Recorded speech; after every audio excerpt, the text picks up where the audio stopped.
The House on the Borderland by William Hope Hodgson. From the manuscript discovered in 1877 by Messrs. Tonneson and Breganog, in the ruins that lie to the south of the village Creighton in the west of Ireland, set out here with notes. To my father, whose feet tread the lost eons, open the door and listen. Only the wind's muffled roar and the glisten of tears round the moon, and, in fancy, the tread of vanishing shoon, out in the night with the dead. Hush and hark to the sorrowful cry of the wind in the dark. Hush and hark without murmur or sigh to shoon that tread the lost aeons, to the sound that bids you to die. Hush and hark, shoon of the dead. Author's instruction to the manuscript. Many are the hours in which I have pondered upon the story that is set forth in the following pages. I trust that my instincts are not awry when they prompt me to leave the account in simplicity as it was handed to me, and the MS itself. You must picture me when first it was given into my care, turning it over curiously and making a swift, jerky examination. A small book it is, but thick, and all save the last few pages filled with a quaint but legible handwriting, and writ very close. I have the queer, faint pit-water smell of it in my nostrils now as I write, and my fingers have subconscious memories of the soft, cloggy feel of the long, damp pages. I read, and in reading, lifted the curtains of the impossible that blind the mind, and looked out into the unknown. Amid stiff, abrupt sentences I wandered, and presently I had no fault to charge against their abrupt tellings, for better far than my own ambitious phrasing is this mutilated story capable of bringing home all that the old recluse of the vanished house had striven to tell. Of the simple, stiffly given account of weird and extraordinary matters, I will say little. It lies before you. The inner story must be uncovered, personally, by each reader according to ability and desire. And even should any fail to see as now I see the shadowed picture and conception of that to which one may well give the accepted titles of heaven and hell, yet can I promise certain thrills, merely taking the story as a story. William Hope Hodgson, December 17th, 1907. Chapter 1. The Finding of the Manuscript. Right away in the west of Ireland lies a tiny hamlet called Creighton. It is situated alone at the base of a low hill. Far around there spreads a waste of bleak and totally inhospitable country, where, here and there at great intervals, one may come upon the ruins of some long desolate cottage, unthatched and stark. The whole land is bare and unpeopled, the very earth scarcely covering the rock that lies beneath it, and with which the country abounds, in places rising out of the soil in wave-shaped ridges. Yet in spite of its desolation, my friend Tonneson and I had elected to spend our vacation there. He had stumbled on the place by mere chance the year previously, during the course of a long walking tour, and discovered the possibilities for the angler in a small and unnamed river that runs past the outskirts of the little village. I have said that the river is without a name. I may add that no map that I have hitherto consulted has shown either village or stream. They seem to have entirely escaped observation. Indeed, they might never exist for all that the average guide tells one. Possibly this can be partly accounted for by the fact that the nearest railway station, Ordren, is some 40 miles distant. It was early one warm evening when my friend and I arrived in Creighton. We had reached Ordren the previous night, sleeping there in rooms hired at the village post office, and leaving in good time on the following morning, clinging insecurely to one of the typical jaunting cars. It had taken us all day to accomplish our journey over some of the roughest tracks imaginable, with the result that we were thoroughly tired and somewhat bad-tempered. However, the tent had to be erected, and our goods stowed away before we could think of food or rest, and so we set to work, with the aid of our driver, and soon had the tent up upon a small patch of ground just outside the little village and quite near to the river. Then, having stored all our belongings, we dismissed the driver, as he had to make his way back as speedily as possible, and told him to come across to us at the end of a fortnight. We had brought sufficient provisions to last us for that space of time, and water we could get from the stream. Fuel we did not need, as we had included a small oil stove among our outfit, and the weather was fine and warm. It was Tonnyson's idea to camp out instead of getting lodgings in one of the cottages. As he put it, there was no joke in sleeping in a room with a numerous family of healthy Irish in one corner, and the pigsty in the other, while overhead a ragged colony of roosting fowls distributed their blessings impartially, and the whole place so full of peat smoke that it made a fellow sneeze his head off just to put it inside the doorway. Tonnyson had got the stove lit now, and was busy cutting slices of bacon into the frying pan, so I took the kettle and walked down to the river for water. On the way I had to pass close to a little group of the village people, who eyed me curiously, but not in any friendly manner, though none of them ventured a word. As I returned with my kettle filled, I went up to them, and after a friendly nod, to which they replied in like manner, I asked them casually about the fishing, but instead of answering, they just shook their heads silently and stared at me. I repeated the question, addressing more particularly a great gaunt fellow at my elbow, yet again I received no answer.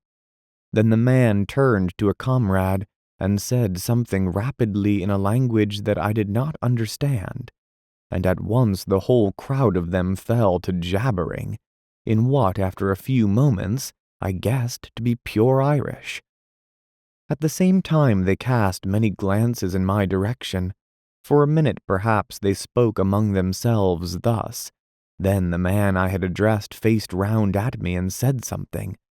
By the expression of his face I guessed that he, in turn, was questioning me, but now I had to shake my head and indicate that I did not comprehend what it was they wanted to know, and so we stood, looking at one another until I heard Tonnyson calling to me to hurry up with the kettle. Then, with a smile and a nod, I left them, and all in the little crowd smiled and nodded in return, though their faces still betrayed their puzzlement. It was evident, I reflected as I went toward the tent, that the inhabitants of these few huts in the wilderness did not know a word of English, and when I told Tonnyson he remarked that he was aware of the fact, and more that it was not at all uncommon in that part of the country, where the people often lived and died in their isolated hamlets without ever coming in contact with the outside world. I wish we had got the driver to interpret for us before he left, I remarked as we sat down to our meal. It seems so strange for the people of this place not even to know what we've come for. Tonnyson grunted in assent, and thereafter was silent for a while. Later, having satisfied our appetites somewhat, we began to talk, laying our plans for the morrow. Then, after a smoke, we closed the flap of the tent and prepared to turn in. "I suppose there's no chance of those fellows outside taking anything?" I asked as we rolled ourselves in our blankets. Tonneson said that he did not think so, at least while we were about, and as he went on to explain, we could lock up everything except the tent in the big chest that we had brought to hold our provisions. I agreed to this, and soon we were both asleep. Next morning early we rose and went for a swim in the river, after which we dressed and had breakfast. Then we roused out our fishing tackle and overhauled it, by which time our breakfasts having settled somewhat, we made all secure within the tent and strode off in the direction my friend had explored on his previous visit. During the day we fished happily, working steadily upstream, and by evening we had one of the prettiest creels of fish that I had seen for a long while. Returning to the village, we made a good feed of our day's spoils, after which, having selected a few of the finer fish for our breakfast, we presented the remainder to the group of villagers who had assembled at a respectful distance to watch our doings. They seemed wonderfully grateful, and heaped mountains of what I assumed to be Irish blessings upon our heads. Thus we spent several days, having splendid sport and first-rate appetites to do justice upon our prey. We were pleased to find how friendly the villagers were inclined to be, and that there was no evidence of their having ventured to meddle with our belongings during our absences. It was on a Tuesday that we arrived in Creighton, and it would be on the Sunday following that we made a great discovery. Hitherto we had always gone upstream. On that day, however, we laid aside our rods, and taking some provisions, set off for a long ramble in the opposite direction. The day was warm, and we trudged along leisurely enough, stopping about midday to eat our lunch upon a great flat rock near the riverbank. Afterward we sat and smoked a while, resuming our walk only when we were tired of inaction. For perhaps another hour we wandered onward, chatting quietly and comfortably on this and that matter, and on several occasions stopping while my companion, who was something of an artist, made rough sketches of striking bits of the wild scenery. And then, without any warning whatsoever, the river we had followed so confidently came to an abrupt end, vanishing into the earth. "Good Lord," I said, "whoever would have thought of this?" And I stared in amazement. Then I turned to Tonneson. He was looking with a blank expression upon his face at the place where the river disappeared. In a moment he spoke. "Let us go on a bit. It may reappear again. Anyhow, it is worth investigating." I agreed, and we went forward once more, though rather aimlessly, for we were not at all certain in which direction to prosecute our search. For perhaps a mile we moved onward. Then Tonneson, who had been gazing about curiously, stopped and shaded his eyes. "See," he said after a moment, "isn't that mist or something over there to the right, away in a line with that great piece of rock?" And he indicated with his hand. I stared, and after a minute seemed to see something, but could not be certain, and said so. "Anyway," my friend replied, "we'll just go across and have a glance." And he started off in the direction he had suggested, I following. Presently we came among bushes, and after a time out upon the top of a high boulder-strewn bank, from which we looked down into a wilderness of bushes and trees. "Seems as though we had come upon an oasis in this desert of stone," muttered Tonneson as he gazed interestedly. Then he was silent, his eyes fixed, and I looked also, for up from somewhere about the center of the wooded lowland, there rose high into the quiet air a great column of haze-like spray, upon which the sun shone, causing innumerable rainbows. "How beautiful!" I exclaimed. "Yes," answered Tonneson thoughtfully. "There must be a waterfall or something over there. Perhaps it's our river come to light again. Let's go see." Down the sloping bank we made our way, and entered among the trees and shrubberies. The bushes were matted, and the trees overhung us, so that the place was disagreeably gloomy, though not dark enough to hide from me the fact that many of the trees were fruit trees, and that here and there one could trace indistinctly signs of a long-departed cultivation. Thus it came to me that we were making our way through the riot of a great and ancient garden. I said as much to Tennyson, and he agreed that there certainly seemed reasonable grounds for my belief. What a wild place it was, so dismal and somber. Somehow as we went forward, a sense of the silent loneliness and desertion of the old garden grew upon me, and I felt shivery. One could imagine things lurking among the tangled bushes, while in the very air of the place there seemed something uncanny. I think Tennyson was conscious of this also, though he said nothing. Suddenly we came to a halt. Through the trees there had grown upon our ears a distant sound. Tennyson bent forward, listening. I could hear it more plainly now. It was continuous and harsh, a sort of droning roar, seeming to come from far away. I experienced a queer, indescribable little feeling of nervousness. What sort of place was it into which we had got? I looked at my companion to see what he thought of the matter, and noted that there was only puzzlement in his face. And then, as I watched his features, an expression of comprehension crept over them, and he nodded his head. "That's a waterfall," he exclaimed with conviction. "I know the sound now," and he began to push vigorously through the bushes in the direction of the noise. As we went forward, the sound became plainer continually, showing that we were heading straight toward it. Steadily, the roaring grew louder and nearer, until it appeared, as I remarked to Tennyson, almost to come from under our feet. And still we were surrounded by the trees and shrubs. "Take care," Tennyson called to me. "Look where you're going."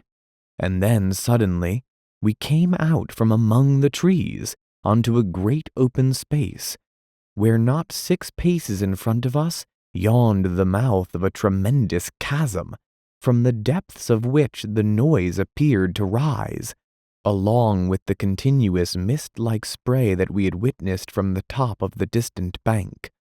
For quite a minute we stood in silence, staring in bewilderment at the sight. Then my friend went forward cautiously to the edge of the abyss. I followed, and together we looked down through a boil of spray at a monster cataract of frothing water that burst, spouting, from the side of the chasm, nearly 100 feet below. "Good Lord," said Tennyson. I was silent and rather awed.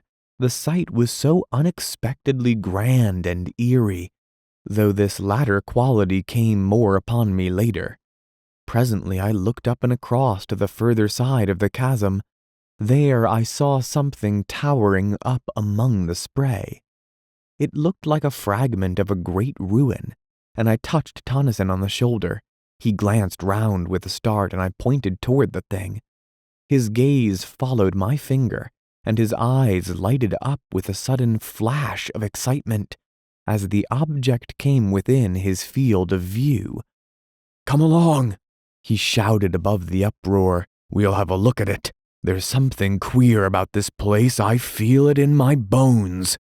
And he started off, round the edge of the crater-like abyss. As we neared this new thing, I saw that I had not been mistaken in my first impression. It was undoubtedly a portion of some ruined building. Yet now I made out that it was not built upon the edge of the chasm itself, as I had first supposed, but perched almost at the extreme end of a huge spur of rock that jutted out some 50 or 60 feet over the abyss.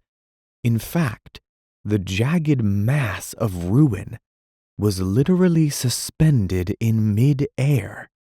Arriving opposite it, we walked out onto the projecting arm of rock, and I must confess to having felt an intolerable sense of terror as I looked down from that dizzy perch into the unknown depth below us, into the depths from which there rose ever the thunder of the falling water and the shroud of rising spray. Reaching the ruin, we clambered round it cautiously, and on the further side came upon a mass of fallen stones and rubble. The ruin itself seemed to me, as I proceeded now to examine it minutely, to be a portion of the outer wall of some prodigious structure. It was so thick and substantially built, yet what it was doing in such a position I could by no means conjecture. Where was the rest of the house, or castle, or whatever there had been? I went back to the outer side of the wall, and thence to the edge of the chasm, leaving Tonneson rooting systematically among the heap of stones and rubbish on the outer side. Then I commenced to examine the surface of the ground, near the edge of the abyss, to see whether there were not left other remnants of the building to which the fragment of ruin evidently belonged. But though I scrutinized the earth with the greatest care, I could see no signs of anything to show that there had ever been a building erected on the spot, and I grew more puzzled than ever. Then I heard a cry from Tonneson. He was shouting my name excitedly, and without delay I hurried along the rocky promontory to the ruin. I wondered whether he had hurt himself, and then the thought came that perhaps he had found something. I reached the crumbled wall and climbed round. There I found Tonneson standing with a small excavation that he had made among the debris. He was brushing the dirt from something that looked like a book, much crumpled and dilapidated, and opening his mouth every second or two to bellow my name. As soon as he saw that I had come, he handed his prize to me, telling me to put it into my satchel so as to protect it from the damp while he continued his explorations. This I did, first, however, running the pages through my fingers and noticing that they were closely filled with neat old-fashioned writing, which was quite legible, save in one portion, where many of the pages were almost destroyed, being muddied and crumpled, as though the book had been doubled back at that part. This I found out from Tonneson was actually as he had discovered it, and the damage was due probably to the fall of masonry upon the opened part. Curiously enough, the book was fairly dry, which I attributed to its having been so securely buried among the ruins. Having put the volume away safely, I turned to and gave Tonneson a hand with his self-imposed task of excavating. Yet, though we put in over an hour's hard work, turning over the whole of the upheaped stones and rubbish, we came upon nothing more than some fragments of broken wood that might have been parts of a desk or table, and so we gave up searching and went back along the rock, once more to the safety of the land. The next thing we did was to make a complete tour of the tremendous chasm, which we were able to observe was in the form of an almost perfect circle, save for where the ruin-crowned spur of rock jutted out, spoiling its symmetry. The abyss was, as Tonneson put it, like nothing so much as a gigantic well or pit, going sheer down into the bowels of the earth. For some time longer we continued to stare about us, and then, noticing that there was a clear space away to the north of the chasm, we bent our steps in that direction. Here, distant from the mouth of the mighty pit by some hundreds of yards, we came upon a great lake of silent water, silent, that is, save in one place where there was a continuous bubbling and gurgling. Now, being away from the noise of the spouting cataract, we were able to hear one another speak without having to shout at the top of our voices, and I asked Tonneson what he thought of the place. I told him that I didn't like it, and that the sooner we were out of it the better I should be pleased. He nodded in reply, and glanced at the woods behind furtively. I asked him if he had seen or heard anything.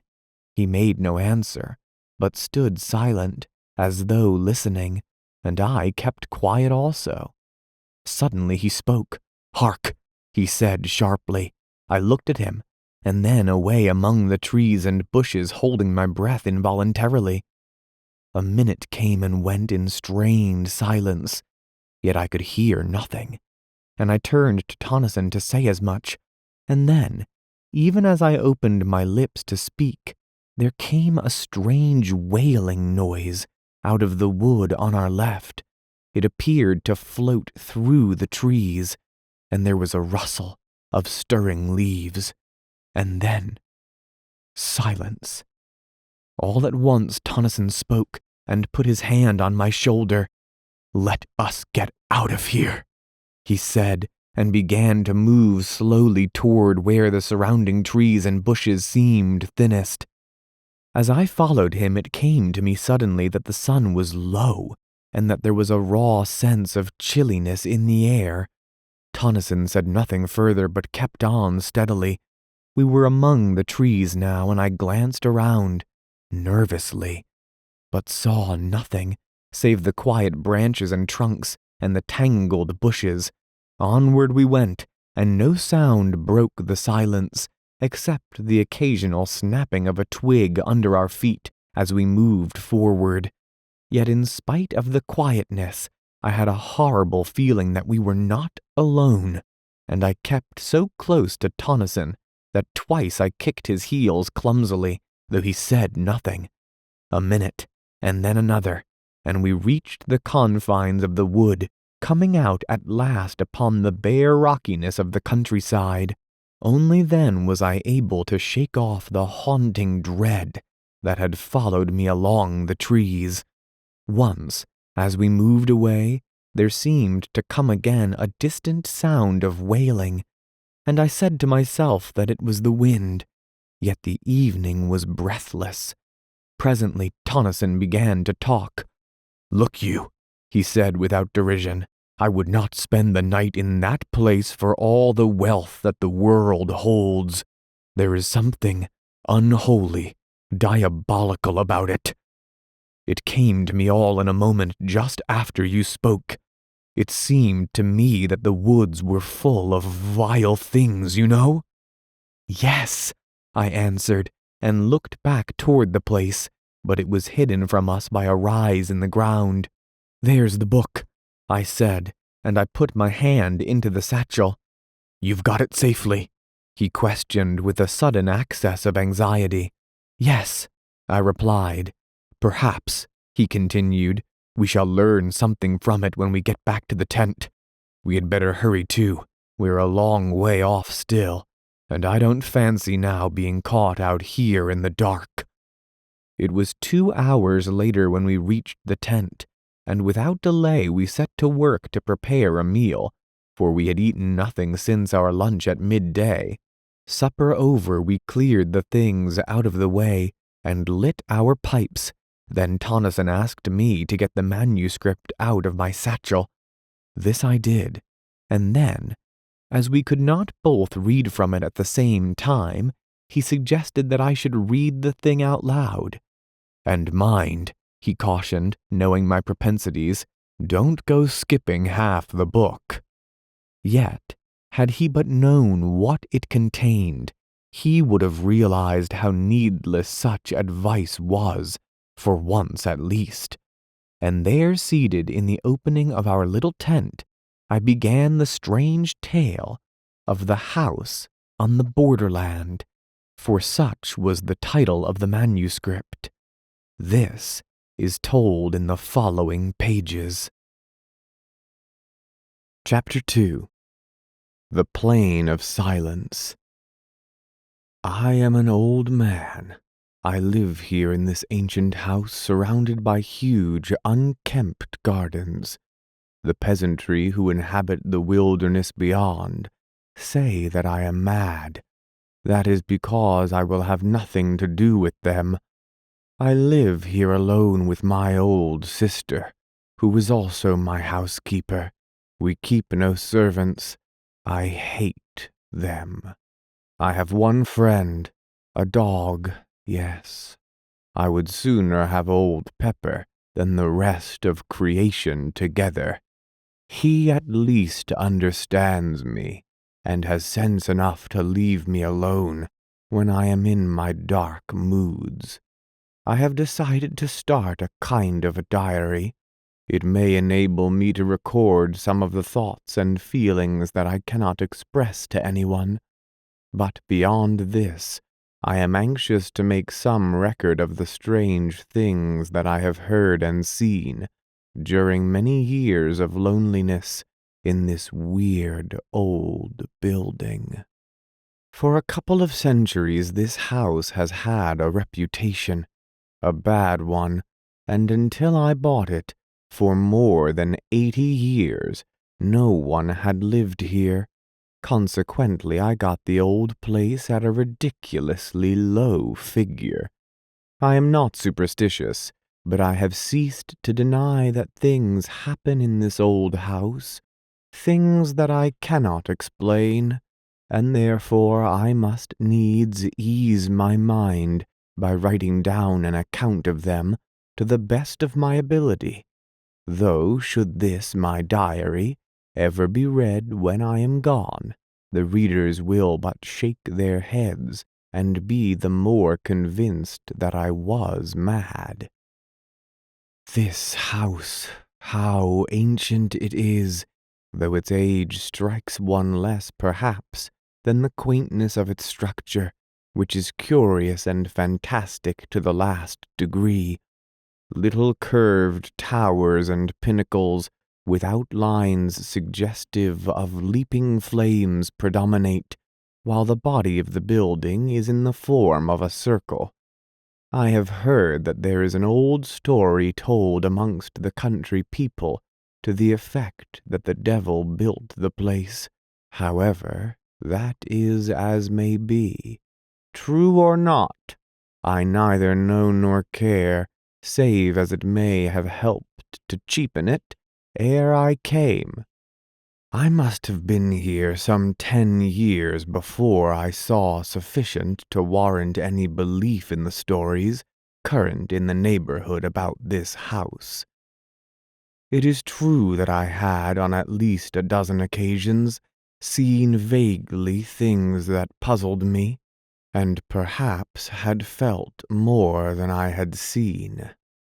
Then, as the years passed, bringing age upon me, I became often aware of something unseen, yet unmistakably present, in the empty rooms and corridors.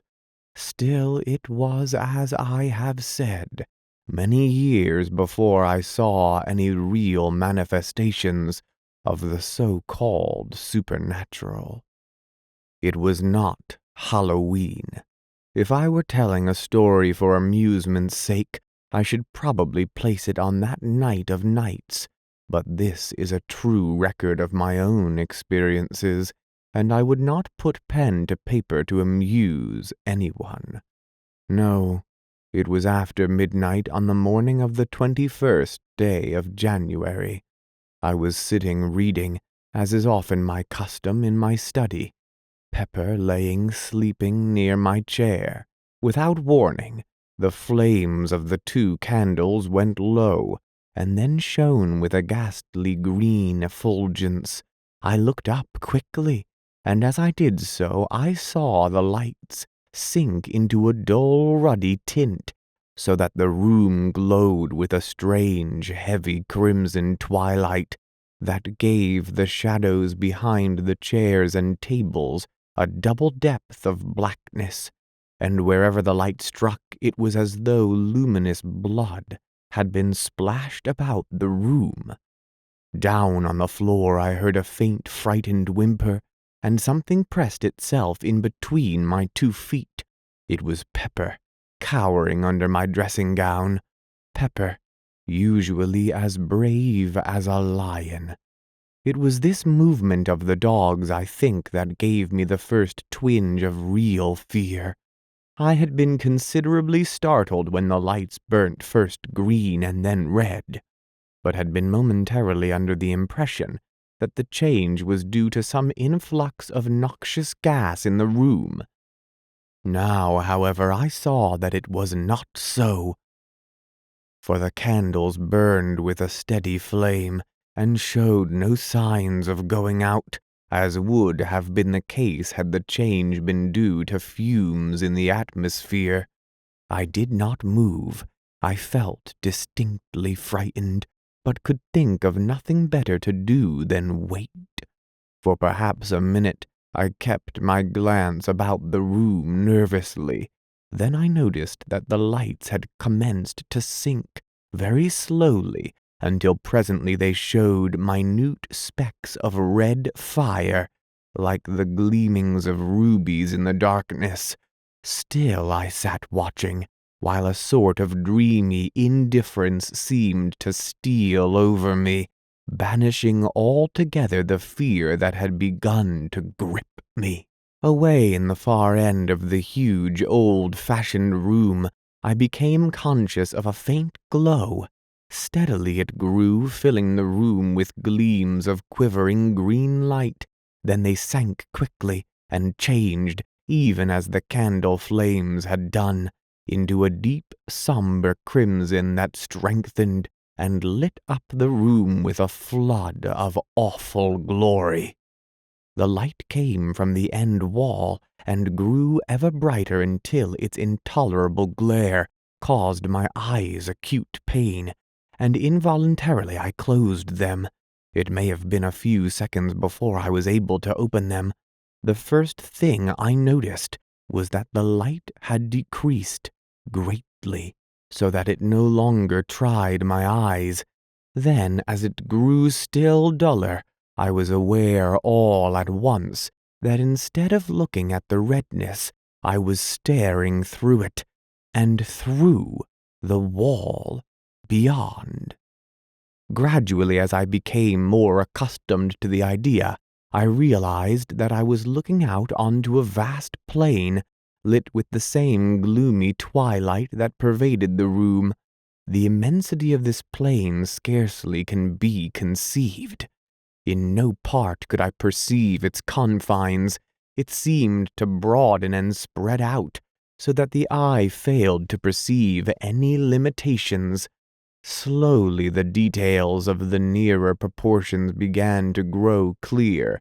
Then, in a moment almost, the light died away, and the vision, if vision it were, faded and was gone. Suddenly I became conscious that I was no longer in the chair. Instead, I seemed to be hovering above it and looking down at a dim something huddled and silent. In a little while a cold blast struck me, and I was outside in the night, floating like a bubble up through the darkness. As I moved, an icy coldness seemed to enfold me, so that I shivered. After a time I looked to right and left, and saw the intolerable blackness of the night, pierced by remote gleams of fire. Onward, onward I drove. Once I glanced behind and saw the earth, a small crescent of blue light receding away to my left. Further off the sun, a splash of white flame burned vividly against the dark. An indefinite period passed. Then, for the last time, I saw the earth, an enduring globule of radiant blue, swimming in an eternity of ether, and there I, a fragile flake of soul dust, flickered silently across the void from the distant blue into the expanse of the unknown. A great while seemed to pass over me, and now I could nowhere see anything. I had passed beyond the fixed stars and plunged into the huge blackness that waits beyond. At this time I had experienced little, save a sense of lightness and cold discomfort. Now, however, the atrocious darkness seemed to creep into my soul, and I became filled with fear and despair. What was going to become of me? Where was I going? Even as the thoughts were formed, there grew against the implacable blackness that wrapped me a faint tinge of blood. It seemed extraordinarily remote and mist-like, yet at once the feeling of oppression was lightened, and I no longer despaired. Slowly the distant redness became plainer and larger, until, as I drew nearer, it spread out into a great somber glare, dull and tremendous. Still I fled onward, and presently I had come so close that it seemed to stretch beneath me like a great ocean of somber red. I could see little, save that it appeared to spread out interminably in all directions. In a further space I found that I was descending upon it, and soon I sank into a great sea of sullen red-hued clouds. Slowly I emerged from these, and there below me I saw the stupendous plain that I had seen from my room in this house that stands upon the borders of the silences. Presently I landed, and stood surrounded by a great waste of loneliness. The place was lit with a gloomy twilight that gave an impression of indescribable desolation. Afar to my right within the sky there burnt a gigantic ring of dull red fire, from the outer edge of which were projected huge, writhing flames, darted and jagged. The interior of this ring was black, black as the gloom of the outer night. I comprehended at once that it was from this extraordinary sun that the place derived its doleful light. From that strange source of light I glanced down again to my surroundings. Everywhere I looked I saw nothing but the same flat weariness of interminable plain. Nowhere could I descry any signs of life, not even the ruins of some ancient habitation. Gradually I found that I was being borne forward, floating across the flat waste for what seemed an eternity. I moved onward. I was unaware of any great sense of impatience, though some curiosity and a vast wonder were with me continually. Always I saw around me the breadth of that enormous plain, and always I searched for some new thing to break its monotony. But there was no change, only loneliness, silence, and desert. Presently, in a half-conscious manner, I noticed that there was a faint mistiness, ruddy in hue, lying over its surface. Still, when I looked more intently, I was unable to say that it was really mist, for it appeared to blend with the plain, giving it a peculiar unrealness and conveying to the senses the idea of unsubstantiality. Gradually I began to weary with the sameness of the thing, yet it was a great time before I perceived any signs of the place toward which I was being conveyed. At first I saw it, far ahead, like a long hillock on the surface of the plain. Then as I drew nearer, I perceived that I had been mistaken, for instead of a low hill, I made out now a chain of great mountains whose distant peaks towered up into the red gloom until they were almost lost to sight. Chapter 3. The House in the Arena. And so, after a time, I came to the mountains. Then the course of my journey was altered, and I began to move along their bases until all at once I saw that I had come opposite to a vast rift opening into the mountains. Through this I was borne, moving at no great speed. On either side of me huge, scarped walls of rock-like substance rose sheer. Far overhead I discerned a thin ribbon of red, where the mouth of the chasm opened among inaccessible peaks. Within was gloom, deep and somber, and chilly silence. For a while I went onward steadily, and then at last I saw ahead a deep red glow that told me I was near upon the further opening of the gorge. A minute came and went, and I was at the exit of the chasm, staring out upon an enormous amphitheater of mountains. Yet of the mountains and the terrible grandeur of the place I reckoned nothing, for I was confounded with amazement to behold, at a distance of several miles and occupying the center of the arena, a stupendous structure built apparently of green jade. Yet in itself it was not the discovery of the building that had so astonished me, but the fact, which became every moment more apparent, that in no particular, save in color and its enormous size, did the lonely structure vary from this house in which I live. For a while I continued to stare fixedly. Even then I could scarcely believe that I saw aright.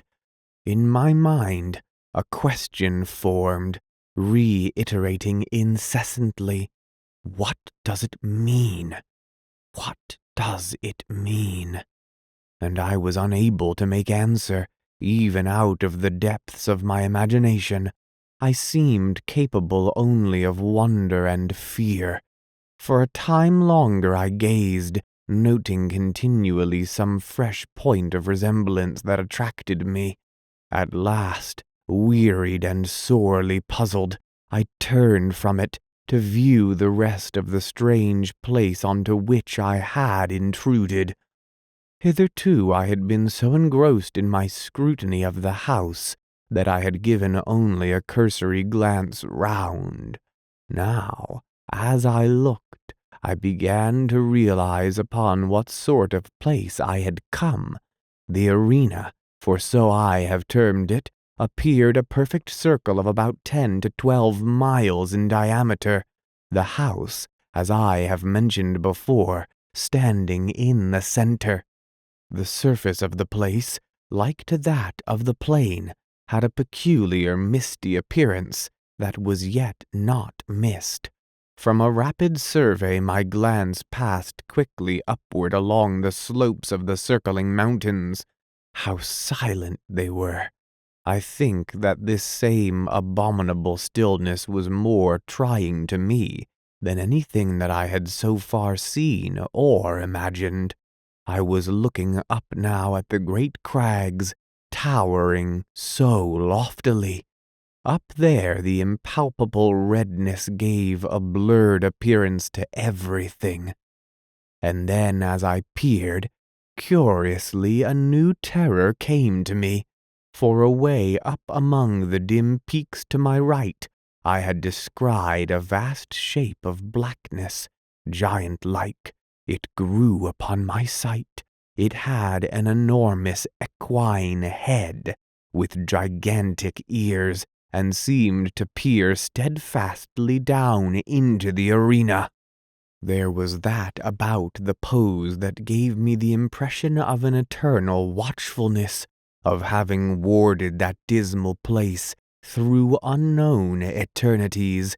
Slowly the monster became plainer to me, and then, suddenly, my gaze sprang from it to something further off and higher among the crags. For a long minute I gazed, fearfully. I was strangely conscious of something not altogether unfamiliar, as though something stirred in the back of my mind. The thing was black, and had 4 grotesque arms. The features showed indistinctly. Round the neck I made out several light-colored objects. Slowly the details came to me, and I realized coldly that they were skulls. Further down the body was another circling belt showing less dark against the black trunk. Then, even as I puzzled to know what the thing was, a memory slid into my mind and straightway I knew that I was looking at a monstrous representation of Kali, the Hindu goddess of death. Other remembrances of my old student days drifted into my thoughts. My glance fell back upon the huge, beast-headed thing. Simultaneously, I recognized it for the ancient Egyptian god Set, or Seth, the destroyer of souls. With the knowledge there came a great sweep of questioning. Two of the... I stopped and endeavored to think. Things beyond my imagination peered into my frightened mind. I saw obscurely the old gods of mythology. I tried to comprehend to what it was all pointing. My gaze dwelt flickeringly between the two. If an idea came swiftly, and I turned and glanced rapidly upward, searching the gloomy crags away to my left. Something loomed out under a great peak, a shape of grayness. I wondered I had not seen it earlier, and then remembered I had not yet viewed that portion. I saw it more plainly now. It was, as I have said, gray. It had a tremendous head, but no eyes. That part of its face was blank. Now, I saw that there were other things up among the mountains. Further off, reclining on a lofty ledge, I made out a livid mass, irregular and ghoulish. It seemed without form, save for an unclean, half-animal face that looked out vilely from somewhere about its middle. And then I saw others. There were hundreds of them. They seemed to grow out of the shadows. Several I recognized almost immediately as mythological deities. Others were strange to me, utterly strange, beyond the power of a human mind to conceive. On each side I looked and saw more continually. The mountains were full of strange things, beast gods, and horrors so atrocious and bestial that possibility and decency deny any further attempt to describe them. And I was filled with a terrible sense of overwhelming horror and fear and repugnance. Yet, spite of these, I wondered exceedingly. Was there then, after all, something in the old heathen worship? Something more than the mere deifying of men, animals, and elements? The thought gripped me. Was there? Later, a question repeated itself. What were they, those beast gods and the others? At first they had appeared to me just sculptured monsters placed indiscriminately among the inaccessible peaks and precipices of the surrounding mountains. Now, as I scrutinized them with greater intentness, my mind began to reach out to fresh conclusions.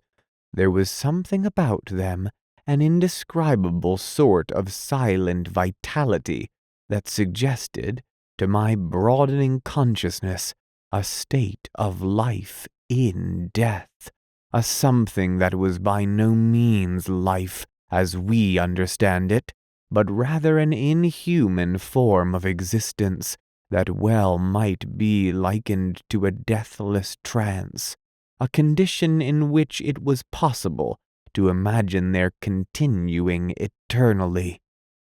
Immortal! The word rose in my thoughts unbidden, and straightway I grew to wondering whether this might be the immortality of the gods. And then, in the midst of my wondering and musing, something happened. Until then I had been staying just within the shadow of the exit of the great rift. Now, without volition on my part, I drifted out of the semi-darkness and began to move slowly across the arena toward the house. At this I gave up all thoughts of those prodigious shapes above me, and could only stare, frightenedly at the tremendous structure toward which I was being conveyed so remorselessly. Yet though I searched earnestly, I could discover nothing that I had not already seen, and so became gradually calmer. Presently I had reached a point more than halfway between the house and the gorge. All around was spread the stark loneliness of the place, and the unbroken silence. Steadily I neared the great building.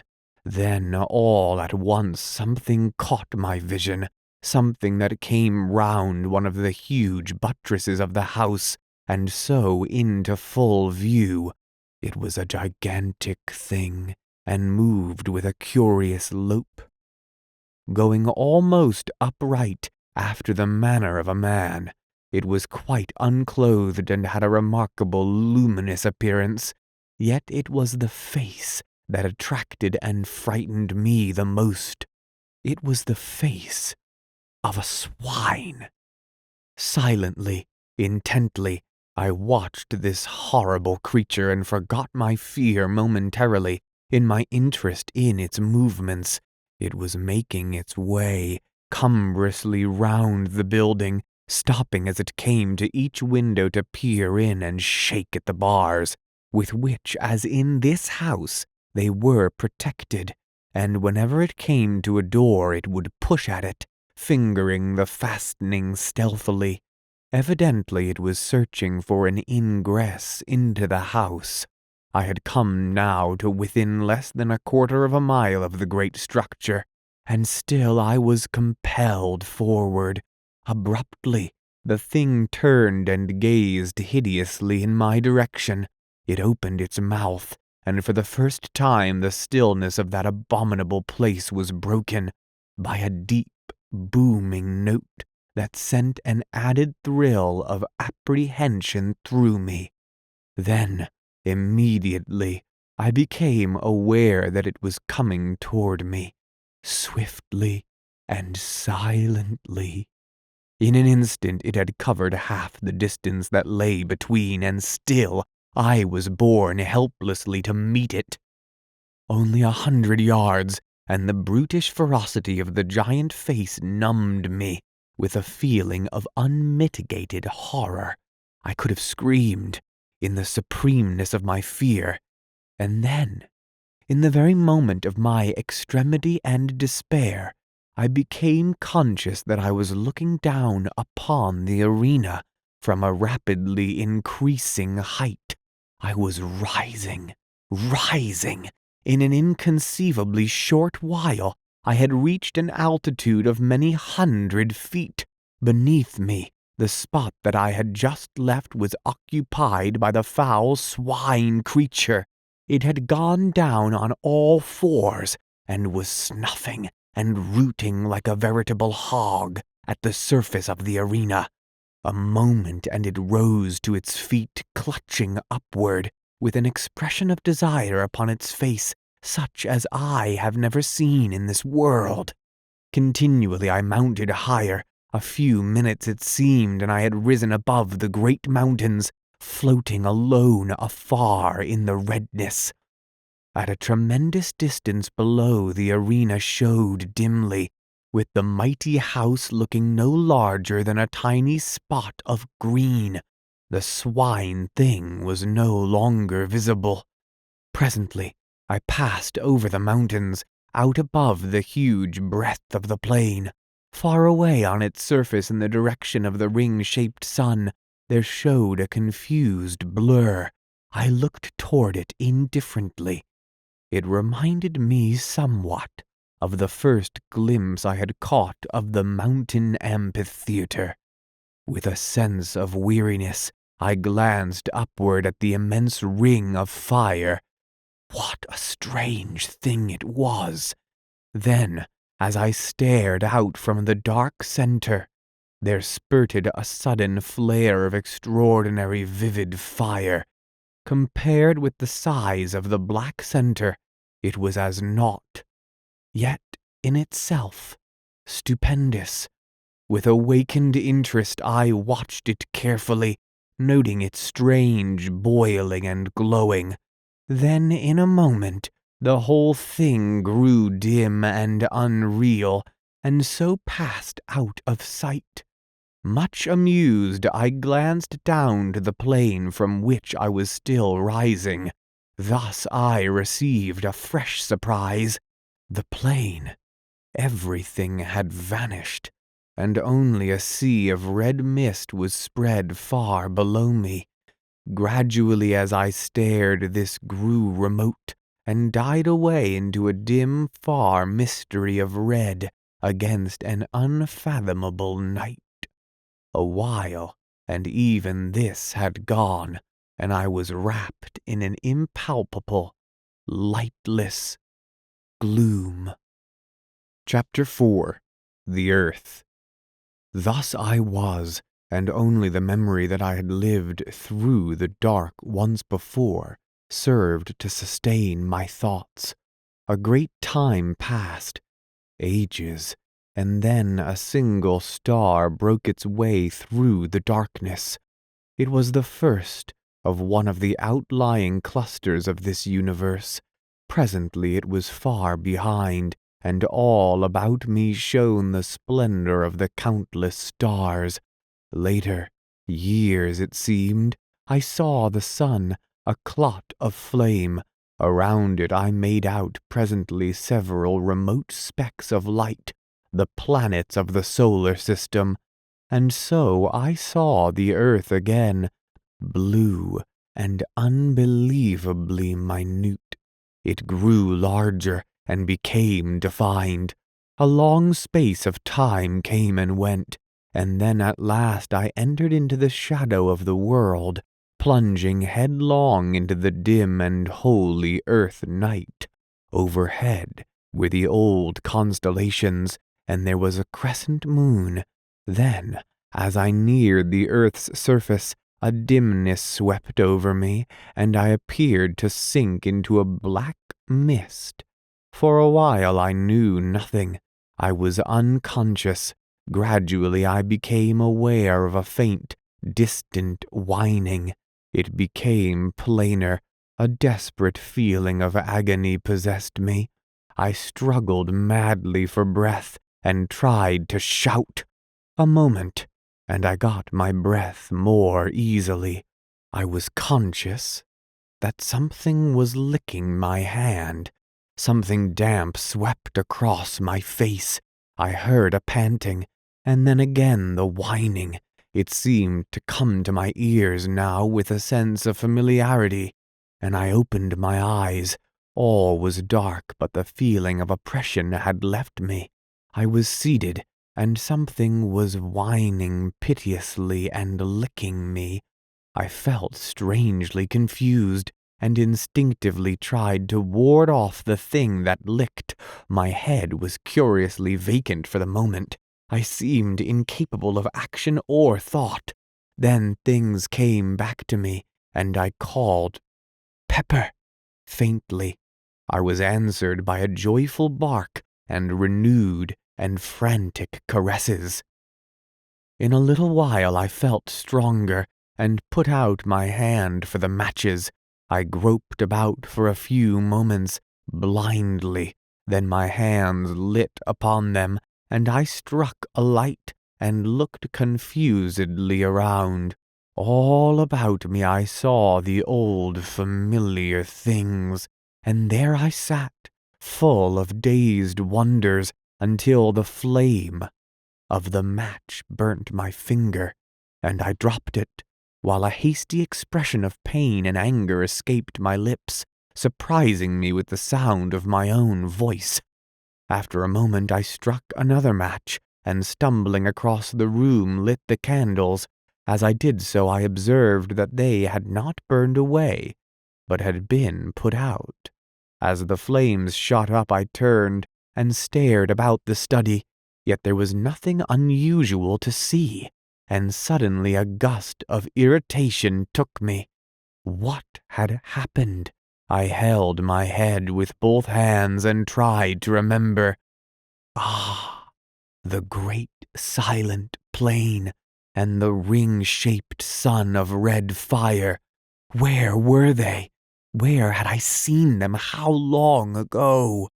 I felt dazed and muddled. Once or twice I walked up and down the room unsteadily. My memory seemed dulled, and already the thing I had witnessed came back to me with an effort. I have a remembrance of cursing peevishly in my bewilderment. Suddenly I turned faint and giddy, and had to grasp at the table for support. During a few moments I held on, weakly, and then managed to totter sideways into a chair. After a little time I felt somewhat better, and succeeded in reaching the cupboard where, usually, I keep brandy and biscuits. I poured myself out a little of the stimulant and drank it off. Then, taking a handful of biscuits, I returned to my chair and began to devour them ravenously. I was vaguely surprised at my hunger. I felt as though I had eaten nothing for an uncountably long while. As I ate, my glance roved about the room, taking in its various details and still searching, though almost unconsciously, for something tangible upon which to take hold among the invisible mysteries that encompassed me. Surely, I thought, there must be something. And in the same instant my gaze dwelt upon the face of the clock in the opposite corner. Therewith I stopped eating, and just stared, for though its ticking indicated most certainly that it was still going, the hands were pointing to a little before the hour of midnight, whereas it was, as well I knew, considerably after that time when I had witnessed the first of the strange happenings I have just described. For perhaps a moment I was astounded and puzzled. Had the hour been the same as when I had last seen the clock, I should have concluded that the hands had stuck in one place, while the internal mechanism went on as usual. But that would in no way account for the hands having traveled backward. Then, even as I turned the matter over in my wearied brain, the thought flashed upon me that it was now close upon the morning of the 22nd, and that I had been unconscious to the visible world through the greater portion of the last 24 hours. The thought occupied my attention for a full minute. Then I commenced to eat again. I was still very hungry. During breakfast next morning I inquired casually of my sister regarding the date, and found my surmise correct. I had indeed been absent, at least in spirit, for nearly a day and a night. My sister asked me no questions, for it is not by any means the first time that I have kept to my study for a whole day, and sometimes a couple of days at a time, when I have been particularly engrossed in my books or work. And so the days passed on, and I am still filled with a wonder to know the meaning of all that I saw on that memorable night. Yet well I know that my curiosity is little likely to be satisfied. Chapter 5. The Thing in the Pit. This house is, as I have said before, surrounded by a huge estate and wild and uncultivated gardens. Away at the back, distant some 300 yards, is a dark, deep ravine, spoken of as the pit by the peasantry. At the bottom runs a sluggish stream so overhung by trees as scarcely to be seen from above. In passing, I must explain that this river has a subterranean origin, emerging suddenly at the east end of the ravine and disappearing as abruptly beneath the cliffs that form its western extremity. It was some months after my vision, if vision it were, of the great plain that my attention was particularly attracted to the pit.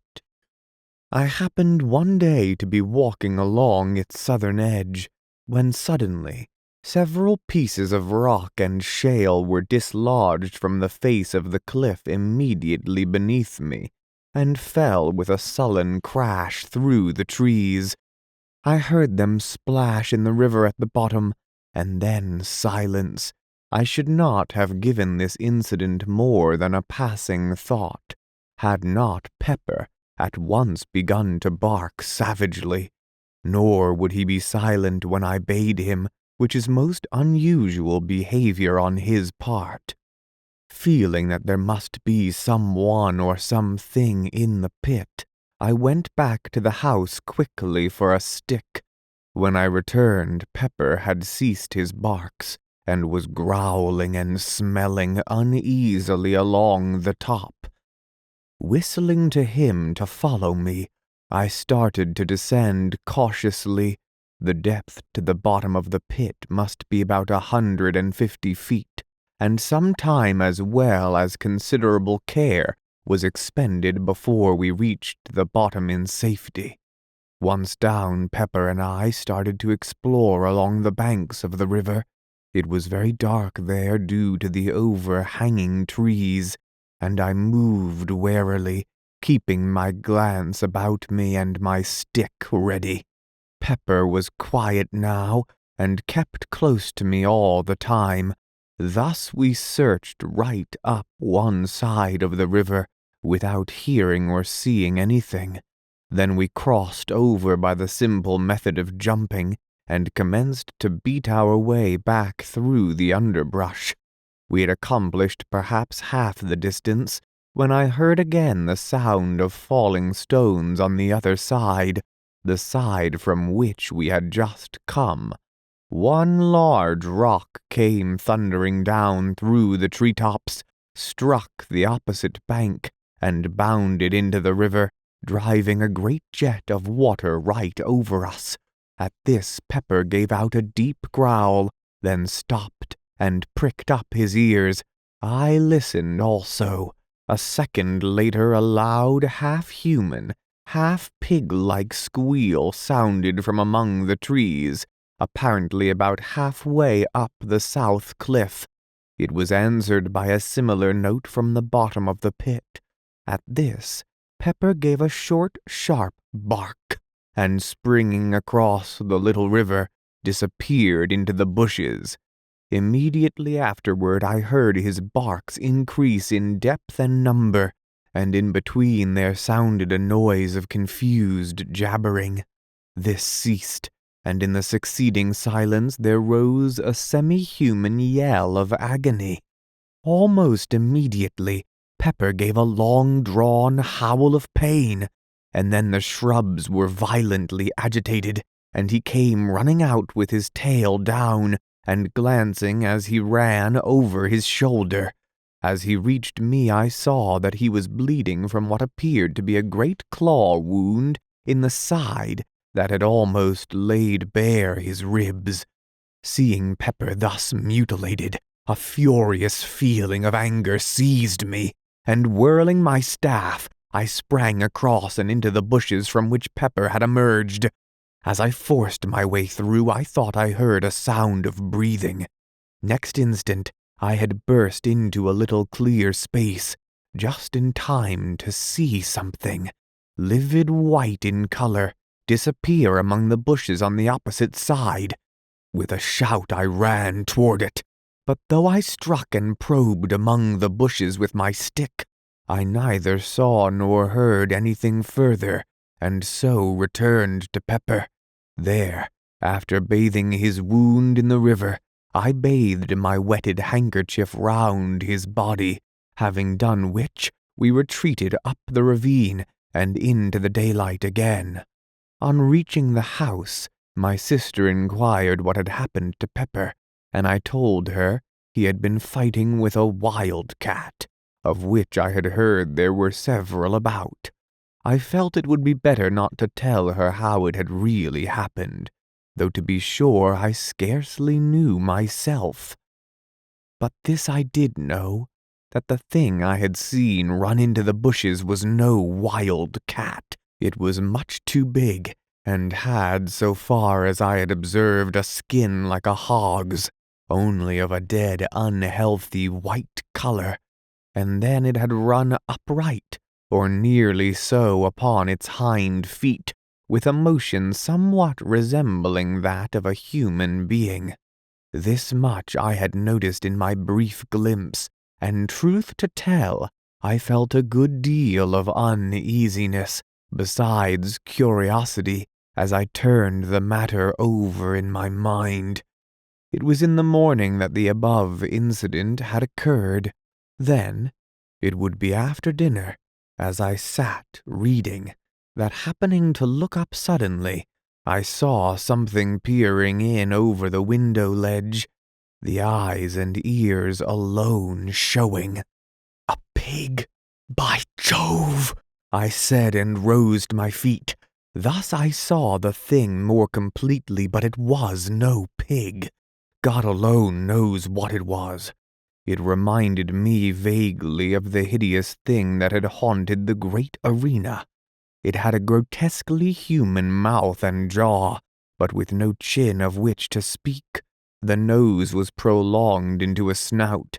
Thus it was that with the little eyes and queer ears gave it such an extraordinarily swine-like appearance. Of forehead there was little, and the whole face was of an unwholesome white color. For perhaps a minute I stood looking at the thing with an ever-growing feeling of disgust and some fear. The mouth kept jabbering inanely, and once emitted a half-swinish grunt. I think it was the eyes that attracted me the most.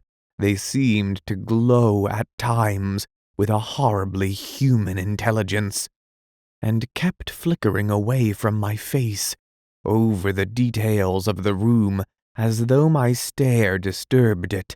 It appeared to be supporting itself by two claw-like hands upon the window-sill.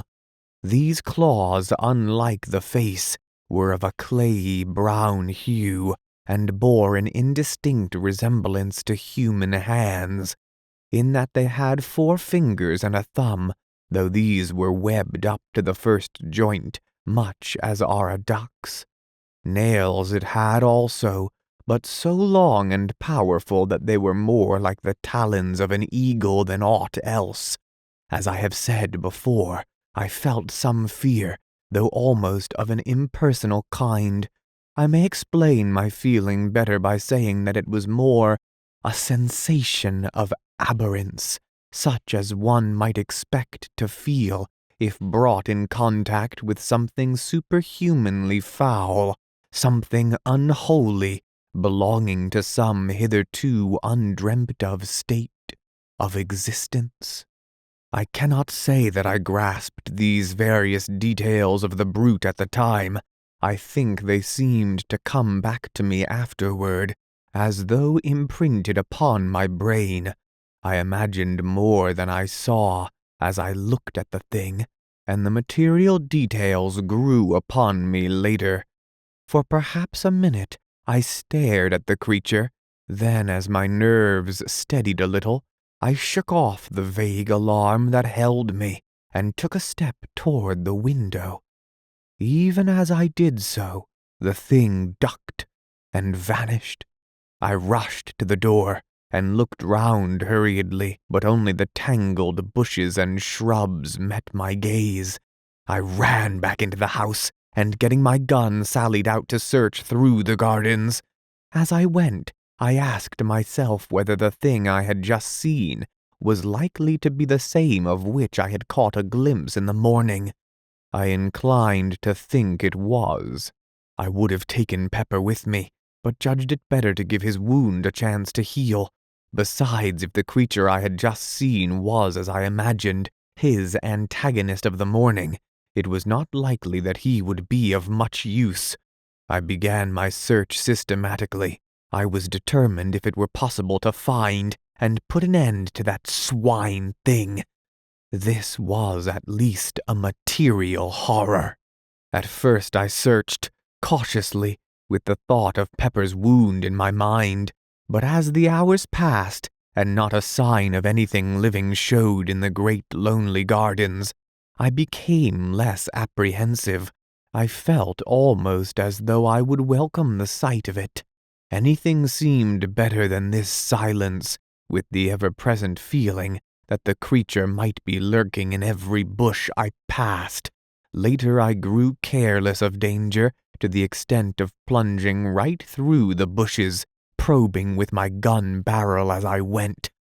At times I shouted, but only the echoes answered back. I thought thus, perhaps to frighten or stir the creature to showing itself, but only succeeded in bringing my sister Mary out to know what was the matter. I told her that I had seen the wild cat that had wounded Pepper, and that I was trying to hunt it out of the bushes. She seemed only half satisfied, and went back into the house with an expression of doubt upon her face. I wondered whether she had seen or guessed anything. For the rest of the afternoon, I prosecuted the search anxiously. I felt that I should be unable to sleep with that bestial thing haunting the shrubberies, and yet when evening fell, I had seen nothing. Then, as I turned homeward, I heard a short, unintelligible noise among the bushes to my right. Instantly I turned, and aiming quickly, fired in the direction of the sound. Immediately afterward I heard something scuttling away among the bushes. It moved rapidly, and in a minute had gone out of hearing. After a few steps, I ceased my pursuit, realizing how futile it must be in the fast-gathering gloom. And so, with a curious feeling of depression, I entered the house. That night, after my sister had gone to bed, I went round to all the windows and doors on the ground floor, and saw to it that they were securely fastened. This precaution was scarcely necessary as regards the windows, as all of those on the lower story are strongly barred. But with the doors, of which there are 5, it was wisely thought, as not one was locked. Having secured these, I went to my study, yet somehow for once the place jarred upon me. It seemed so huge and echoey. For some time I tried to read, but at last, finding it impossible, I carried my book down to the kitchen, where a large fire was burning, and sat there. I dare say I had read for a couple of hours, when suddenly I heard a sound that made me lower my book and listen intently. It was a noise of something rubbing and fumbling against the back door. Once the door creaked, loudly, as though force were being applied to it. During those few short moments, I experienced an indescribable feeling of terror, such as I should have believed impossible. My hands shook, a cold sweat broke out on me, and I shivered violently. Gradually I calmed. The stealthy movements outside had ceased. Then for an hour I sat silent and watchful. All at once the feeling of fear took me again. I felt as I imagine an animal must, under the eye of a snake. Yet now I could hear nothing. Still, there was no doubting that some unexplained influence was at work. Gradually, imperceptibly almost, something stole on my ear, a sound that resolved itself into a faint murmur. Quickly it developed and grew into a muffled but hideous chorus of bestial shrieks. It appeared to rise from the bowels of the earth. I heard a thud, and realized in a dull, half-comprehending way that I had dropped my book. After that I just sat, and thus the daylight found me, when it crept wanly in through the barred high windows of the great kitchen. With the dawning light, the feeling of stupor and fear left me, and I came more into possession of my senses.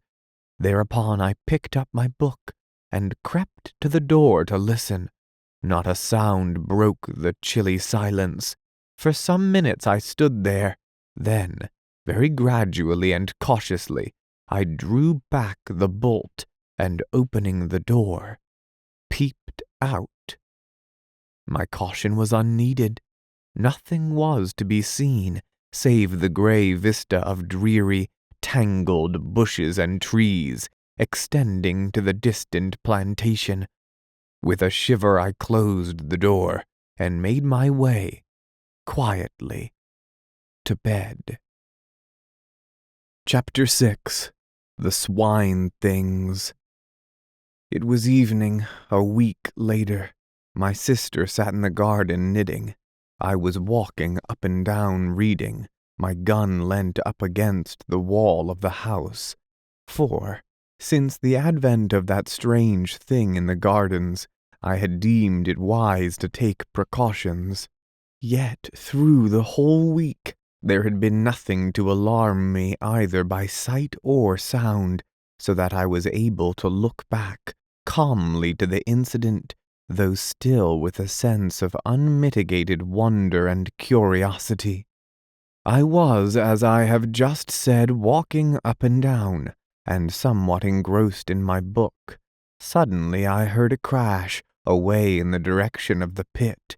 With a quick movement, I turned and saw a tremendous column of dust rising high into the evening air. My sister had risen to her feet with a sharp exclamation of surprise and fright. Telling her to stay where she was, I snatched up my gun and ran toward the pit. As I neared it, I heard a dull rumbling sound that grew quickly into a roar, split with deeper crashes, and up from the pit drove a fresh volume of dust. The noise ceased, though the dust still rose tumultuously. I reached the edge and looked down, but could see nothing save a boil of dust clouds swirling hither and thither. The air was so full of the small particles that they blinded and choked me, and finally I had to run out from the smother to breathe. Gradually the suspended matter sank and hung in a panoply over the mouth of the pit. I could only guess at what had happened. That there had been a land slip of some kind I had little doubt, but the case was beyond my knowledge, and yet even then I had half imaginings, for already the thought had come to me of those falling rocks and that thing in the bottom of the pit. But in the first minutes of confusion, I failed to reach the natural conclusion to which the catastrophe pointed. Slowly the dust subsided, until presently I was able to approach the edge and look down. For a while I peered impotently, trying to see through the reek. At first it was impossible to make out anything. Then, as I stared, I saw something below to my left that moved. I looked intently toward it, and presently made out another, and then another. 3 dim shapes that appeared to be climbing up the side of the pit. I could see them only indistinctly. Even as I stared and wondered, I heard a rattle of stones somewhere to my right. I glanced across but could see nothing. I leant forward and peered over and down into the pit, just beneath where I stood, and saw no further than a hideous, white swine face that had risen to within a couple of yards of my feet. Below it I could make out several others, and the thing saw me. It gave a sudden uncouth squeal, which was answered from all parts of the pit. At that, a gust of horror and fear took me, and bending down I discharged my gun right into its face. Straightway the creature disappeared, with a clatter of loose earth and stones. There was a momentary silence to which, probably, I owe my life, for during it I heard a quick patter of many feet and turning sharply saw a troop of the creatures coming toward me at a run. Instantly I raised my gun and fired at the foremost, who plunged headlong with a hideous howling. Then I turned to run. More than halfway from the house to the pit, I saw my sister. She was coming toward me. I could not see her face distinctly, as the dusk had fallen, but there was fear in her voice as she called to know why I was shooting. "Run!" I shouted in reply. "Run for your life!" Without more ado, she turned and fled, picking up her skirts with both hands. As I followed, I gave a glance behind. The brutes were running on their hind legs, at times dropping on all fours. I think it must have been the terror in my voice that spurred Mary to run so, for I feel convinced that she had not as yet seen those hell creatures that pursued. On we went, my sister leading. Each moment the nearing sounds of the footsteps told me that the brutes were gaining on us rapidly. Fortunately, I am accustomed to live in some ways an active life. As it was, the strain of the race was beginning to tell severely upon me. Ahead I could see the back door. Luckily it was open. I was some half-dozen yards behind Mary now, and my breath was sobbing in my throat. Then something touched my shoulder. I wrenched my head round quickly, and saw one of those monstrous pallid faces close to mine. One of the creatures, having outrun its companions, had almost overtaken me. Even as I turned, it made a fresh grab. With a sudden effort, I sprang to one side, and, swinging my gun by the barrel, brought it crashing down upon the foul creature's head. The thing dropped with an almost human groan. Even this short delay had been nearly sufficient to bring the rest of the brutes down upon me, so that, without an instant's waste of time, I turned and ran for the door. Reaching it, I burst into the passage, then turning quickly slammed and bolted the door, just as the first of the creatures rushed against it with a sudden shock. My sister sat, gasping in a chair. She seemed in a fainting condition, but I had no time then to spend on her. I had to make sure that all the doors were fastened. Fortunately they were. The one leading from my study into the gardens was the last to which I went. I had just had time to note that it was secured when I thought I heard a noise outside. I stood perfectly silent and listened. Yes, now I could distinctly hear a sound of whispering, and something slithered over the panels with a rasping, scratchy noise. Evidently some of the brutes were feeling with their claw hands about the door to discover whether there were any means of ingress. That the creatures should so soon have found the door was, to me, a proof of their reasoning capabilities. It assured me that they must not be regarded by any means as mere animals. I had felt something of this before, when that first thing peered in through my window, when I had applied the term superhuman to it, with an almost instinctive knowledge that the creature was something different from the brute beast, something beyond human, yet in no good sense, but rather as something foul and hostile to the great and good in humanity. In a word, as something intelligent and yet inhuman. The very thought of the creatures filled me with revulsion. Now I bethought me of my sister, and going to the cupboard, I got out a flask of brandy and a wine-glass. Taking these, I went down to the kitchen carrying a lighted candle with me.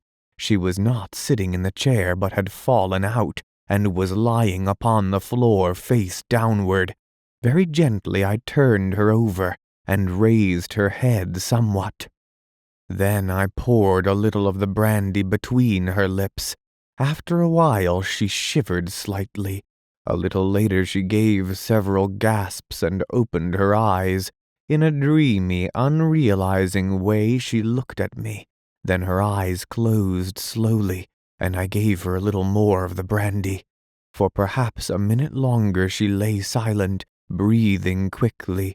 All at once her eyes opened again, and it seemed to me as I looked that the pupils were dilated, as though fear had come with returning consciousness. Then, with a movement so unexpected that I started backward, she sat up. Noticing that she seemed giddy, I put out my hand to steady her. At that she gave a loud scream, and scrambling to her feet, ran from the room. For a moment I stayed there, kneeling and holding the brandy flask. I was utterly puzzled and astonished. Could she be afraid of me? But no. Why should she?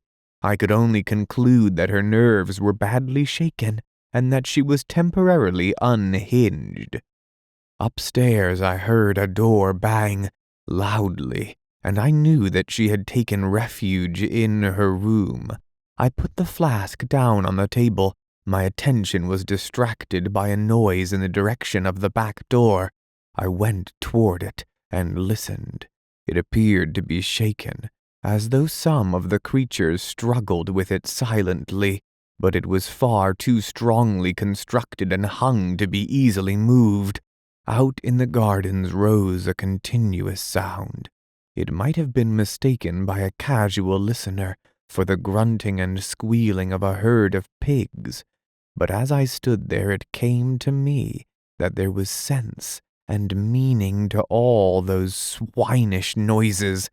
Gradually I seemed able to trace a semblance in it to human speech, gluttonous and sticky, as though each articulation were made with difficulty.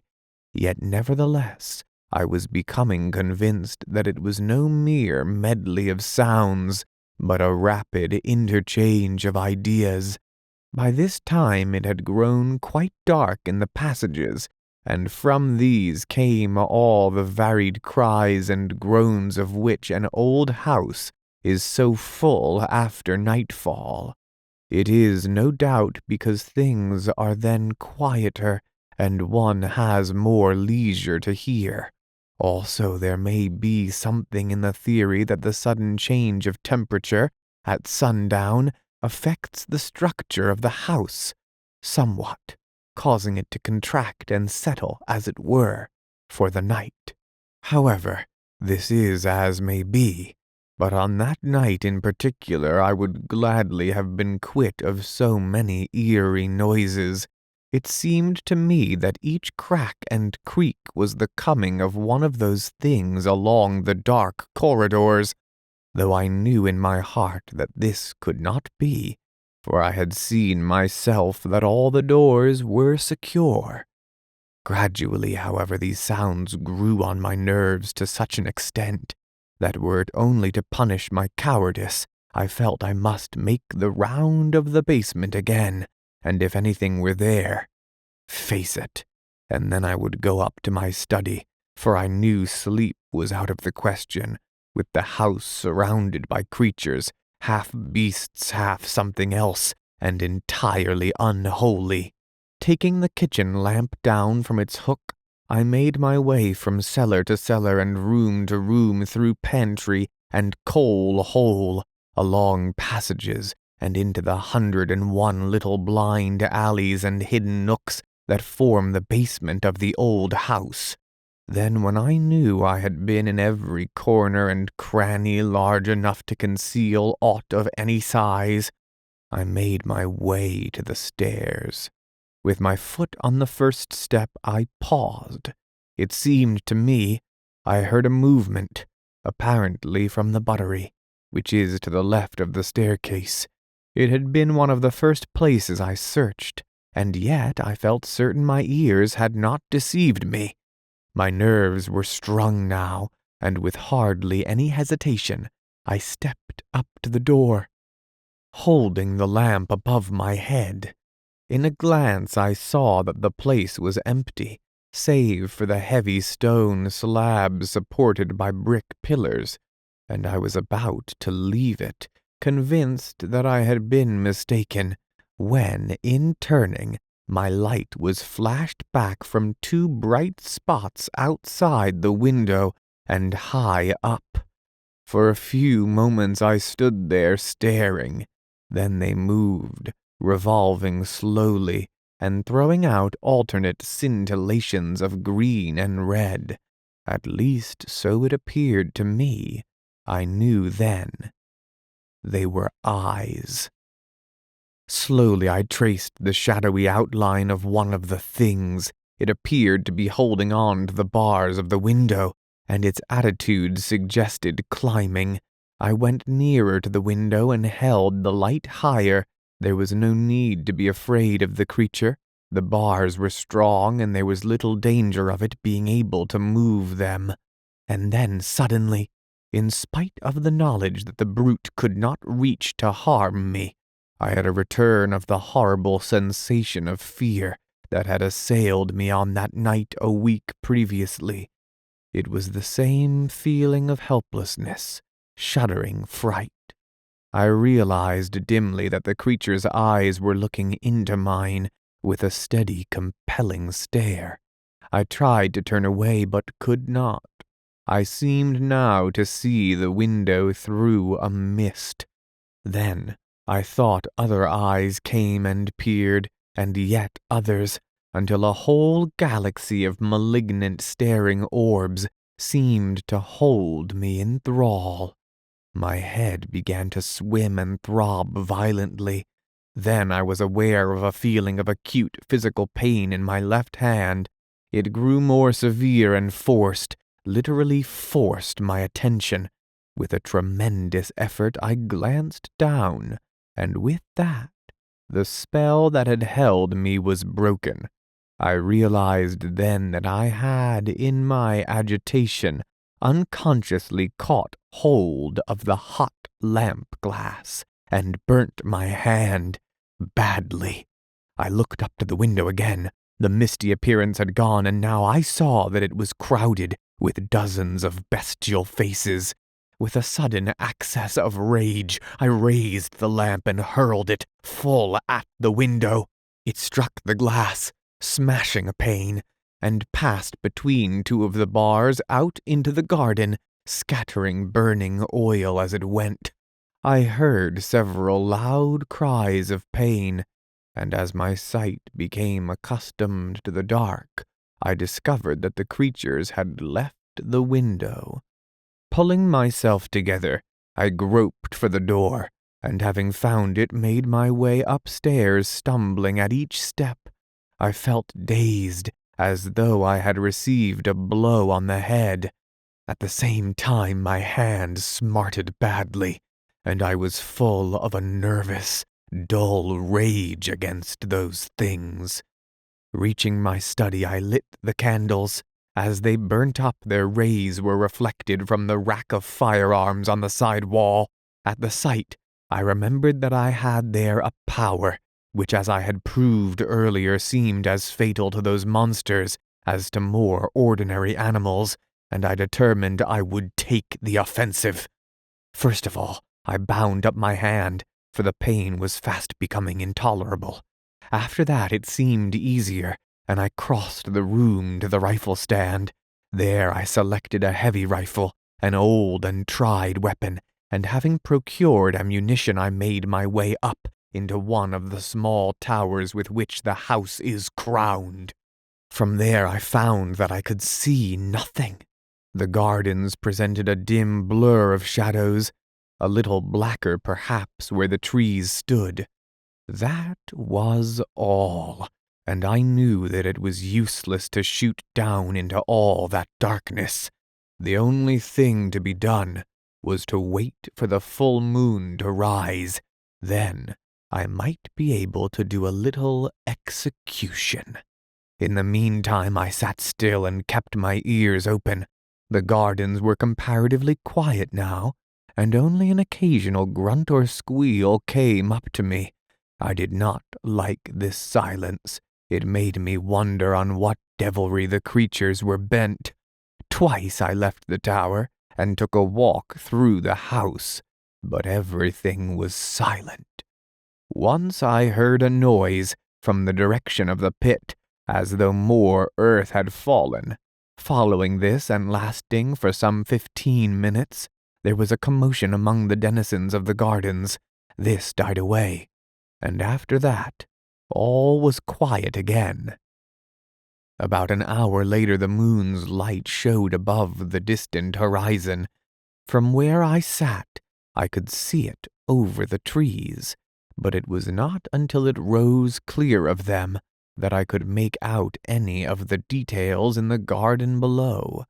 Even then I could see none of the brutes, until, happening to crane forward, I saw several of them lying prone, up against the wall of the house. What they were doing I could not make out. It was, however, a chance too good to be ignored, and taking aim I fired at the one directly beneath. There was a shrill scream, and as the smoke cleared away I saw that it had turned on its back and was writhing feebly. Then it was quiet. The others had disappeared. Immediately after this I heard a loud squeal in the direction of the pit. It was answered 100 times from every part of the garden. This gave me some notion of the number of the creatures, and I began to feel that the whole affair was becoming even more serious than I had imagined. As I sat there, silent and watchful, the thought came to me. Why was all this? What were these things? What did it mean? Then my thoughts flew back to that vision, though even now I doubt whether it was a vision, of the plane of silence. What did that mean? I wondered. And that thing in the arena. Oh. Lastly, I thought of the house I had seen in that far-away place. That house so like this in every detail of external structure that it might have been modeled from it, or this from that. I had never thought of that.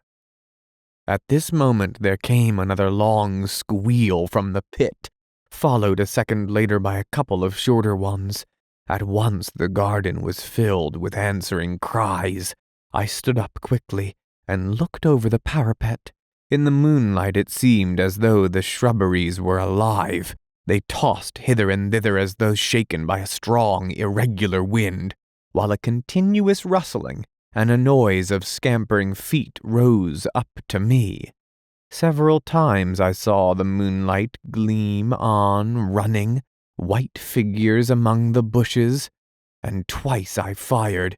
The second time my shot was answered by a short squeal of pain. A minute later the gardens lay silent. From the pit came a deep, hoarse babble of swine talk. At times angry cries smote the air, and they would be answered by multitudinous gruntings. It occurred to me that they were holding some kind of a council, perhaps to discuss the problem of entering the house. Also, I thought that they seemed much enraged, probably by my successful shots. It occurred to me that now would be a good time to make a final survey of our defenses. This I proceeded to do at once, visiting the whole of the basement again and examining each of the doors. Luckily, they are all like the back one, built of solid iron-studded oak. Then I went upstairs to the study. I was more anxious about this door. It is palpably of a more modern make than the others, and though a stout piece of work, it has little of their ponderous strength. I must explain here that there is a small, raised lawn on this side of the house, upon which this door opens, the windows of the study being barred on this account. All the other entrances, excepting the great gateway, which is never opened, are in the lower story. Chapter 7. The Attack. I spent some time puzzling how to strengthen the study door. Finally, I went down to the kitchen, and with some trouble brought up several heavy pieces of timber. These I wedged up slantwise against it from the floor, nailing them top and bottom. For half an hour I worked hard, and at last got it shored to my mind. Then, feeling easier, I resumed my coat which I had laid aside, and proceeded to attend to one or two matters before returning to the tower. It was whilst thus employed that I heard a fumbling at the door, and the latch was tried. Keeping silence, I waited. Soon I heard several of the creatures outside. They were grunting to one another softly. Then, for a minute, there was quietness. Suddenly there sounded a quick, low grunt, and the door creaked under a tremendous pressure. It would have burst inward, but for the supports I had placed. The strain ceased as quickly as it had begun, and there was more talk. Presently one of the things squealed softly, and I heard the sound of others approaching. There was a short confabulation, then again silence, and I realized that they had called several more to assist. Feeling that now was the supreme moment, I stood ready, with my rifle presented. If the door gave, I would at least slay as many as possible. Again came the low signal, and once more the door cracked under a huge force. For a minute, perhaps, the pressure was kept up, and I waited nervously, expecting each moment to see the door come down with a crash.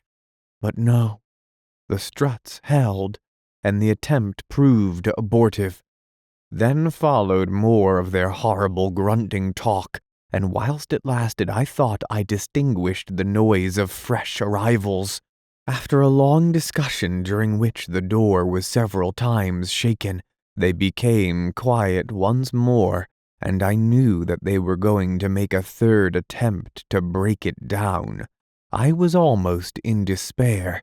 The props had been severely tried in the 2 previous attacks, and I was sorely afraid that this would prove too much for them. At that moment, like an inspiration, a thought flashed into my troubled brain. Instantly, for it was no time to hesitate, I ran from the room and up stair after stair. This time it was not to one of the towers that I went, but out onto the flat, leaded roof itself. Once there, I raced across to the parapet that walls it round, and looked down. As I did so, I heard the short, grunted signal, and even up there caught the crying of the door under the assault.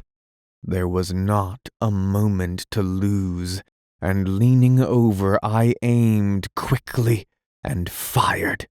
The report rang sharply, and almost blending with it came the loud splud of the bullet striking its mark. From below rose a shrill wail, and the door ceased its groaning. Then, as I took my weight from off the parapet, a huge piece of the stone coping slid from under me and fell with a crash among the disorganized throng beneath. Several horrible shrieks quavered through the night air, and then I heard a sound of scampering feet. Cautiously I looked over. In the moonlight I could see the great coping stone lying right across the threshold of the door. I thought I saw something underneath it, several things, white, but I could not be sure. And so a few minutes passed. As I stared, I saw something come round out of the shadow of the house. It was one of the things. It went up to the stone silently and bent down. I was unable to see what it did.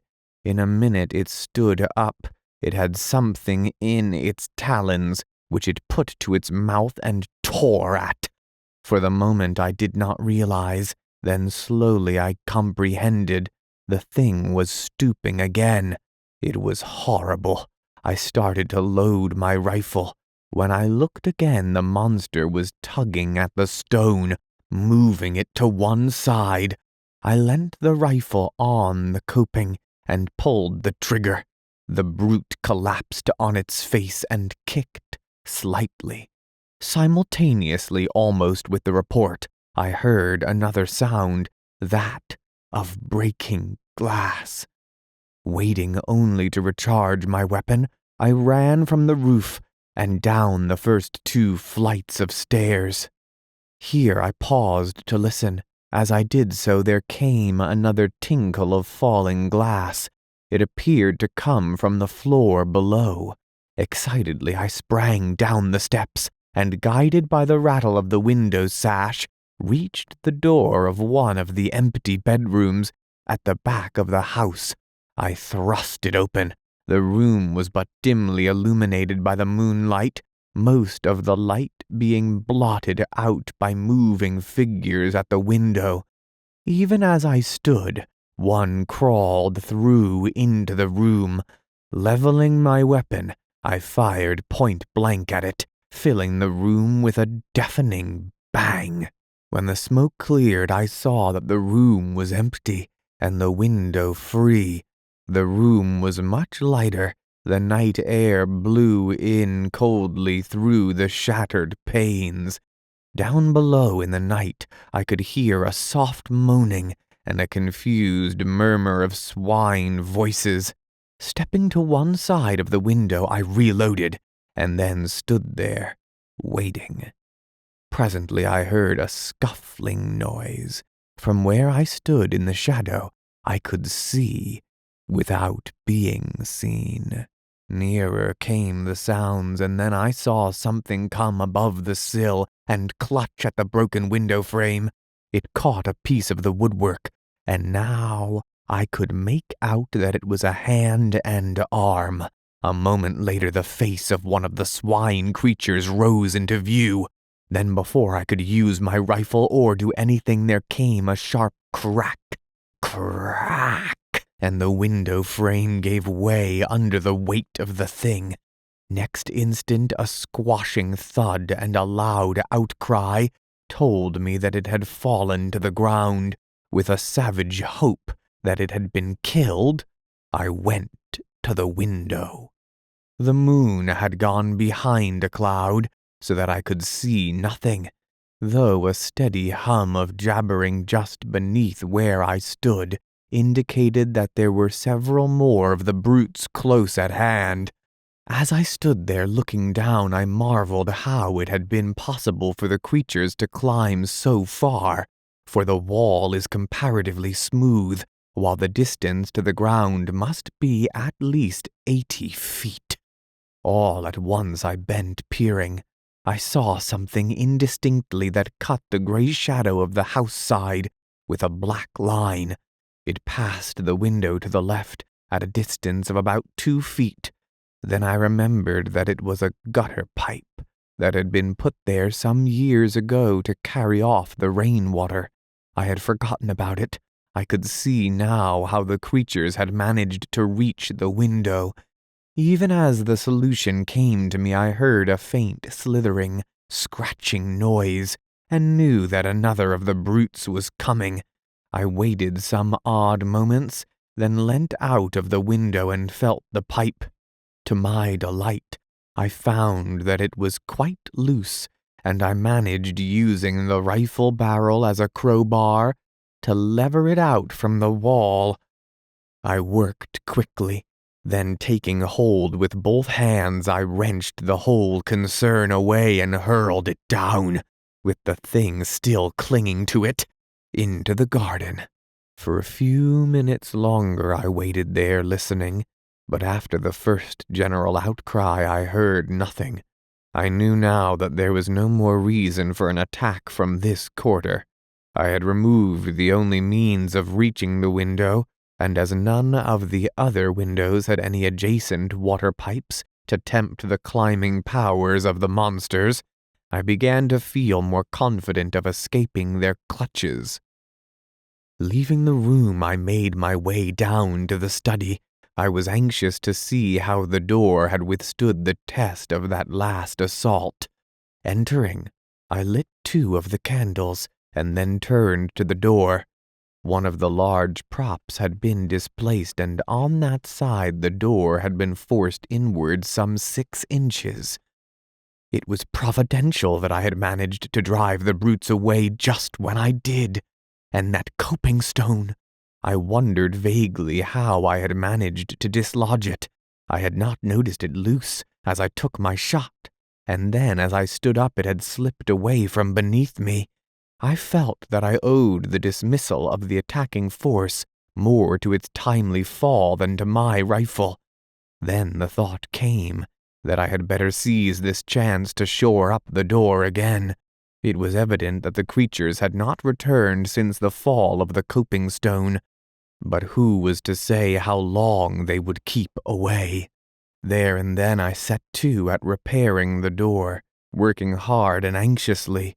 First I went down to the basement, and rummaging round found several pieces of heavy oak planking. With these I returned to the study, and having removed the props, placed the planks up against the door. Then I nailed the heads of the struts to these, and driving them well home at the bottoms, nailed them again there. Thus I made the door stronger than ever, for now it was solid with the backing of boards, and would, I felt convinced, stand a heavier pressure than hitherto, without giving way.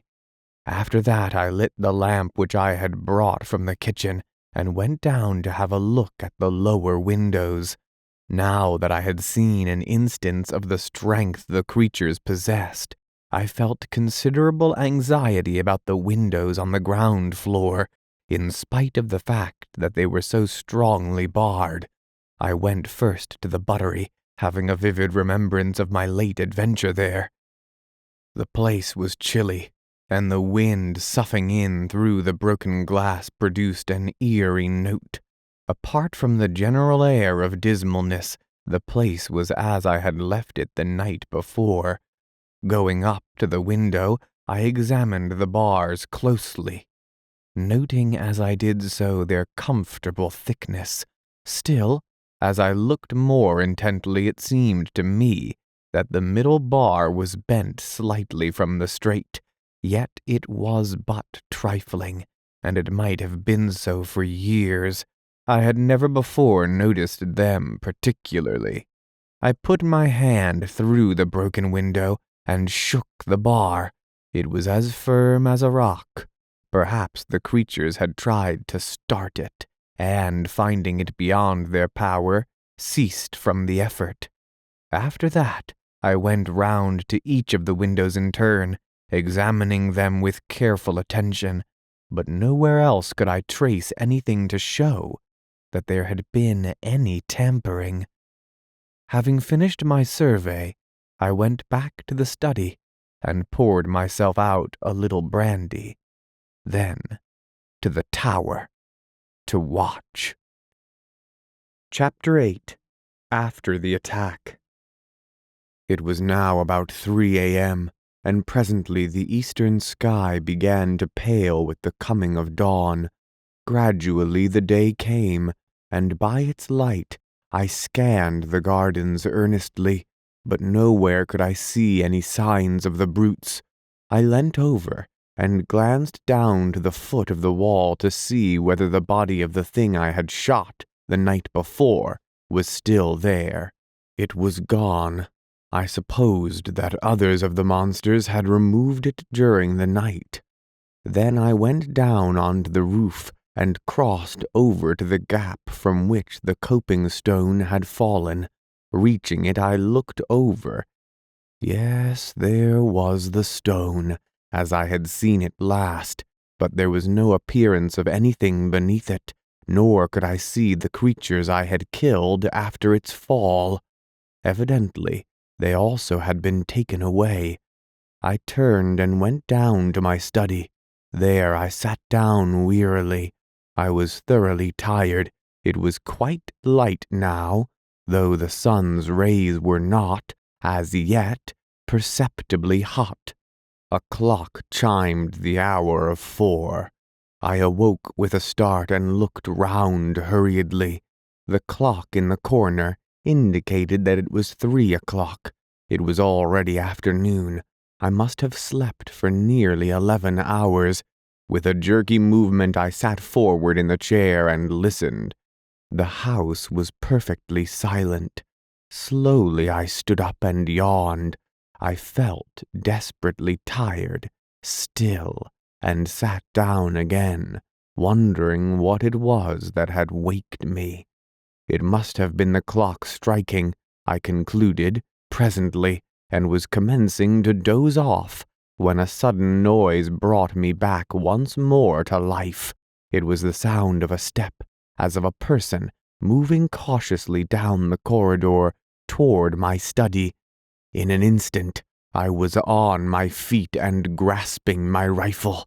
Noiselessly, I waited. Had the creatures broken in whilst I slept?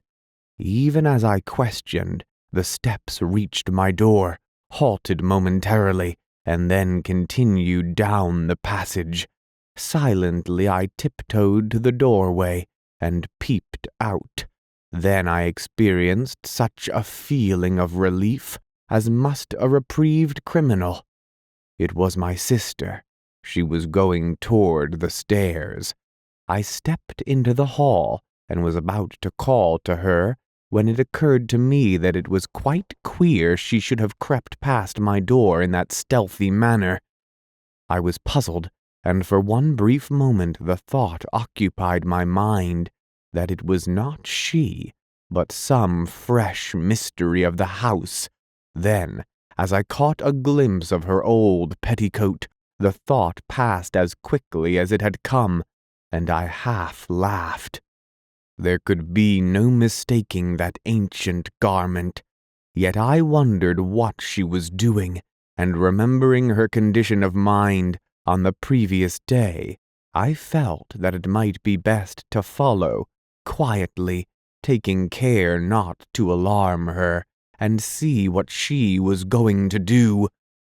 If she behaved rationally, well and good. If not, I should have to take steps to restrain her. I could run no unnecessary risks under the danger that threatened us. Quickly I reached the head of the stairs and paused a moment. Then I heard a sound that sent me leaping down at a mad rate. It was the rattle of bolts being unshot. That foolish sister of mine was actually unbarring the back door. Just as her hand was on the last bolt, I reached her. She had not seen me, and the first thing she knew I had hold of her arm. She glanced up quickly, like a frightened animal, and screamed aloud. "Come, Mary," I said sternly. "What's the meaning of this nonsense? Do you mean to tell me you don't understand the danger? That you try to throw our 2 lives away in this fashion?" To this she replied nothing, only trembled violently, gasping and sobbing, as though in the last extremity of fear. Through some minutes I reasoned with her, pointing out the need for caution and asking her to be brave. There was little to be afraid of now, I explained, and I tried to believe that I spoke the truth. But she must be sensible, and not attempt to leave the house for a few days. At last I ceased in despair. It was no use talking to her. She was obviously not quite herself for the time being. Finally I told her she had better go to her room if she could not behave rationally. Still, she took not any notice, so without more ado, I picked her up in my arms and carried her there. At first she screamed wildly, but had relapsed into silent trembling by the time I reached the stairs. Arriving at her room, I laid her upon the bed. She lay there quietly enough, neither speaking nor sobbing, just shaking in a very ague of fear. I took a rug from a chair nearby and spread it over her. I could do nothing more for her. and so crossed to where Pepper lay in a big basket. My sister had taken charge of him since his wound, to nurse him, for it had proved more severe than I had thought, and I was pleased to note that in spite of her state of mind, she had looked after the old dog carefully. Stooping, I spoke to him, and in reply he licked my hand feebly. He was too ill to do more.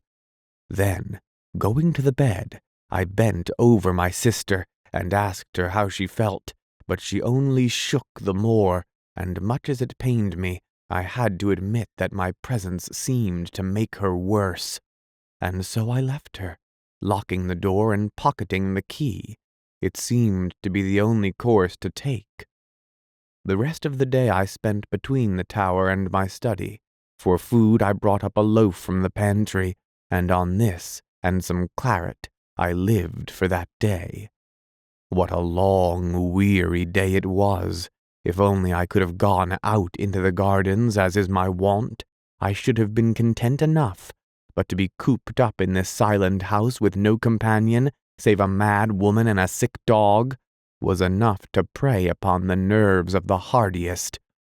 And out in the tangled shrubberies that surrounded the house lurked, for all I could tell, those infernal swine creatures waiting their chance.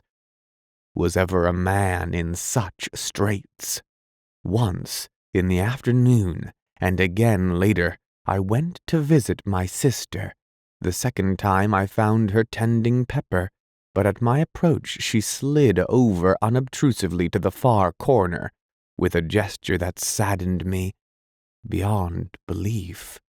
Poor girl, her fear cut me intolerably, and I would not intrude on her unnecessarily. She would be better, I trusted, in a few days. Meanwhile I could do nothing, and I judged it still needful, hard as it seemed, to keep her confined to her room. One thing there was that I took for encouragement. She had eaten some of the food I had taken to her on my first visit. And so the day passed. As the evening drew on, the air grew chilly, and I began to make preparations for passing a second night in the tower, taking up 2 additional rifles and a heavy ulster. The rifles I loaded and laid alongside my other, as I intended to make things warm for any of the creatures who might show during the night. I had plenty of ammunition, and I thought to give the brutes such a lesson as should show them the uselessness of attempting to force an entrance. After that I made the round of the house again, paying particular attention to the props that supported the sturdy door. Then, feeling that I had done all that lay in my power to ensure our safety, I returned to the tower, calling in on my sister and Pepper for a final visit on the way. Pepper was asleep, but woke as I entered, and wagged his tail in recognition. I thought he seemed slightly better. My sister was lying on the bed, though whether asleep or not I was unable to tell, and thus I left them. Reaching the tower, I made myself as comfortable as circumstances would permit, and settled down to watch through the night. Gradually darkness fell, and soon the details of the garden were merged into shadows. During the first few hours I sat alert, listening for any sound that might help to tell me if anything were stirring down below. It was far too dark for my eyes to be of much use. Slowly the hours passed without anything unusual happening, and the moon rose, showing the gardens apparently empty and silent, and so through the night, without disturbance or sound, toward morning, I began to grow stiff and cold with my long vigil. Also, I was getting very uneasy concerning the continued quietness on the part of the creatures. I mistrusted it, and would sooner far have had them attack the house openly. Then at last I should have known my danger and been able to meet it. But to wait like this through a whole night, picturing all kinds of unknown devilment, was to jeopardize one's sanity. Once or twice the thought came to me that perhaps they had gone, but in my heart I found it impossible to believe that it was so. Chapter 9. In the Cellars. At last, what with being tired and cold and the uneasiness that possessed me, I resolved to take a walk through the house, first calling in at the study for a glass of brandy to warm me. This I did, and while there I examined the door carefully, but found all as I had left it the night before. The day was just breaking. As I left the tower, though it was still too dark in the house to be able to see without a light, and I took one of the study candles with me on my round. By the time I had finished the ground floor, the daylight was creeping in, wanly, through the barred windows. My search had shown me nothing fresh. Everything appeared to be in order, and I was on the point of extinguishing my candle when the thought suggested itself to me to have another glance round the cellars. I had not, if I remembered rightly, been into them since my hasty search on the evening of the attack. For perhaps the half of a minute I hesitated. I would have been very willing to forego the task, as indeed I am inclined to think any man well might. For of all the great awe-inspiring rooms in this house, the cellars are the hugest and weirdest.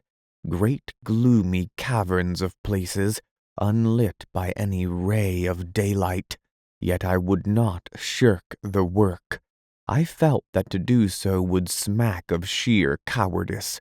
Besides, as I reassured myself, the cellars were really the most unlikely places in which to come across anything dangerous, considering that they can be entered only through a heavy oaken door, the key of which I carry always on my person. It is in the smallest of these places that I keep my wine, a gloomy hole close to the foot of the cellar stairs, and beyond which I have seldom proceeded. Indeed, save for the rummage round already mentioned, I doubt whether I had ever before been right through the cellars. As I unlocked the great door at the top of the steps, I paused nervously a moment at the strange, desolate smell that assailed my nostrils. Then, throwing the barrel of my weapon forward, I descended slowly into the darkness of the underground regions. Reaching the bottom of the stairs, I stood for a minute and listened.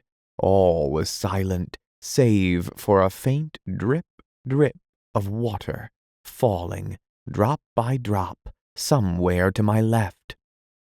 As I stood, I noticed how quietly the candle burnt, never a flicker nor flare, so utterly windless was the place. Quietly I moved from cellar to cellar. I had but a very dim memory of their arrangement. The impressions left by my first search were blurred. I had recollections of a succession of great cellars, and of one greater than the rest, the roof of which was upheld by pillars. Beyond that my mind was hazy, and predominated by a sense of cold and darkness and shadows.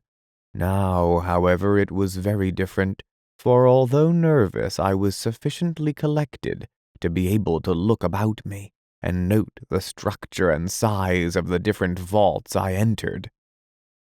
Of course, with the amount of light given by my candle, it was not possible to examine each place minutely, but I was enabled to notice as I went along that the walls appeared to be built with wonderful precision and finish, while here and there an occasional massive pillar shot up to support the vaulted roof. Thus I came at last to the great cellar that I remembered.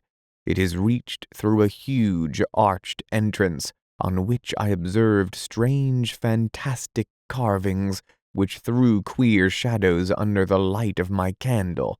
As I stood and examined these thoughtfully, it occurred to me how strange it was that I should be so little acquainted with my own house, yet this may easily be understood when one realizes the size of this ancient pile and the fact that only my sister and I live in it, occupying a few of the rooms, such as our wants decide. Holding the light high, I passed on into the cellar, and keeping to the right paced slowly up until I reached the further end. I walked quietly and looked cautiously about as I went, but so far as the light showed, I saw nothing unusual. At the top I turned to the left, still keeping to the wall, and so continued until I had traversed the whole of the vast chamber. As I moved along, I noticed that the floor was composed of solid rock, in places covered with a damp mold, in others bare, or almost so, save for a thin coating of light gray dust. I had halted at the doorway. Now, however, I turned and made my way up the center of the place, passing among the pillars and glancing to right and left as I moved. About halfway up the cellar, I stubbed my foot against something that gave out a metallic sound. Stooping quickly, I held the candle and saw that the object I had kicked was a large metal ring. Bending lower, I cleared the dust from around it and presently discovered that it was attached to a ponderous trap-door, black with age.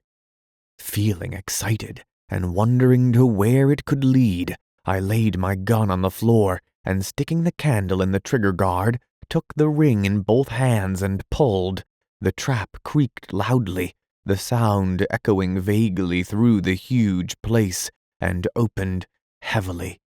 Propping the edge on my knee, I reached for the candle and held it in the opening, moving it to right and left, but could see nothing. I was puzzled and surprised. There were no signs of steps, not even the appearance of there ever having been any. Nothing, save an empty blackness. I might have been looking down into a bottomless, sideless well. Then, even as I started, full of perplexity, I seemed to hear far down, as though from untold depths, a faint whisper of sound. I bent my head quickly, more into the opening, and listened intently. It may have been fancy, but I could have sworn to hearing a soft titter that grew into a hideous chuckling, faint and distant. Startled, I leapt backward, letting the trap fall with a hollow clang that filled the place with echoes. Even then I seemed to hear that mocking, suggestive laughter, but this I knew must be my imagination. The sound I had heard was far too slight to penetrate through the cumbrous trap. For a full minute I stood there quivering, glancing nervously behind and before, but the great cellar was silent as a grave, and gradually I shook off the frightened sensation. With a calmer mind I began again, curious to know into what the trap opened, but could not then summon sufficient courage to make a further investigation. One thing I felt, however, was that the trap ought to be secured. This I accomplished by placing upon it several large pieces of dressed stone, which I had noticed in my tour along the east wall. Then, after a final scrutiny of the rest of the place, I retracted my way through the cellars to the stairs, and so reached the daylight with an infinite feeling of relief that the uncomfortable task was accomplished. Chapter 10. the time of waiting. The sun was now warm and shining brightly, forming a wondrous contrast to the dark and dismal cellars, and it was with comparatively light feelings that I made my way up to the tower to survey the gardens. There I found everything quiet, and after a few minutes went down to Mary's room. Here, having knocked and received a reply, I unlocked the door. My sister was sitting quietly on the bed, as though waiting. She seemed quite herself again, and made no attempt to move away as I approached. Yet I observed that she scanned my face anxiously, as though in doubt, and but half assured in her mind that there was nothing to fear from me. To my questions as to how she felt, she replied sanely enough that she was hungry and would like to go down to prepare breakfast if I did not mind. For a minute I meditated whether it would be safe to let her out. Finally I told her she might go, on condition that she promised not to attempt to leave the house or meddle with any of the outer doors. At my mention of the doors, a sudden look of fright crossed her face, but she said nothing, save to give the required promise, and then left the room silently. Crossing the floor, I approached Pepper. He had waked as I entered, but beyond a slight yelp of pleasure and a soft rapping with his tail, had kept quiet. Now, as I patted him, he made an attempt to stand up, and succeeded, only to fall back on his side with a little yowl of pain. I spoke to him, and bade him lie still. I was greatly delighted with his improvement, and also with the natural kindness of my sister's heart in taking such good care of him in spite of her condition of mind. After a while I left him, and went downstairs to my study. In a little time Mary appeared, carrying a tray on which smoked a hot breakfast. As she entered the room I saw her gaze fasten on the props that supported the sturdy door. Her lips tightened, and I thought she paled slightly. But that was all. Putting the tray down at my elbow, she was leaving the room quietly when I called her back. She came, it seemed, a little timidly, as though startled, and I noted that her hand clutched at her apron nervously. "Come, Mary," I said. "Cheer up. Things look brighter. I've seen none of the creatures since yesterday morning, early." She looked at me in a curiously puzzled manner, as though not comprehending. Then intelligence swept into her eyes, and fear, but she said nothing beyond an unintelligible murmur of acquiescence. After that I kept silence. It was evident that any reference to the swine things was more than her shaken nerves could bear. Breakfast over, I went up to the tower. Here, during the greater part of the day, I maintained a strict watch over the gardens. Once or twice I went down to the basement to see how my sister was getting along. Each time I found her quiet and curiously submissive. Indeed, on the last occasion she even ventured to address me on her own account with regard to some household matter that needed attention. Though this was done with an almost extraordinary timidity, I hailed it with happiness, as being the first word voluntarily spoken since the critical moment when I had caught her unbarring the back door, to go out among those waiting brutes. I wondered whether she was aware of her attempt, and how near a thing it had been, but refrained from questioning her, thinking it best to let well alone. That night I slept in a bed, the first time for 2 nights. In the morning I rose early, and took a walk through the house. All was as it should be, and I went up to the tower to have a look at the gardens. Here again I found perfect quietness. At breakfast when I met Mary, I was greatly pleased to see that she had sufficiently regained command over herself to be able to greet me in a perfect natural manner. She talked sensibly and quietly, only keeping carefully from any mention of the past couple of days. In this I humored her, to the extent of not attempting to lead the conversation in that direction. Earlier in the morning I had been to see Pepper. He was mending rapidly and bade fair to be on his legs in earnest in another day or two. Before leaving the breakfast table I made some reference to his improvement. In the short discussion that followed, I was surprised to gather from my sister's remarks that she was still under the impression that his wound had been given by the wild cat of my invention. It made me feel almost ashamed of myself for deceiving her, yet the lie had been told to prevent her from being frightened, and then I had been sure that she must have known the truth later, when those brutes had attacked the house.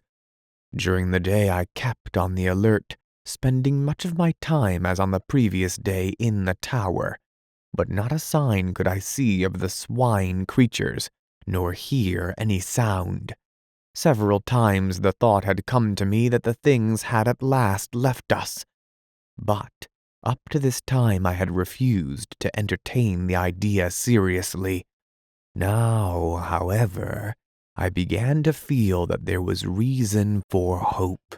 It would soon be 3 days since I had seen any of the things, but still I intended to use the utmost caution.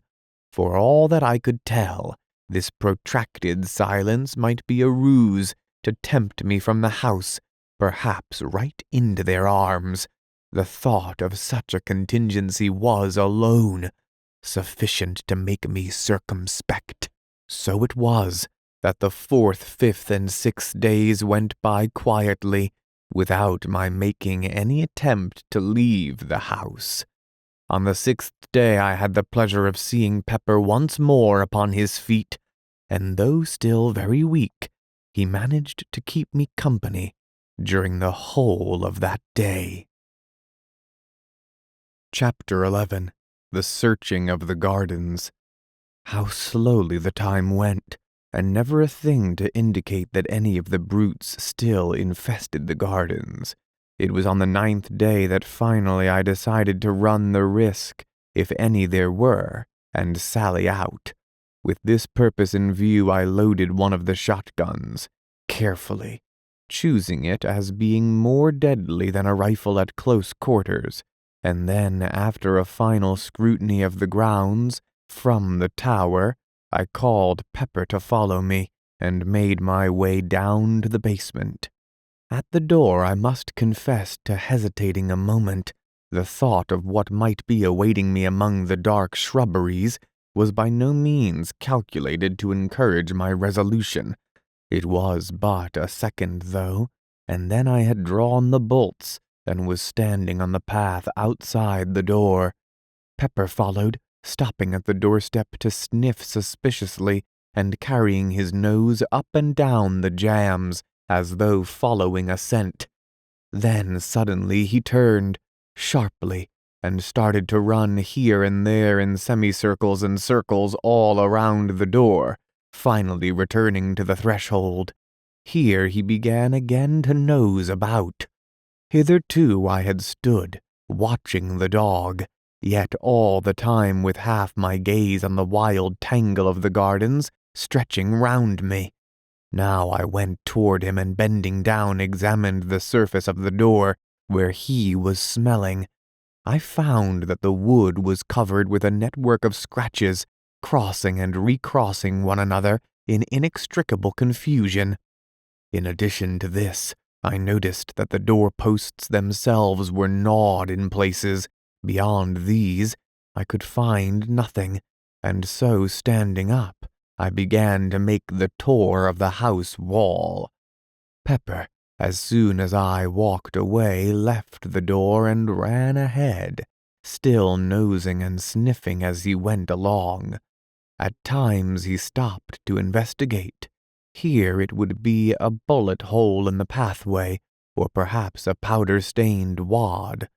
Anon it might be a piece of torn sod, or a disturbed patch of weedy path, but save for such trifles, he found nothing.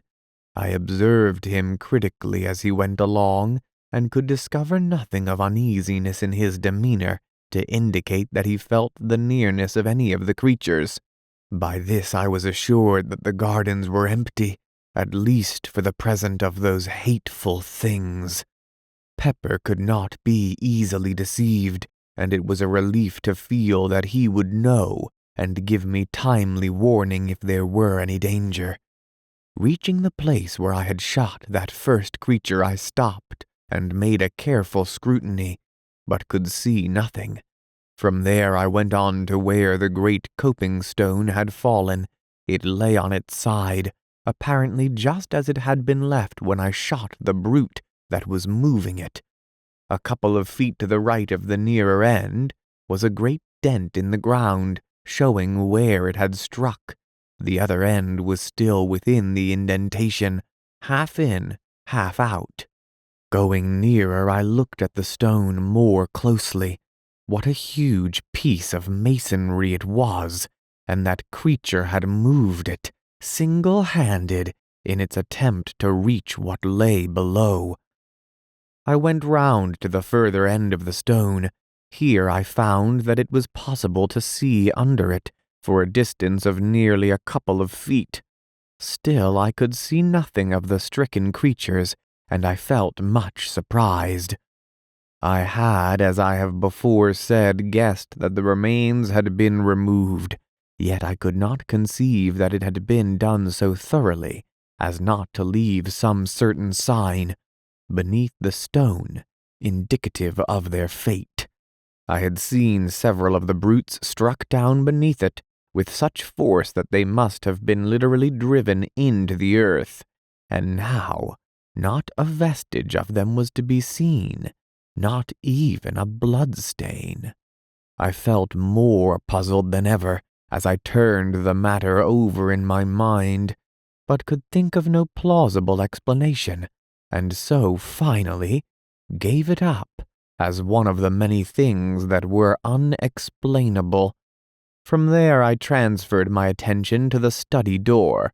I could see now even more plainly the effects of the tremendous strain to which it had been subjected, and I marveled how, even with the support afforded by the props, it had withstood the attacks so well. There were no marks of blows, indeed none had been given, but the door had been literally riven from its hinges by the application of enormous, silent force. One thing that I observed affected me profoundly. The head of one of the props had been driven right through a panel. This was of itself sufficient to show how huge an effort the creatures had made to break down the door, and how nearly they had succeeded.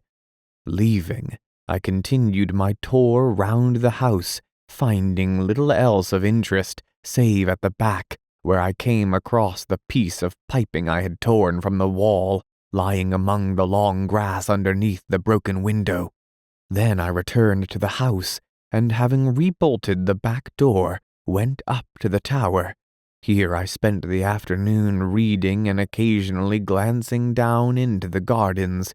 I had determined, if the night passed quietly, to go as far as the pit on the morrow. Perhaps I should be able to learn then something of what had happened. The day slipped away, and the night came, and went much as the last few nights had gone. When I rose, the morning had broken, fine and clear, and I determined to put my project into action. During breakfast I considered the matter carefully, after which I went to the study for my shotgun. In addition, I loaded and slipped into my pocket a small but heavy pistol. I quite understood that if there were any danger, it lay in the direction of the pit, and I intended to be prepared.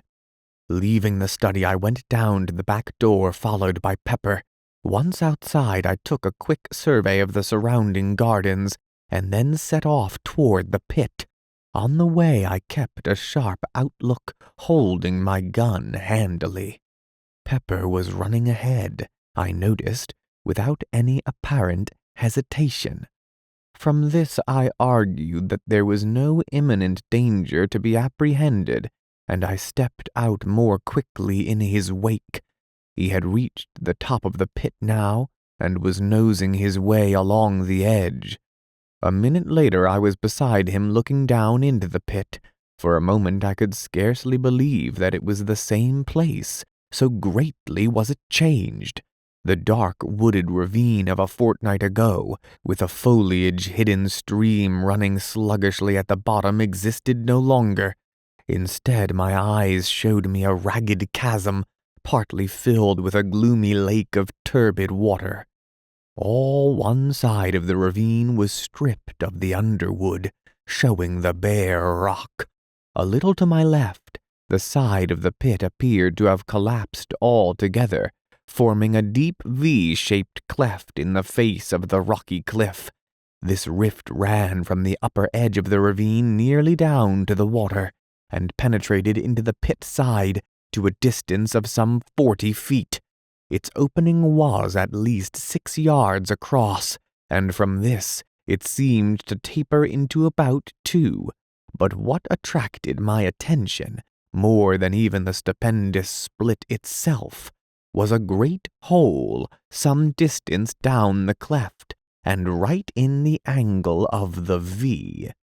It was clearly defined, and not unlike an arched doorway in shape, though lying as it did in the shadow, I could not see it very distinctly. The opposite side of the pit still retained its verdure, but so torn in places, and everywhere covered with dust and rubbish, that it was hardly distinguishable as such. My first impression that there had been a landslip was, I began to see, not sufficient of itself to account for all the changes I witnessed, and the water. I turned suddenly, for I had become aware that somewhere to my right there was a noise of running water. I could see nothing, but now that my attention had been caught, I distinguished easily that it came from somewhere at the east end of the pit. Slowly I made my way in that direction, the sound growing plainer as I advanced, until in a little I stood right above it. Even then I could not perceive the cause until I knelt down and thrust my head over the cliff.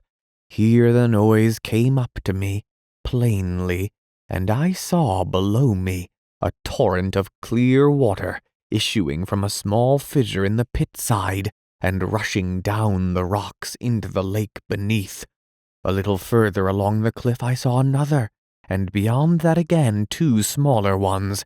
These then would help to account for the quantity of water in the pit, and if the fall of rock and earth had blocked the outlet of the stream at the bottom, there was little doubt that it was contributing a very large share.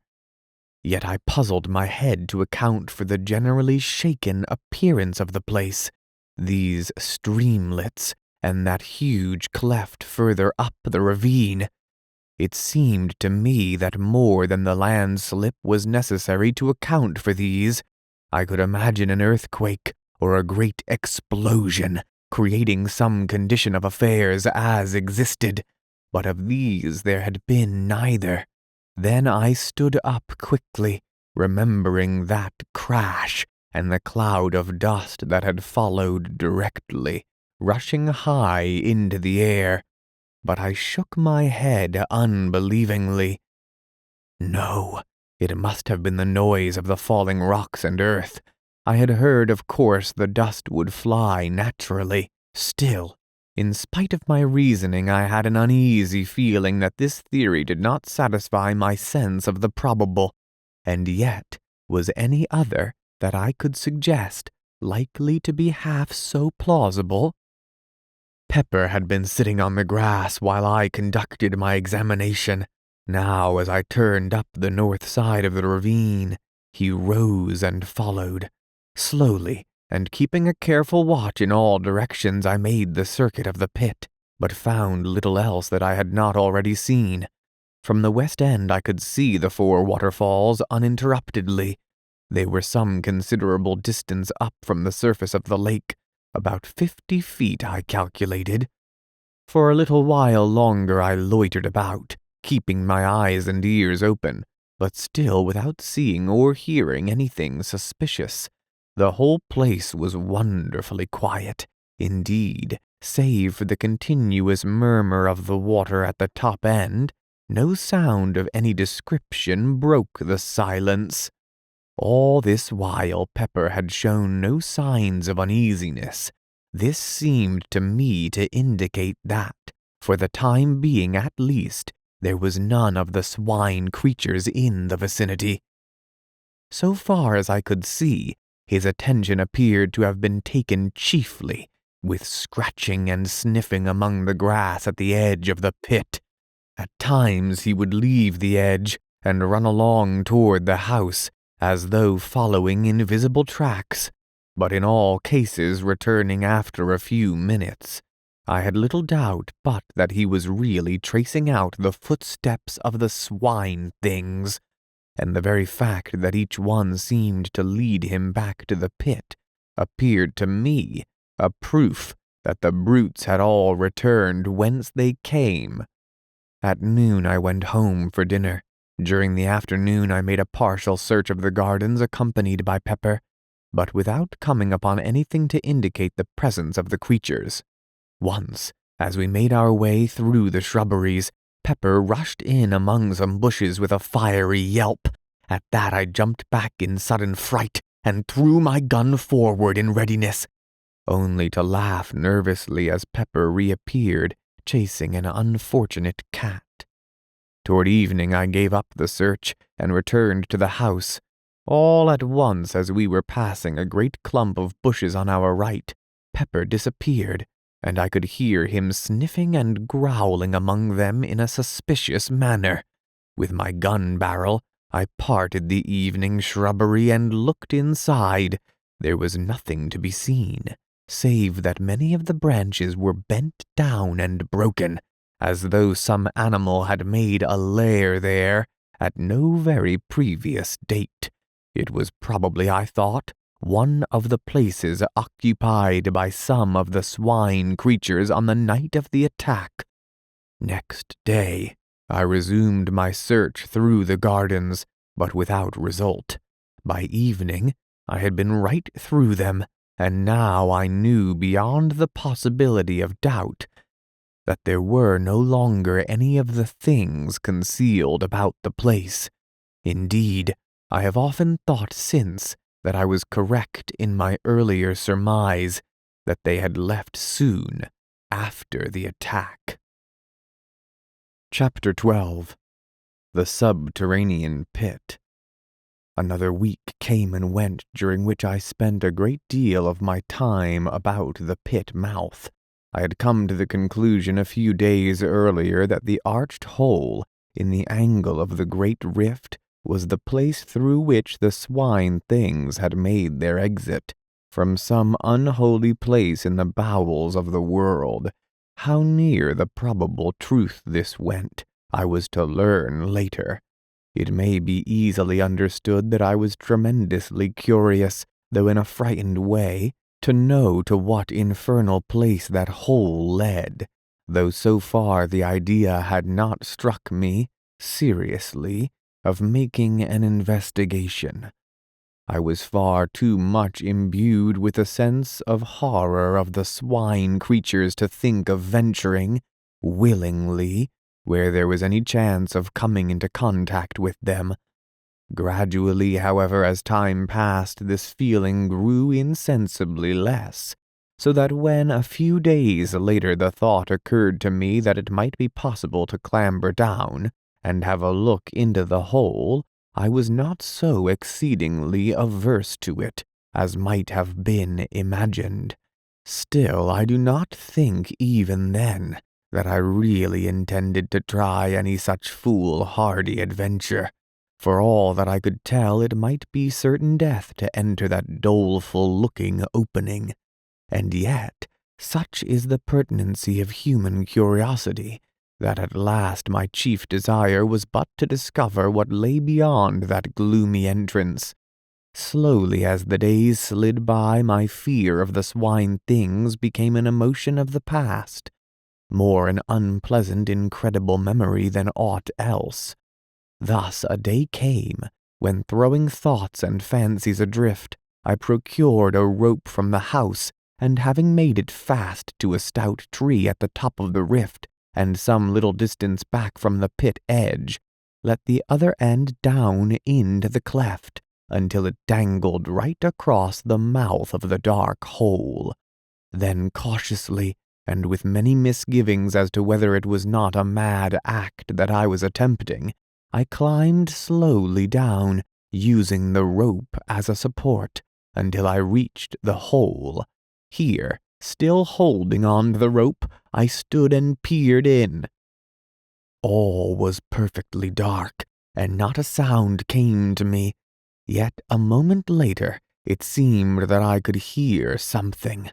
I held my breath and listened, but all was silent as the grave, and I breathed freely once more.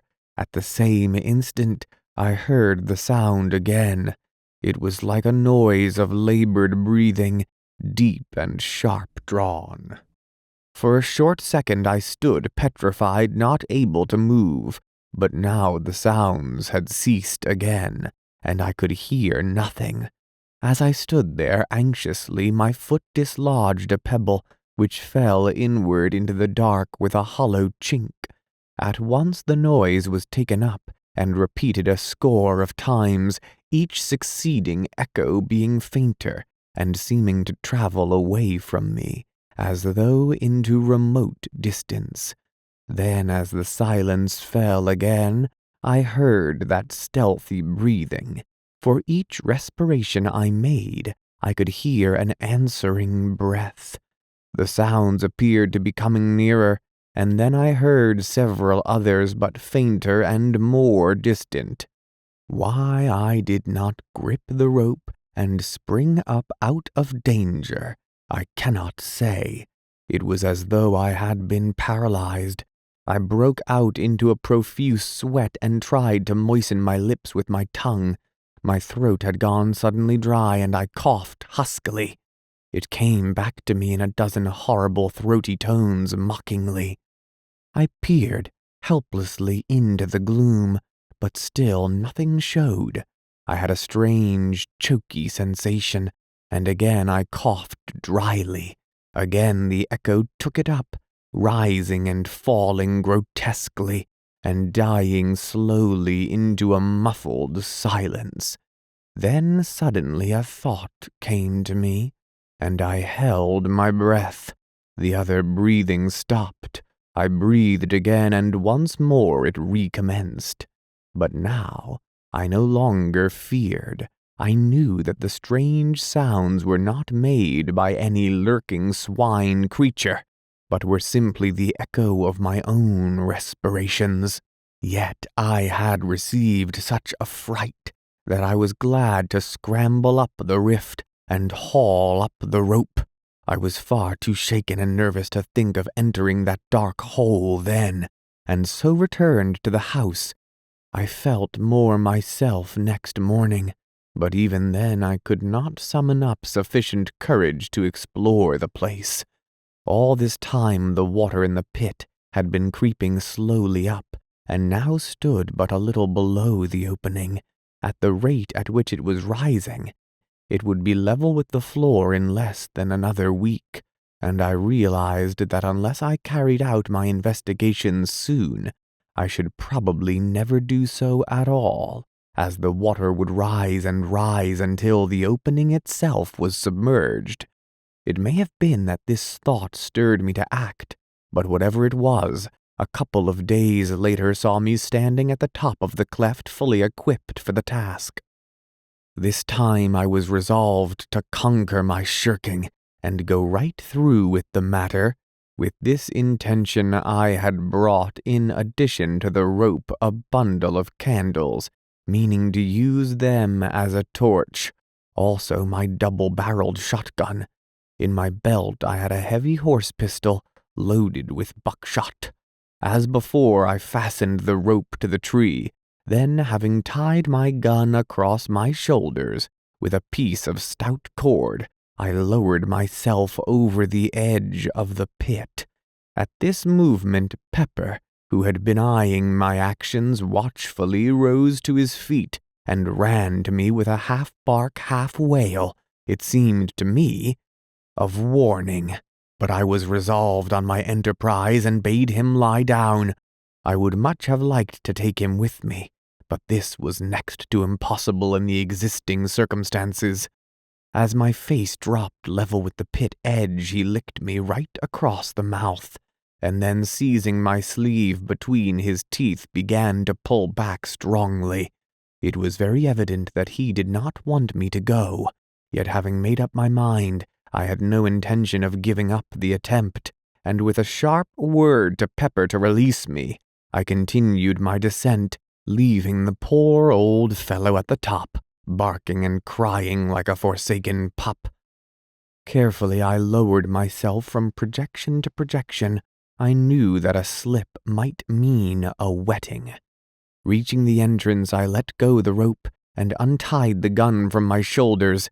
Then, with a last look at the sky, which I noticed was clouding over rapidly, I went forward a couple of paces so as to be shielded from the wind, and lit one of the candles.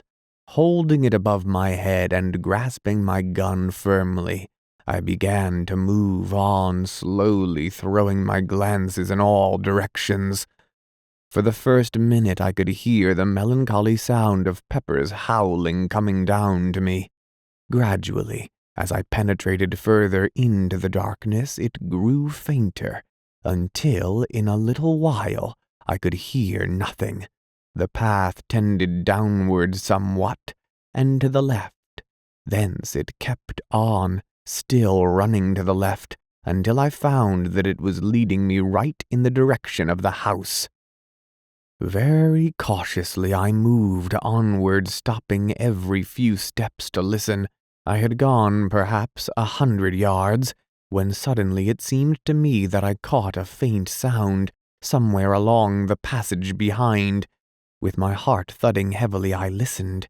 The noise grew plainer, and appeared to be approaching rapidly. I could hear it distinctly now. It was the soft padding of running feet. In the first moments of fright I stood irresolute, not knowing whether to go forward or backward. Then, with a sudden realization of the best thing to do, I backed up to the rocky wall on my right, and holding the candle above my head, waited, gun in hand, cursing my foolhardy curiosity for bringing me into such a strait. I had not long to wait, but a few seconds before two eyes reflected back from the gloom the rays of my candle. I raised my gun using my right hand only and aimed quickly. Even as I did so, something leapt out of the darkness with a blustering bark of joy that woke the echoes like thunder. It was Pepper. How he had contrived to scramble down the cleft I could not conceive. As I brushed my hand nervously over his coat, I noticed that he was dripping, and concluded that he must have tried to follow me and fallen into the water, from which he would not find it very difficult to climb. Having waited a minute or so to steady myself, I proceeded along the way, Pepper following quietly. I was curiously glad to have the old fellow with me. He was company, and somehow with him at my heels I was less afraid. Also, I knew how quickly his keen ears would detect the presence of my unwelcome creature, should there be such amid the darkness that wrapped us. For some minutes we went slowly along, the path still leading straight toward the house. Soon I concluded we should be standing right beneath it, did the path but carry far enough. I led the way, cautiously, for another 50 yards or so. Then I stopped and held the light high, and reason enough I had to be thankful that I did so, for there, not 3 paces forward, the path vanished, and in place showed a hollow blackness that sent sudden fear through me. Very cautiously I crept forward and peered down, but could see nothing. Then I crossed to the left of the passage to see whether there might be any continuation of the path. Here, right against the wall, I found that a narrow track, some 3 feet wide, led onward. Carefully I stepped onto it, but had not gone far before I regretted venturing thereon, for after a few paces, the already narrow way resolved itself into a mere ledge, with, on the side, the solid, unyielding rock towering up in a great wall to the unseen roof, and on the other, that yawning chasm. I could not help reflecting how helpless I was, should I be attacked there with no room to turn, and where even the recoil of my weapon might be sufficient to drive me headlong into the depths below. To my great relief, a little further on, the track suddenly broadened out again to its original breadth. Gradually, as I went onward, I noticed that the path tended steadily to the right, and so after some minutes, I discovered that I was not going forward, but simply circling the huge abyss. I had evidently come to the end of the great passage. 5 minutes later, I stood on the spot from which I had started, having been completely round what I guessed now to be a vast pit, the mouth of which must be at least 100 yards across. For some little time I stood there lost in perplexing thought. "What does it all mean?" was the cry that had begun to reiterate through my brain. A sudden idea struck me, and I searched round for a piece of stone. Presently I found a bit of rock about the size of a small loaf. Sticking the candle upright in a crevice of the floor, I went back from the edge somewhat, and taking a short run, launched the stone forward into the chasm, my idea being to throw it far enough to keep it clear of the sides. Then I stooped forward and listened, but though I kept perfectly quiet for at least a full minute, no sound came back to me from out of the dark. I knew then that the depth of the hole must be immense, for the stone, had it struck anything, was large enough to have set the echoes of that weird place whispering for an indefinite period. Even as it was, the cavern had given back the sounds of my footfalls multitudinously. The place was awesome, and I would willingly have retraced my steps and left the mysteries of its solitudes unsolved, only to do so meant admitting defeat. Then a thought came to try to get a view of the abyss. It occurred to me that if I placed my candles round the edge of the hole, I should be able to get at least some dim sight of the place. I found on counting that I had brought 15 candles in the bundle, my intention having been, as I have already said, to make a torch of the lot. These I proceeded to place round the pit mouth, with an interval of about 20 yards between each. Having completed the circle, I stood in the passage and endeavored to get an idea of how the place looked, but I discovered immediately that they were totally insufficient for my purpose. They did little more than make the gloom visible. One thing they did, however, and that was, they confirmed my opinion of the size of the opening, and although they showed me nothing that I wanted to see, yet the contrast they afforded to the heavy darkness pleased me curiously. It was as though 15 tiny stars shone through the subterranean night. Then, even as I stood, Pepper gave a sudden howl that was taken up by the echoes and repeated with ghastly variations, dying away slowly. With a quick movement I held aloft the one candle that I had kept, and glanced down at the dog at the same moment. I seemed to hear a noise, like a diabolical chuckle, rise up from the hitherto silent depths of the pit. I started. Then I recollected that it was, probably, the echo of Pepper's howl. Pepper had moved away from me up the passage a few steps. He was nosing along the rocky floor, and I thought I heard him lapping. I went toward him, holding the candle low.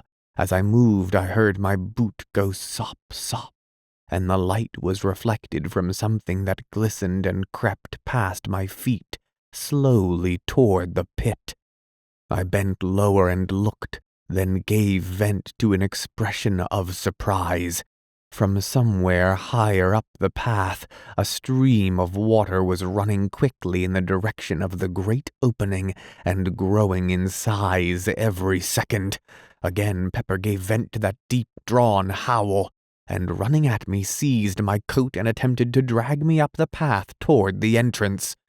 With a nervous gesture I shook him off and crossed quickly over to the left-hand wall. If anything were coming, I was going to have the wall at my back. Then, as I stared anxiously up the pathway, my candle caught a gleam far up the passage. At the same moment I became conscious of a murmurous roar that grew louder and filled the whole cavern with deafening sound. From the pit came a deep, hollow echo, like the sob of a giant. Then I had sprung to one side onto the narrow ledge that ran round the abyss, and turning, saw a great wall of foam sweep past me, and leapt tumultuously into the waiting chasm. A cloud of spray burst over me, extinguishing my candle, and wetting me to the skin. I still held my gun. The 3 nearest candles went out, but the further ones gave only a short flicker. After the first rush, the flow of water eased down to a steady stream, maybe a foot in the depth, though I could not see this until I procured one of the lighted candles, and with it started to reconnoiter.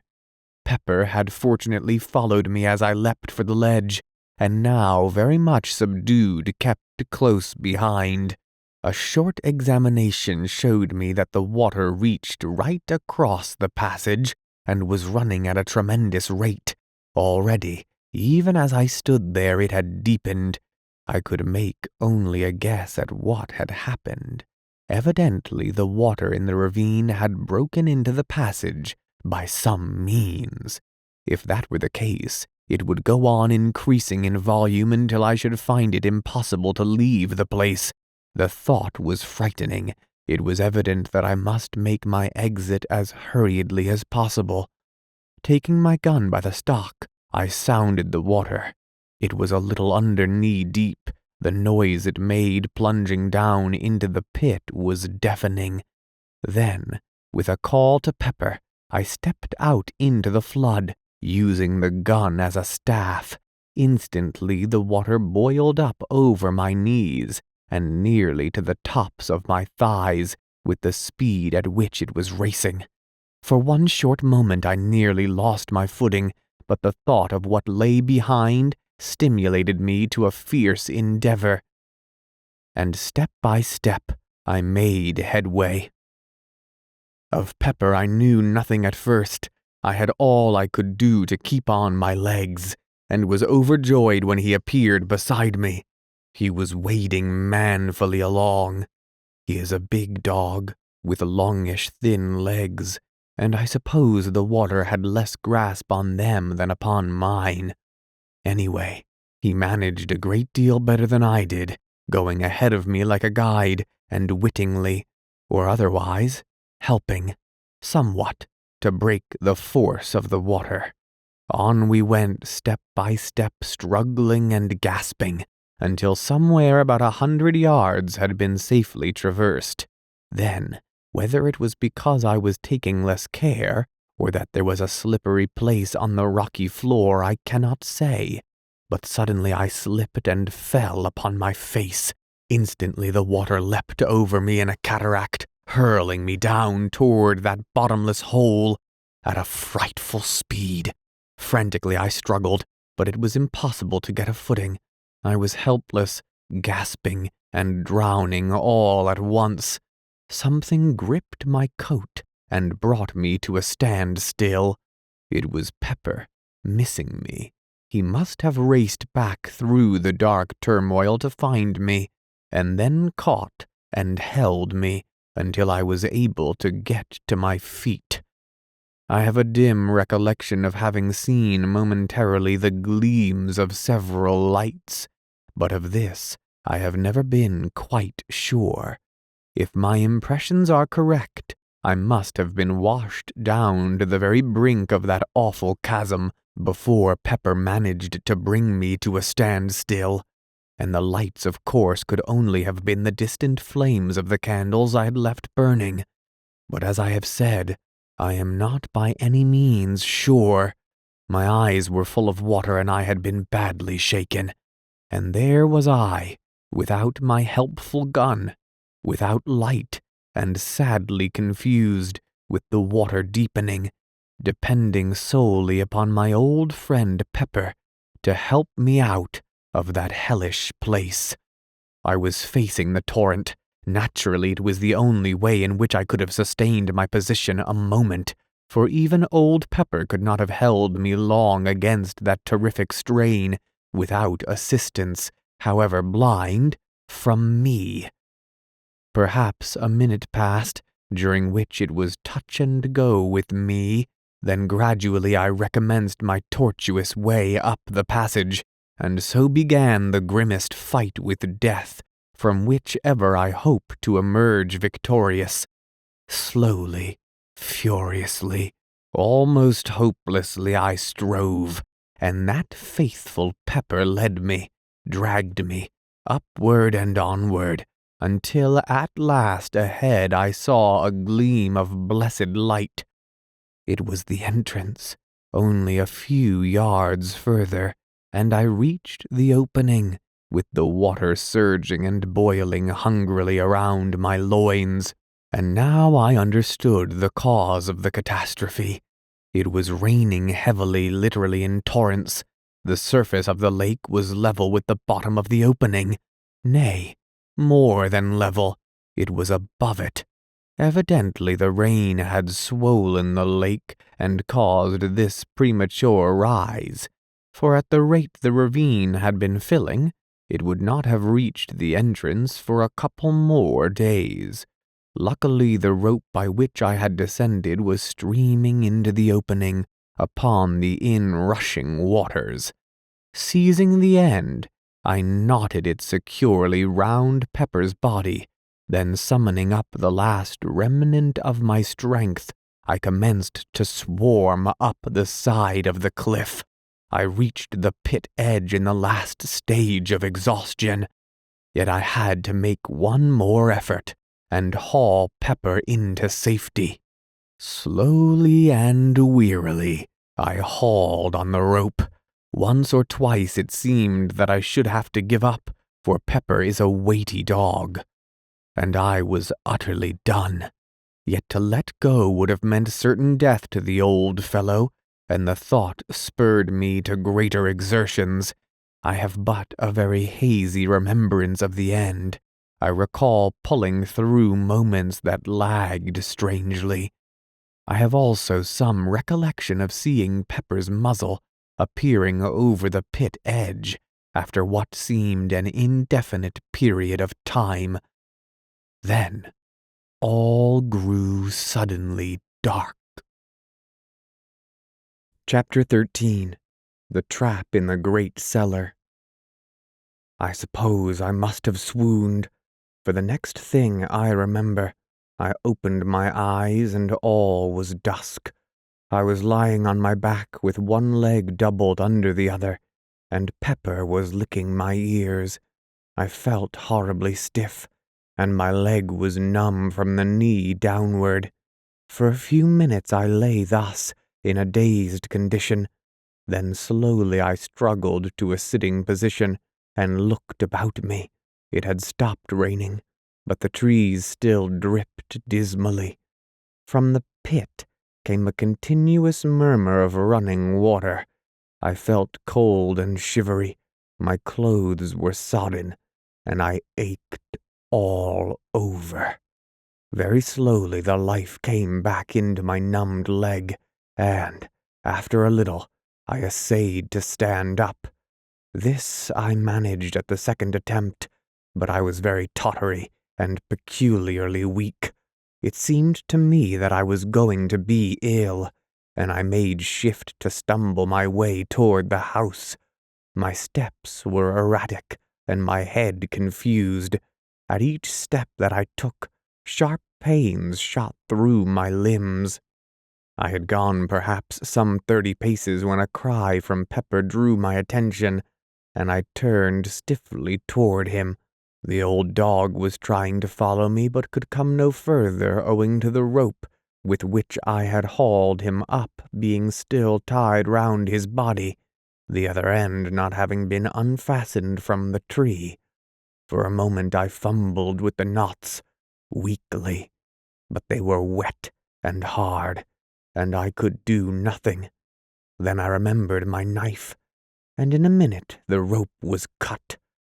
How I reached the house I scarcely know, and of the days that followed I remember still less.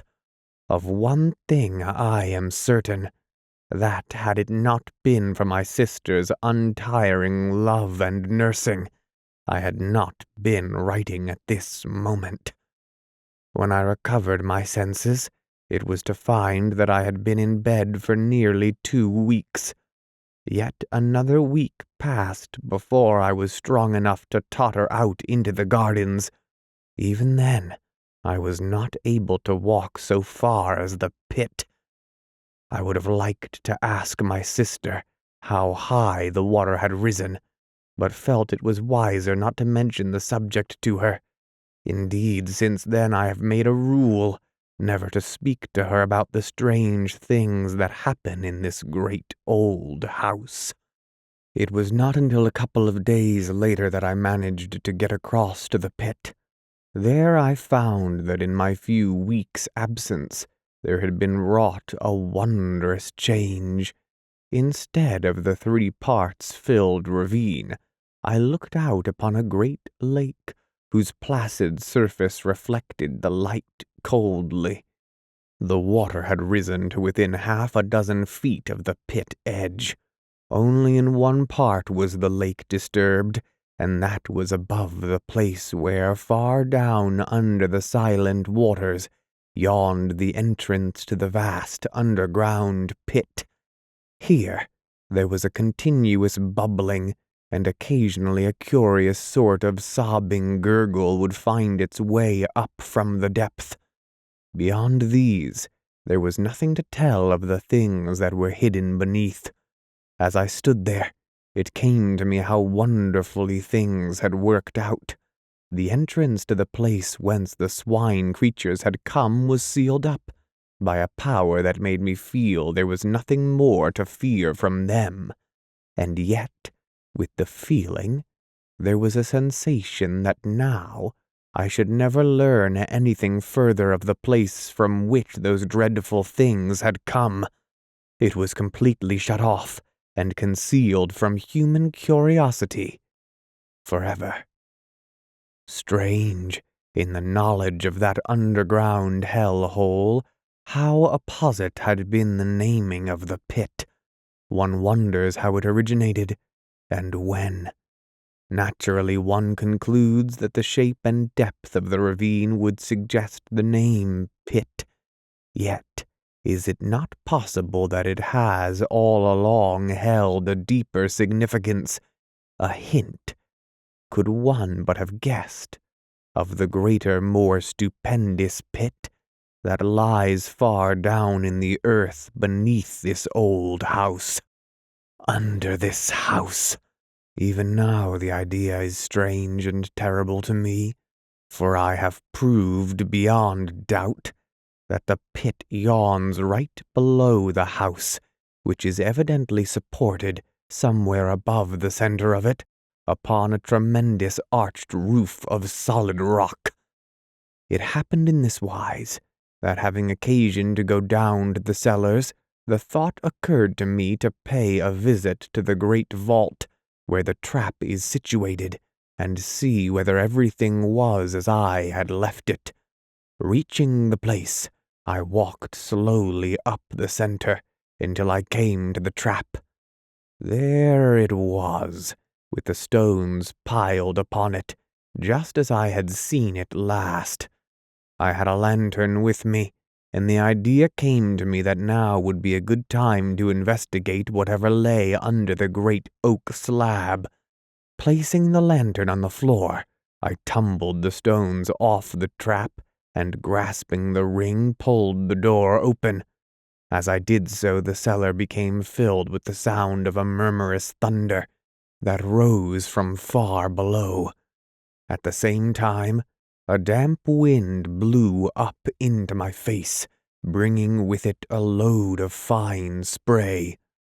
Therewith I dropped the trap hurriedly, with a half-frightened feeling of wonder.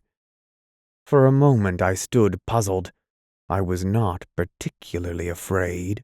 The haunting fear of the swine things had left me long ago, but I was certainly nervous and astonished. Then a sudden thought possessed me, and I raised the ponderous door with a feeling of excitement. Leaving it standing upon its end, I seized the lantern, and kneeling down, thrust it into the opening. As I did so, the moist wind and spray drove in my eyes, making me unable to see for a few moments. Even when my eyes were clear, I could distinguish nothing below me save darkness and a whirling spray. Seeing that it was useless to expect to make out anything with the light so high, I felt in my pockets for a piece of twine with which to lower it further into the opening. Even as I fumbled, the lantern slipped from my fingers and hurtled down into the darkness. For a brief instant, I watched its fall and saw the light shine on a tumult of white foam some 80 or 100 feet below me. Then it was gone. My sudden surmise was correct, and now I knew the cause of the wet and noise. The great cellar was connected with the pit by means of the trap, which opened right above it, and the moisture was the spray rising from the water, falling into the depths. In an instant I had an explanation of certain things that had hitherto puzzled me. Now I could understand why the noises, on the first night of the invasion, had seemed to rise directly from under my feet, and the chuckle that had sounded when first I opened the trap. Evidently some of the swine things must have been right beneath me. Another thought struck me. Were the creatures all drowned? Would they drown? I remembered how unable I had been to find any traces to show that my shooting had been really fatal. Had they life as we understood life? Or were they ghouls? These thoughts flashed through my brain as I stood in the dark, searching my pockets for matches. I had the box in my hand now, and striking a light I stepped to the trap door and closed it. Then I piled the stones back upon it, after which I made my way out from the cellars. And so, I suppose the water goes on, thundering down into that bottomless hell pit. Sometimes I have an inexplicable desire to go down to the great cellar, open the trap, and gaze into the impenetrable, spray-damp darkness. At times the desire becomes almost overpowering in its intensity. It is not mere curiosity that prompts me, but more as though some unexplained influence were at work. Still, I never go, and intend to fight down the strange longing and crush it, even as I would the unholy thought of self-destruction. This idea of some intangible force being exerted may seem reasonless, yet my instinct warns me that it is not so. In these things, reason seems to me less to be trusted than instinct. One thought there is, in closing, that impresses itself upon me with ever-growing insistence. It is that I live in a very strange house, a very awful house, and I have begun to wonder whether I am doing wisely in staying here. Yet if I left, where could I go, and still obtain the solitude and the sense of her presence that alone make my old life bearable? Footnote 1. An apparently unmeaning interpolation. I can find no previous reference in the manuscript to this matter. It becomes clearer, however, in the light of succeeding incidents. Chapter 14. The Sea of Sleep. For a considerable period after the last incident which I have narrated in my diary, I had serious thoughts of leaving this house, and might have done so but for the great and wonderful thing of which I am about to write. How well I was advised in my heart when I stayed on here, spite of those visions and sights of unknown and unexplainable things. For had I not stayed, then I had not seen again the face of her I loved. Yes, though few know it, none now save my sister Mary, I have loved, and ah me, lost.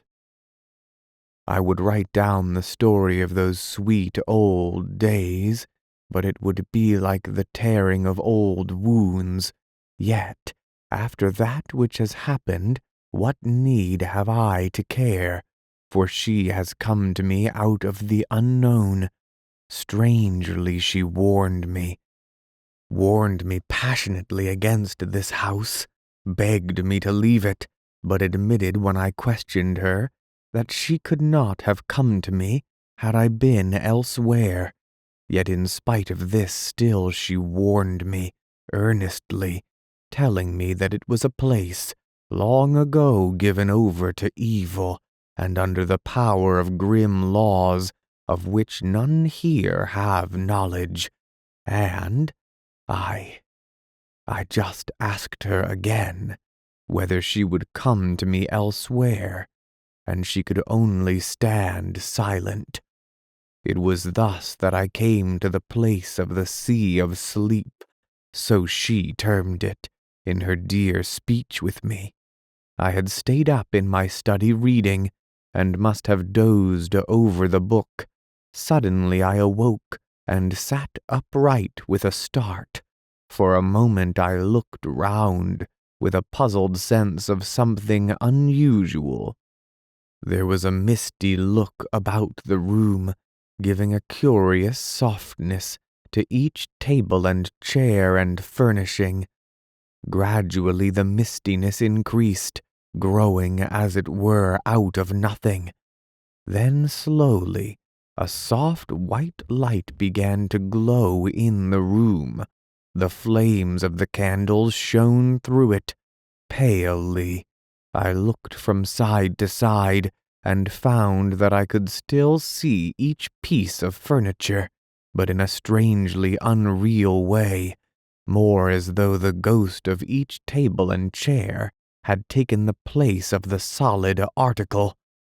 Gradually as I looked, I saw them fade and fade, until, slowly, they resolved into nothingness.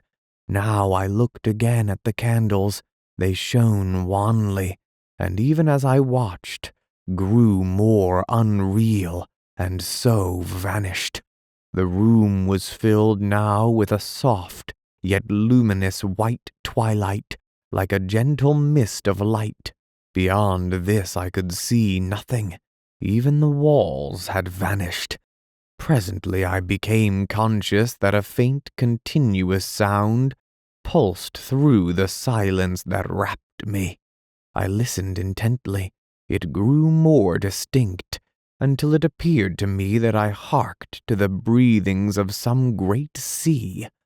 I cannot tell how long a space passed thus, but after a while it seemed that I could see through the mistiness, and slowly I became aware that I was standing upon the shore of an immense and silent sea.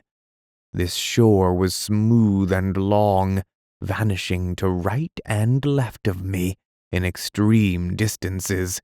In front swam a still immensity of sleeping ocean.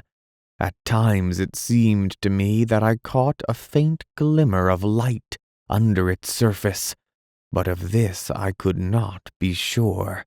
Behind me rose up to an extraordinary height gaunt, black cliffs.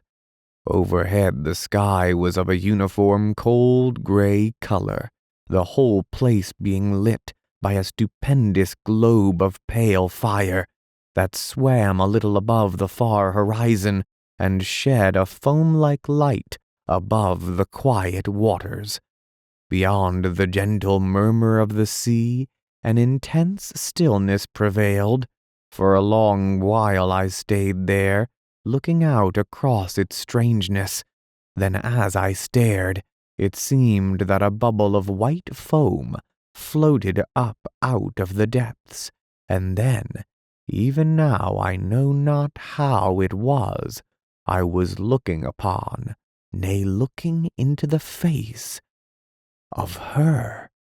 I into her face, into her soul, and she looked back at me with such a commingling of joy and sadness that I ran toward her, blindly, crying strangely to her in a very agony of remembrance, of terror, and of hope to come to me. Yet spite of my crying, she stayed out there upon the sea and only shook her head, sorrowfully. But in her eyes was the old earth light of tenderness that I had come to know before all things ere we were parted. At her perverseness I grew desperate and essayed to wade to her, yet though I would, I could not. Some invisible barrier held me back, and I was fain to stay where I was and cry out to her in the fullness of my soul, "Oh, my darling, but could say no more for very intensity. And at that she came over swiftly and touched me, and it was as though heaven had opened. Yet when I reached out my hands to her, she put me from her with tenderly stern hands, and I was abashed." Footnote 2. Here the writing becomes undecipherable, owing to the damaged condition of this part of the manuscript. Below I print such fragments as are legible. The fragments, the legible portions of the mutilated leaves. Through tears, noise of eternity in my ears, we parted, she whom I love. Oh my God. I was a great time dazed, and then I was alone in the blackness of the night. I knew that I journeyed back once more to the known universe. Presently I emerged from that enormous darkness. I had come among the stars. Vast time, the sun, far and remote. I entered into the gulf that separates our system from the outer suns.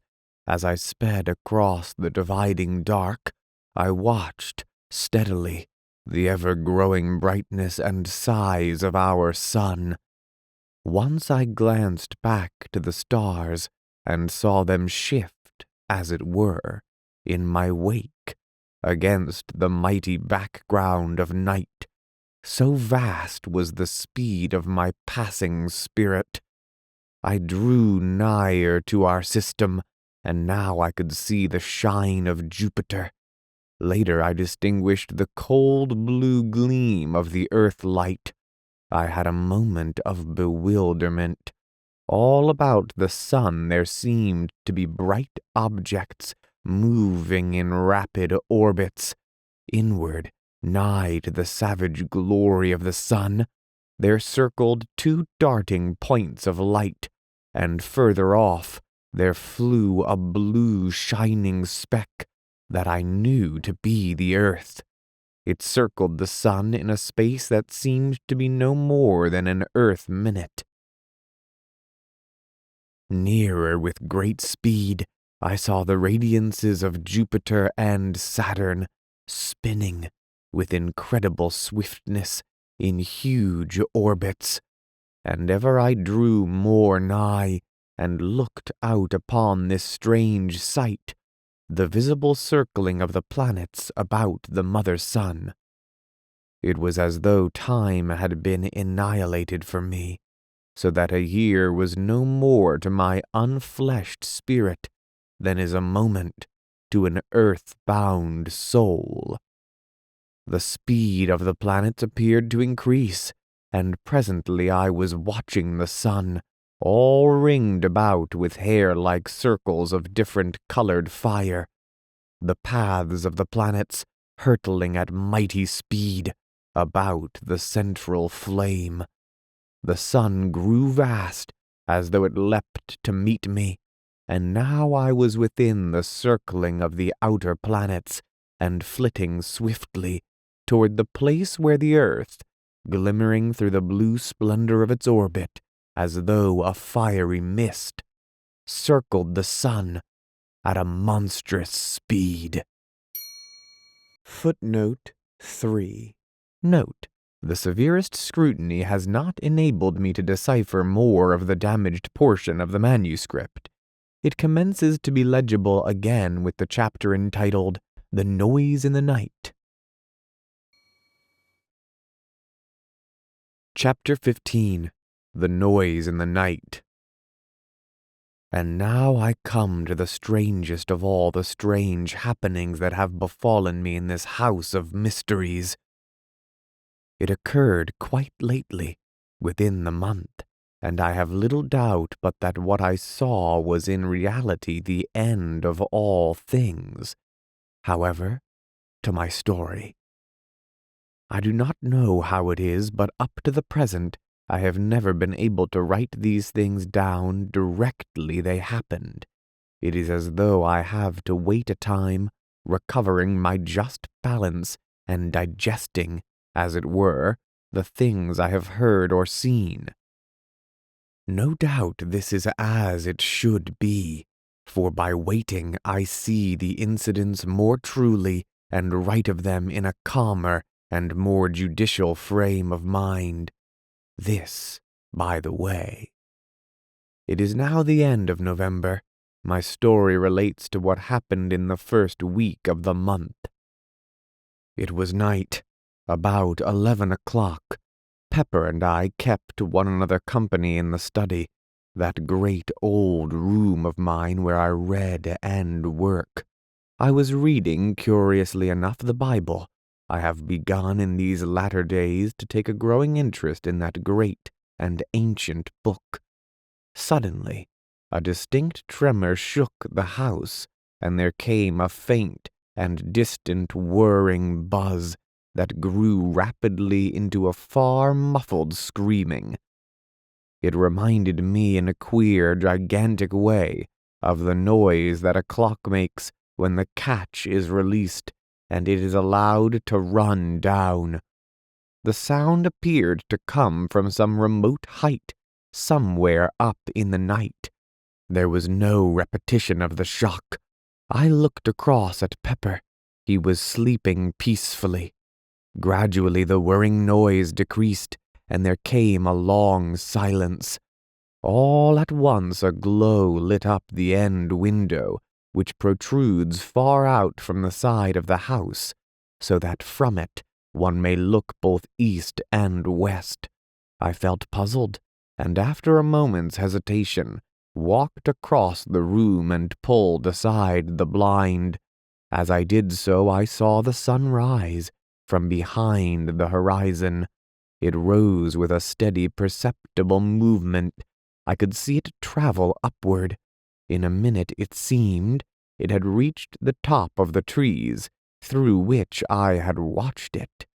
Up, up. It was broad daylight now. Behind me, I was conscious of a sharp, mosquito-like buzzing. I glanced round and knew that it came from the clock. Even as I looked, it marked off an hour. The minute hand was moving round the dial, faster than an ordinary second hand. The hour hand moved quickly from space to space. I had a numb sense of astonishment. A moment later, so it seemed, the two candles went out, almost together. I turned swiftly back to the window, for I had seen the shadow of the window frames traveling along the floor toward me, as though a great lamp had been carried up past the window. I saw now that the sun had risen high into the heavens and was still visibly moving. It passed above the house with an extraordinary sailing kind of motion. As the window came into shadow, I saw another extraordinary thing. The fine weather clouds were not passing easily across the sky. They were scampering as though 100-mile-an-hour wind blew. As they passed, they changed their shapes 1,000 times a minute, as though writhing with a strange life, and so were gone. And presently others came and whisked away likewise. To the west I saw the sun drop with an incredible smooth, swift motion. Eastward, the shadows of every seen thing crept toward the coming grayness, and the movement of the shadows was visible to me, a stealthy, writhing creep of the shadows of the wind-stirred trees. It was a strange sight. Quickly the room began to darken. The sun slid down to the horizon, and seemed, as it were, to disappear from my sight, almost with a jerk. Through the grayness of the swift evening, I saw the silver crescent of the moon falling out of the southern sky toward the west. The evening seemed to merge into an almost instant night. Above me, the many constellations passed in a strange, noiseless circling. Westward, the moon fell through that last 1,000 fathoms of the night gulf, and there was only the starlight. About this time the buzzing in the corner ceased, telling me that the clock had run down. A few minutes passed, and I saw the eastward sky lighten. A gray, sullen morning spread through all the darkness and hid the march of the stars. Overhead there moved, with a heavy, everlasting rolling, a vast, seamless sky of gray clouds, a cloud sky that would have seemed motionless through all the length of an ordinary earth day. The sun was hidden from me, but from moment to moment the world would brighten and darken beneath waves of subtle light and shadow. The light shifted ever westward, and the night fell upon the earth. A vast rain seemed to come with it, and a wind of a most extraordinary loudness, as though the howling of a night-long gale were packed into the space of no more than a minute. This noise passed almost immediately, and the clouds broke, so that once more I could see the sky. The stars were flying westward with astounding speed. It came to me now for the first time. that though the noise of the wind had passed, yet a constant blurred sound was in my ears. Now that I noticed it, I was aware that it had been with me all the time. It was the world noise, and then, even as I grasped at so much comprehension, there came the eastward light, no more than a few heartbeats, and the sun rose swiftly. Through the trees I saw it, and then it was above the trees. Up, up, it soared, and all the world was light. It passed with a swift, steady swing to its highest altitude, and fell thence westward. I saw the day roll visibly over my head. A few light clouds flittered northward and vanished. The sun went down with one swift, clear plunge, and there was about me, for a few seconds, the darker growing gray of the gloaming. Southward and westward the moon was sinking rapidly. The night had come already. A minute it seemed, and the moon fell those remaining fathoms of dark sky. Another minute or so and the eastward sky glowed with the coming dawn. The sun leapt upon me with a frightening abruptness, and soared ever more swiftly toward the zenith. Then, suddenly, a fresh thing came to my sight. A black thundercloud rushed up out of the south, and seemed to leap all the arc of the sky in a single instant. As it came, I saw that its advancing edge flapped like a monstrous black cloth in the heaven, twirling and undulating rapidly with a horrid suggestiveness. In an instant, all the air was full of rain, and 100 lightning flashes seemed to flood downward, as it were in one great shower. In the same second of time, the world noise was drowned in the roar of the wind, and then my ears ached under the stunning impact of the thunder. And in the midst of this storm the night came, and then within the space of another minute the storm had passed, and there was only the constant blur of the world noise on my hearing. Overhead the stars were sliding quickly westward, and something, mayhaps the particular speed to which they had attained, brought home to me, for the first time, a keen realization of the knowledge that it was the world that revolved. I seemed to see suddenly the world, a vast dark mass, revolving visibly against the stars. The dawn and the sun seemed to come together, so greatly had the speed of the world revolution increased. The sun drove up in one long, steady curve, passed its highest point, and swept down into the western sky, and disappeared. I was scarcely conscious of evening, so brief was it.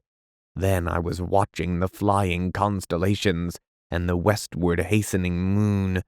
In but a space of seconds, so it seemed, it was sliding swiftly downward through the night blue, and then was gone, and almost directly came the morning. And now there seemed to come a strange acceleration. The sun made one clean, clear sweep through the sky, and disappeared behind the westward horizon, and the night came and went with a like haste. As the succeeding day opened and closed upon the world, I was aware of a sweat of snow suddenly upon the earth. The night came, and almost immediately the day. In the brief leap of the sun, I saw that the snow had vanished, and then once more it was night. Thus matters were, and even after the many incredible things that I have seen, I experienced all the time a most profound awe. To see the sun rise and set within a space of time to be measured by seconds, to watch, after a little, the moon leap a pale and ever-growing orb up into the night sky, and glide with a strange swiftness through the vast arc of blue, and presently to see the sun follow, springing out of the eastern sky as though in chase, and then again the night, with the swift and ghostly passing of starry constellations, was all too much to view believingly. Yet so it was, the day slipping from dawn to dusk, and the night sliding swiftly into day, ever rapidly, and more rapidly. The last 3 passages of the sun had shown me a snow-covered earth, which at night had seemed for a few seconds incredibly weird under the fast-shifting light of the soaring and falling moon. Now, however, for a little space, the sky was hidden by a sea of swaying leaden white clouds, which lightened and blackened alternately with the passage of day and night. The clouds rippled and vanished, and there was once more before me the vision of the swiftly leaping sun, and nights that came and went like shadows. Faster and faster spun the world, and now each day and night was completed within the space of but a few seconds, and still the speed increased. It was a little later that I noticed that the sun had begun to have the suspicion of a trail of fire behind it. This was due evidently to the speed at which it apparently traversed the heavens, and as the days sped, each one quicker than the last, the sun began to assume the appearance of a vast, flaming comet.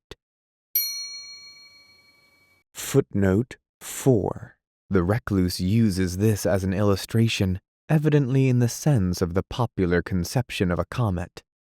Flaring across the sky at short periodic intervals.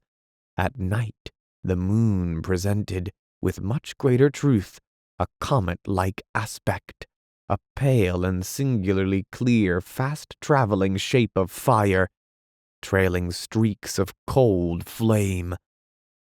The stars showed now merely as fine hairs of fire against the dark.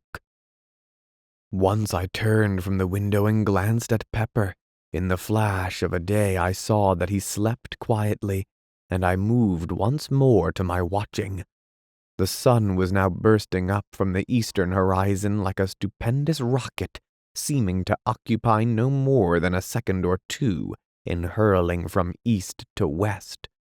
I could no longer perceive the passage of clouds across the sky, which seemed to have darkened somewhat. The brief nights appeared to have lost the proper darkness of night, so that the hair-like fire of the flying stars showed but dimly. As the speed increased, the sun began to sway very slowly in the sky, from south to north, and then slowly again from north to south. So amid a strange confusion of mind, the hours passed. All this while had Pepper slept. Presently, feeling lonely and distraught, I called to him softly, but he took no notice. Again I called, raising my voice slightly. Still he moved not. I walked over to where he lay and touched him with my foot to rouse him. At the action, gentle though it was, he fell to pieces. This is what happened. He literally and actually crumpled into a moldering heap of bones and dust. For the space of perhaps a minute, I stared down at the shapeless heap that had once been Pepper. I stood feeling stunned. What can have happened? I asked myself, not at once grasping the grim significance of that little hill of ash. Then, as I stirred the heap with my foot, it occurred to me that this could only happen in a great space of time, years and years. Outside, the weaving, fluttering light held the world. Inside, I stood trying to understand what it meant. what that little pile of dust and dry bones on the carpet meant, but I could not think coherently. I glanced away round the room, and now for the first time noticed how dusty and old the place looked. Dust and dirt everywhere, piled in little heaps in the corners, and spread about upon the furniture. The very carpet itself was invisible beneath a coating of the same all-pervading material. As I walked, little clouds of the stuff rose up from under my footsteps and assailed my nostrils, with a dry, bitter odor that made me wheeze huskily. Suddenly, as my glance fell again upon Pepper's remains, I stood still and gave voice to my confusion, questioning aloud whether the years were indeed passing, whether this, which I had taken to be a form of vision, was in truth a reality. I paused. A new thought had struck me.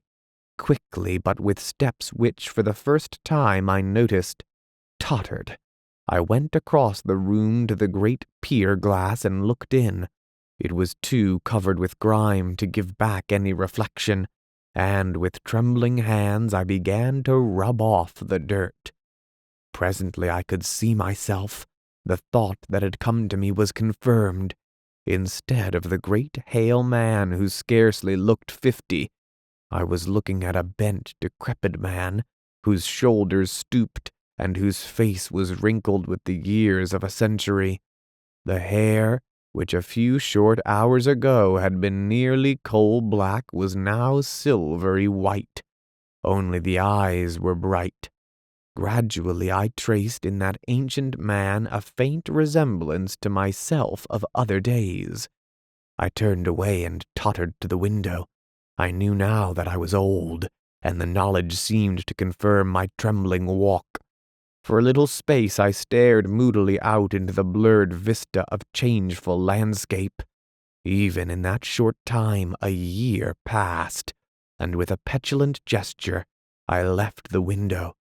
As I did so I noticed that my hand shook with the palsy of old age, and a short sob choked its way through my lips. For a little while I paced, tremulously, between the window and the table, my gaze wandering hither and thither uneasily. How dilapidated the room was! Everywhere lay the thick dust, thick, sleepy, and black. The fender was a shape of rust. The chains that held the brass clock weights had rusted through long ago, and now the weights lay on the floor beneath, themselves two cones of verdigris. As I glanced about, it seemed to me that I could see the very furniture of the room rotting and decaying before my eyes. Nor was this fancy on my part, for all at once the bookshelf along the side wall collapsed with a cracking and rending of rotten wood, precipitating its contents upon the floor and filling the room with a smother of dusty atoms. How tired I felt as I walked. It seemed that I could hear my dry joints creak and crack at every step. I wondered about my sister. Was she dead as well as Pepper? All had happened so quickly and suddenly. This must be indeed the beginning of the end of all things. It occurred to me to go look for her, but I felt too weary. And then she had been so queer about these happenings of late. Of late. I repeated the words and laughed feebly, mirthlessly, as the realization was borne in upon me that I spoke of a time half a century gone. Half a century. It might have been twice as long. I moved slowly to the window and looked out once more across the world. I can best describe the passage of day and night at this period as a sort of gigantic ponderous flicker. Movement by movement, the acceleration of time continued, so that at nights now I saw the moon only as a swaying trail of palish fire, that varied from a mere line of light to a nebulous path, and then dwindled again, disappearing periodically. The flicker of the days and nights quickened. The days had grown perceptibly darker, and a queer quality of dusk lay, as it were, in the atmosphere. The nights were so much lighter that the stars were scarcely to be seen, saving here and there an occasional hair-like line of fire that seemed to sway a little with the moon. Quicker, and even quicker ran the flicker of day and night, and suddenly it seemed I was aware that the flicker had died out, and instead there reigned a comparatively steady light, which was shed upon all the world from an eternal river of flame that swung up and down, north and south, in stupendous mighty swings. The sky was now grown very much darker, and there was in the blue of it a heavy gloom, as though a vast blackness peered through it upon the earth. Yet there was in it also a strange and awful clearness and emptiness. Periodically I had glimpses of a ghostly track of fire that swayed thin and darkly toward the sunstream, vanished, and reappeared. It was the scarcely visible moon stream. Looking out at the landscape, I was conscious again of a blurring sort of flitter that came either from the light of the ponderous swinging sunstream, or was the result of the incredibly rapid changes of the earth's surface, and every few moments, so it seemed, the snow would lie suddenly upon the world and vanish as abruptly, as though an invisible giant flitted a white sheet off and on the earth.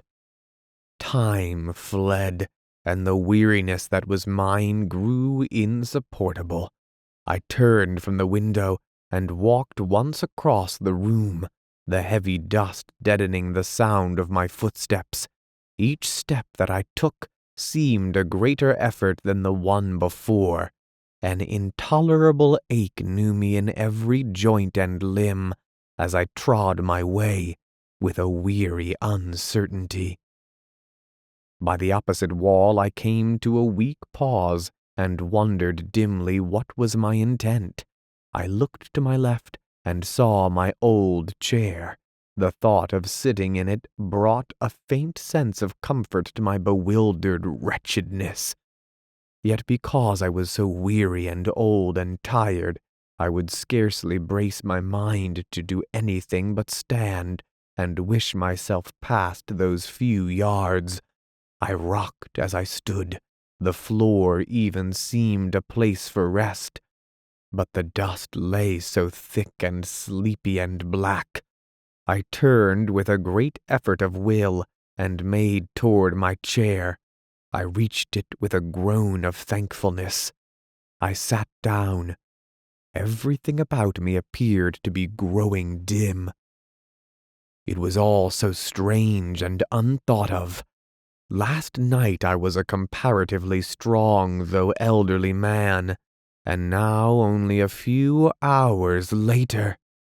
I looked at the little dust heap that had once been Pepper. Hours. And I laughed, a feeble, bitter laugh, a shrill, cackling laugh that shocked my dimming senses. For a while I must have dozed, then I opened my eyes with a start. Somewhere across the room there had been a muffled noise of something fallen. I looked and saw vaguely a cloud of dust hovering above a pile of debris. Nearer the door something else tumbled, with a crash.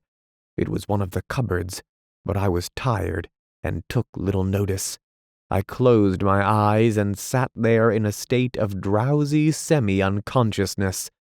Once or twice, as though coming through thick mists, I heard noises faintly. Then I must have slept. Chapter 16. The Awakening. I awoke with a start. For a moment I wondered where I was. Then memory came back to me. The room was still lit with that strange light, half sun, half moonlight.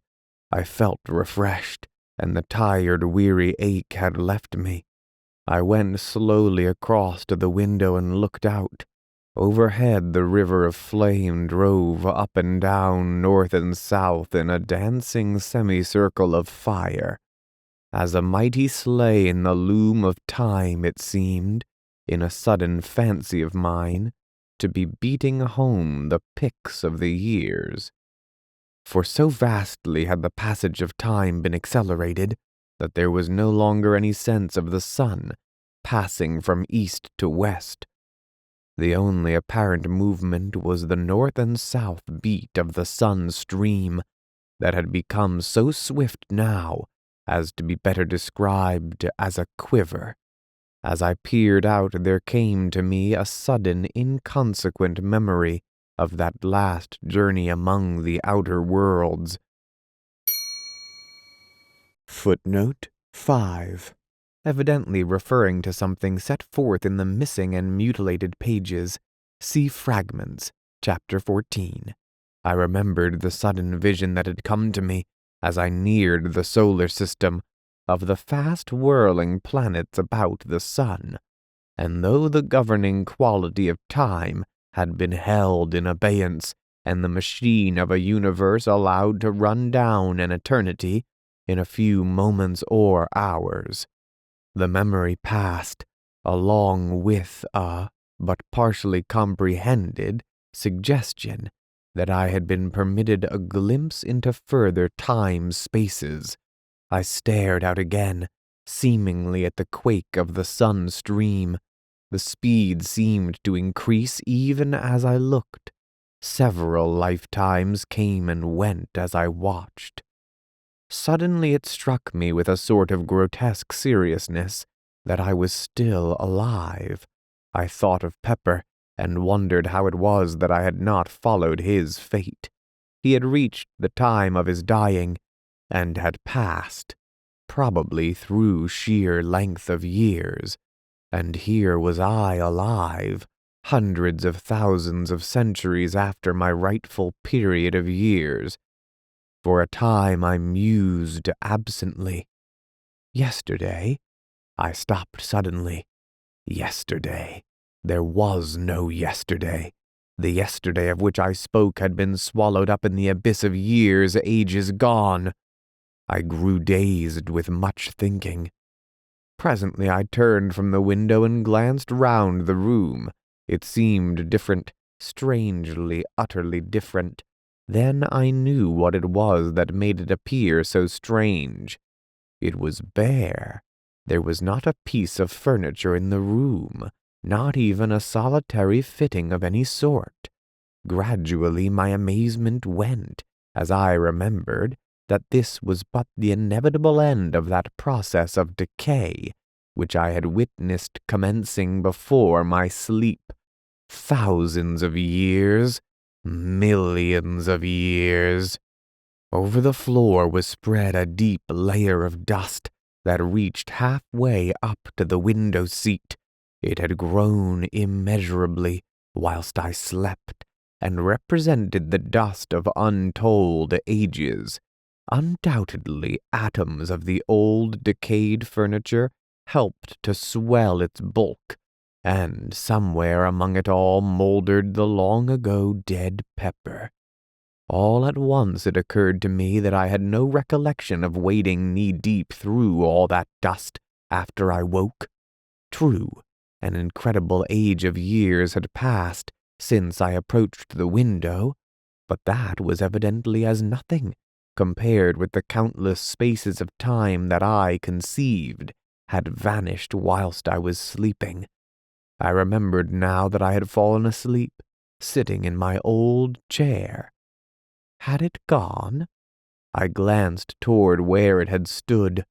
Of course there was no chair to be seen. I could not satisfy myself whether it had disappeared after my waking or before. If it had mouldered under me, Surely I should have been waked by the collapse. Then I remembered that the thick dust which covered the floor would have been sufficient to soften my fall, so that it was quite possible I had slept upon the dust for 1,000,000 years or more. As these thoughts wandered through my brain, I glanced again, casually, to where the chair had stood. Then, for the first time, I noticed that there were no marks in the dust of my footprints between it and the window. But then, ages of years had passed since I had awaked.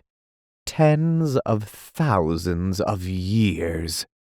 My look rested thoughtfully again upon the place where once had stood my chair. Suddenly I passed from abstraction to intentness, for there in the standing place I made out a long undulation, rounded off with the heavy dust. Yet it was not so much hidden, but that I could tell what had caused it. I knew, and shivered at the knowledge, that it was a human body ages dead lying there, beneath the place where I had slept. It was lying on its right side, its back turned toward me. I could make out and trace each curve and outline, softened and molded, as it were, in the black dust. In a vague sort of way I tried to account for its presence there. Slowly I began to grow bewildered, as the thought came to me that it lay just about where I must have fallen when the chair collapsed. Gradually an idea began to form itself within my brain, a thought that shook my spirit. It seemed hideous and insupportable, yet it grew upon me steadily until it became a conviction. The body under that coating, that shroud of dust, was neither more nor less than my own dead shell. I did not attempt to prove it. I knew it now, and wondered I had not known it all along. I was a bodiless thing. A while I stood trying to adjust my thoughts to this new problem. In time, how many thousands of years I know not, I attained to some degree of quietude, sufficient to enable me to pay attention to what was transpiring around me. Now I saw that the elongated mound had sunk, collapsed, level with the rest of the spreading dust, and fresh atoms impalpable had settled above that mixture of grave powder which the aeons had ground. A long while I stood, turned from the window. Gradually I grew more collected, while the world slipped across the centuries into the future. Presently I began a survey of the room. Now I saw that time was beginning its destructive work, even on this strange old building, that it had stood through all the years, was, it seemed to me, proof that it was something different from any other house. I do not think somehow that I had thought of its decaying, though why I could not have said. It was not until I had meditated upon the matter for some considerable time that I fully realized that the extraordinary space of time through which it had stood was sufficient to have utterly pulverized the very stones of which it was built, had they been taken from any earthly quarry. Yet it was undoubtedly moldering now. All the plaster had gone from the walls, even as the woodwork of the room had gone many ages before. While I stood in contemplation, a piece of glass from one of the small diamond-shaped panes dropped with a dull tap amidst the dust upon the sill behind me, and crumpled into a little heap of powder. As I turned from contemplating it, I saw a light between a couple of the stones that formed the outer wall. Evidently the mortar was falling away. After a while I turned once more to the window and peered out. I discovered, now, that the speed of time had become enormous. The lateral quiver of the sun's stream had grown so swift as to cause the dancing semicircle of flame to merge into and disappear in a sheet of fire that covered half the southern sky from east to west. From the sky I glanced down to the gardens. They were just a blur of a palish, dirty green. I had a feeling that they stood higher than in the old days, a feeling that they were nearer my window, as though they had risen bodily, yet they were still a long way below me, for the rock over the mouth of the pit on which this house stands arches up to a great height. It was later that I noticed a change in the constant color of the gardens. The pale, dirty green was growing even paler and paler toward white. At last, after a great space, they became grayish-white, and stayed thus for a very long time. Finally, however, the grayness began to fade, even as had the green, into a dead white, and this remained constant and unchanged, and by this I knew that at last snow lay upon all the northern world. And so by millions of years, time winged onward through eternity to the end of which in the old earth days I had thought remotely and in hazily speculative fashion, and now it was approaching in a manner of which none had ever dreamed. I recollect that about this time I began to have a lively though morbid curiosity as to what would happen when the end came, but I seemed strangely without imaginings. All this while the steady process of decay was continuing. The few remaining pieces of glass had long ago vanished, and every now and then a soft thud and a little cloud of rising dust would tell of some fragment of fallen mortar or stone. I looked up again to the fiery sheet that quaked in the heavens above me, and far down into the southern sky. As I looked, the impression was borne in upon me that it had lost some of its first brilliancy, that it was duller, deeper hued. I glanced down once more to the blurred white of the world-scape. Sometimes my look returned to the burning sheet of dulling flame that was, and yet hid, the sun. At times I glanced behind me into the growing dusk of the great silent room, with its aeon carpet of sleeping dust. So I watched through the fleeting ages, lost in soul-wearing thoughts and wonderings, and possessed with a new weariness. Chapter 17. The Slowing Rotation. It might have been a million years later that I perceived beyond possibility of doubt that the fiery sheet that lit the world was indeed darkening. Another vast space went by, and the whole enormous flame had sunk to a deep copper color. Gradually it darkened from copper to copper red, and from this at times to a deep, heavy purplish tint, with, in it, a strange loom of blood. Although the light was decreasing, I could perceive no diminishment in the apparent speed of the sun. It still spread itself in that dazzling veil of speed. The world, so much of it as I could see, had assumed a dreadful shade of gloom, as though in very deed the last day of the worlds approached.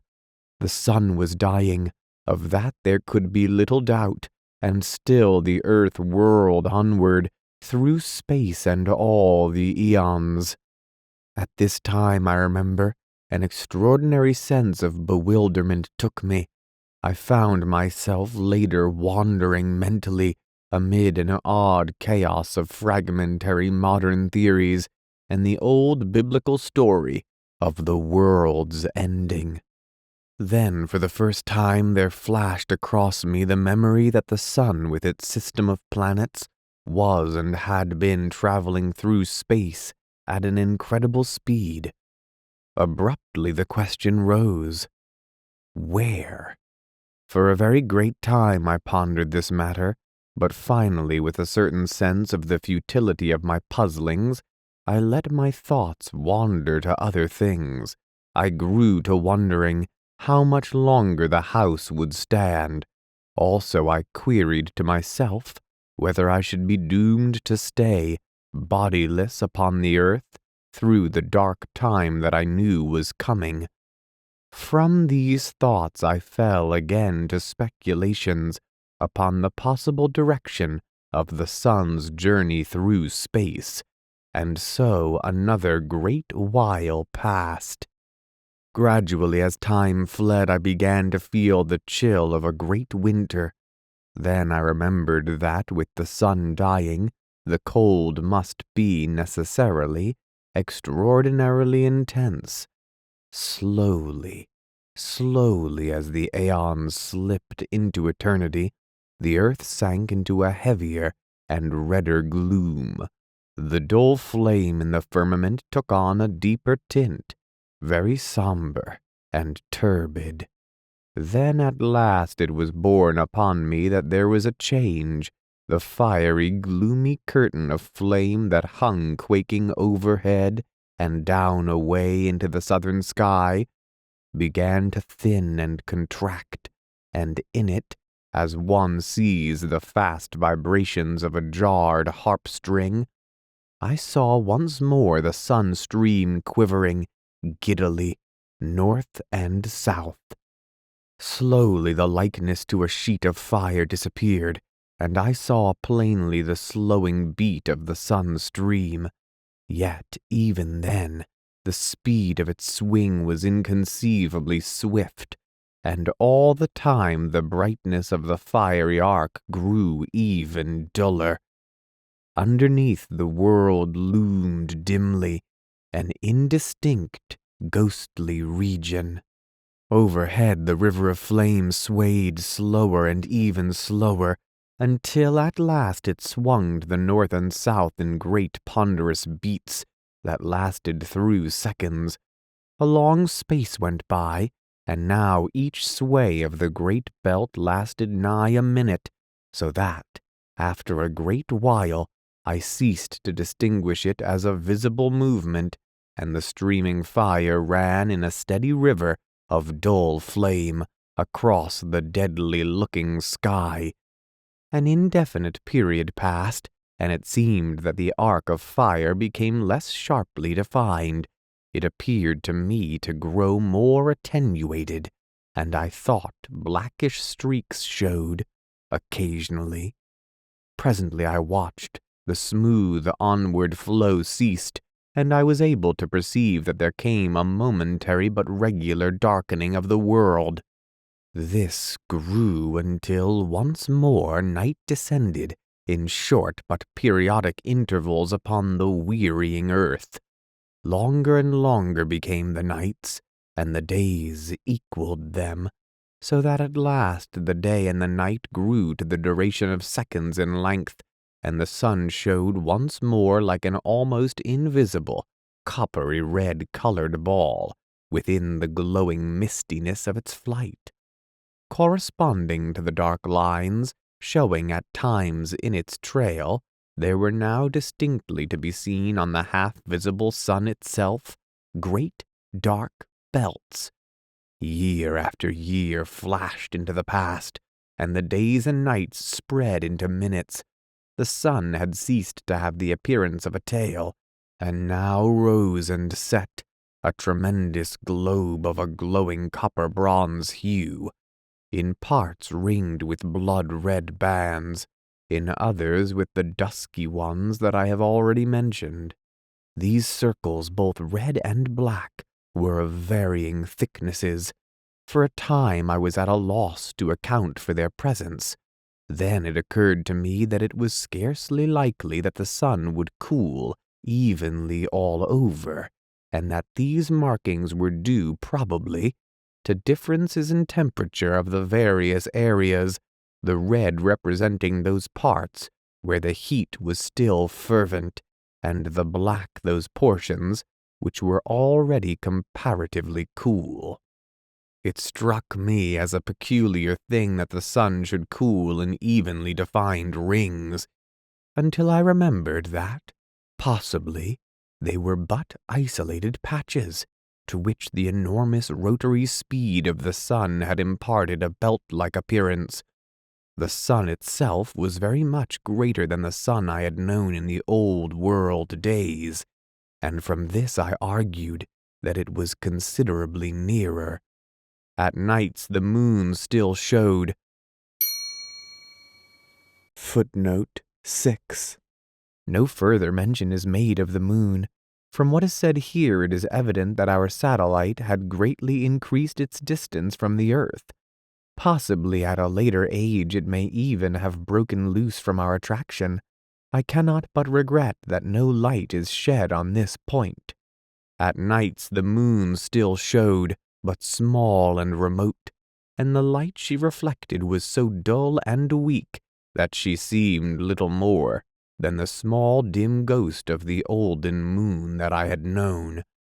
Gradually the days and nights lengthened out until they equaled a space somewhat less than one of the old earth hours, the sun rising and setting like a great ruddy bronze disk, crossed with ink-black bars.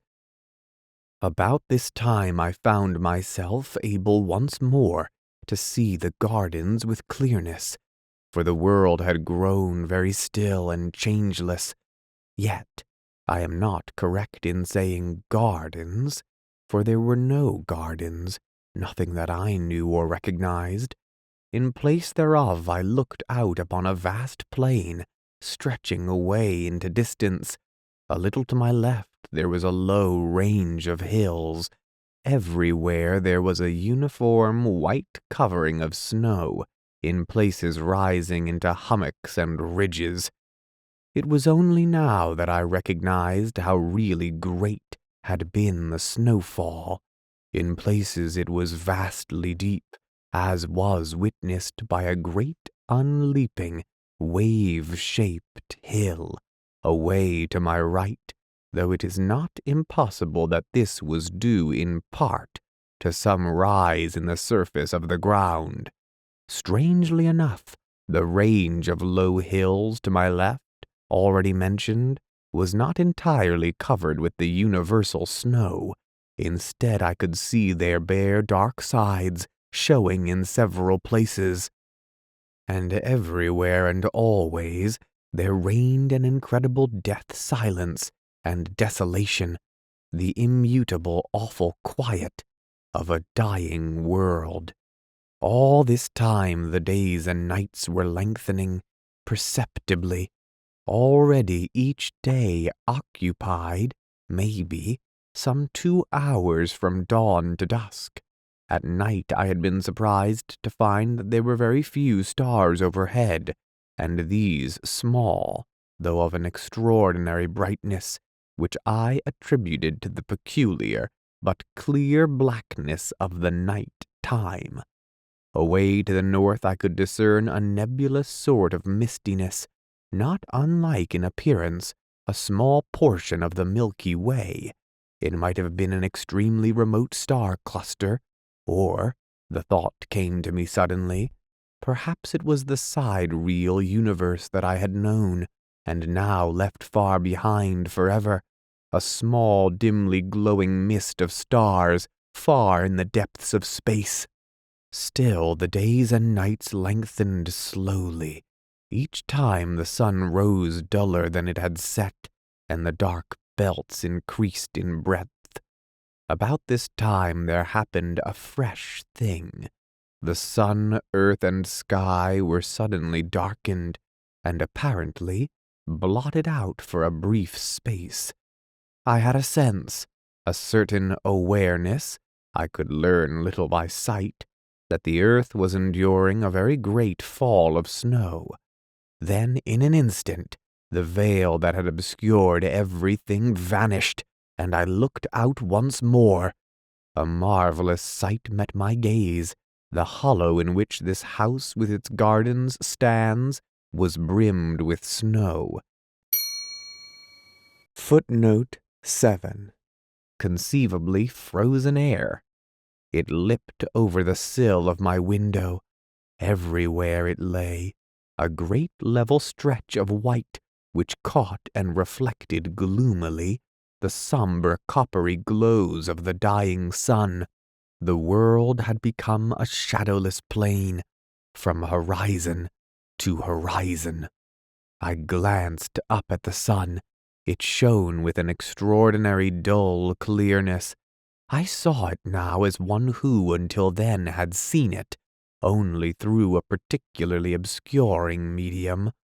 All about it the sky had become black, with a clear, deep blackness, frightful in its nearness, and its unmeasured deep, and its utter unfriendliness.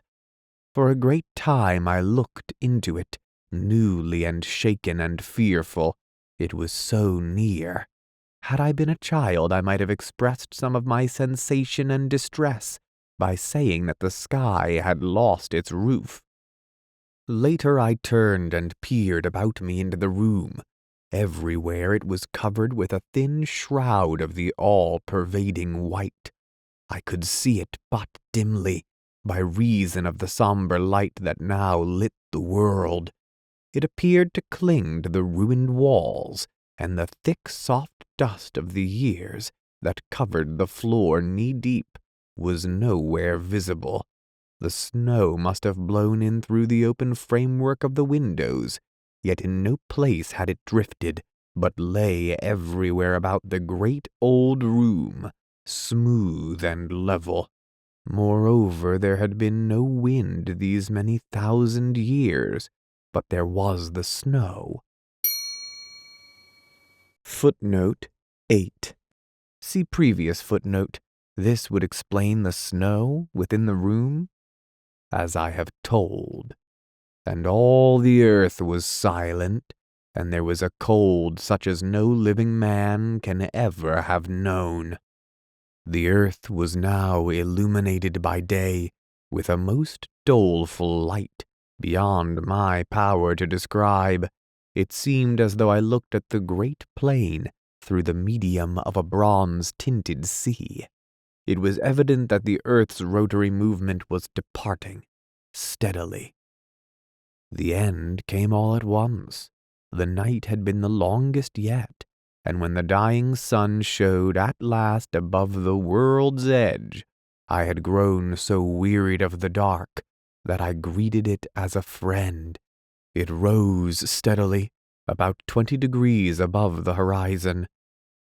Then it stopped suddenly, and after a strange retrograde movement hung motionless, a great shield in the sky. Footnote 9.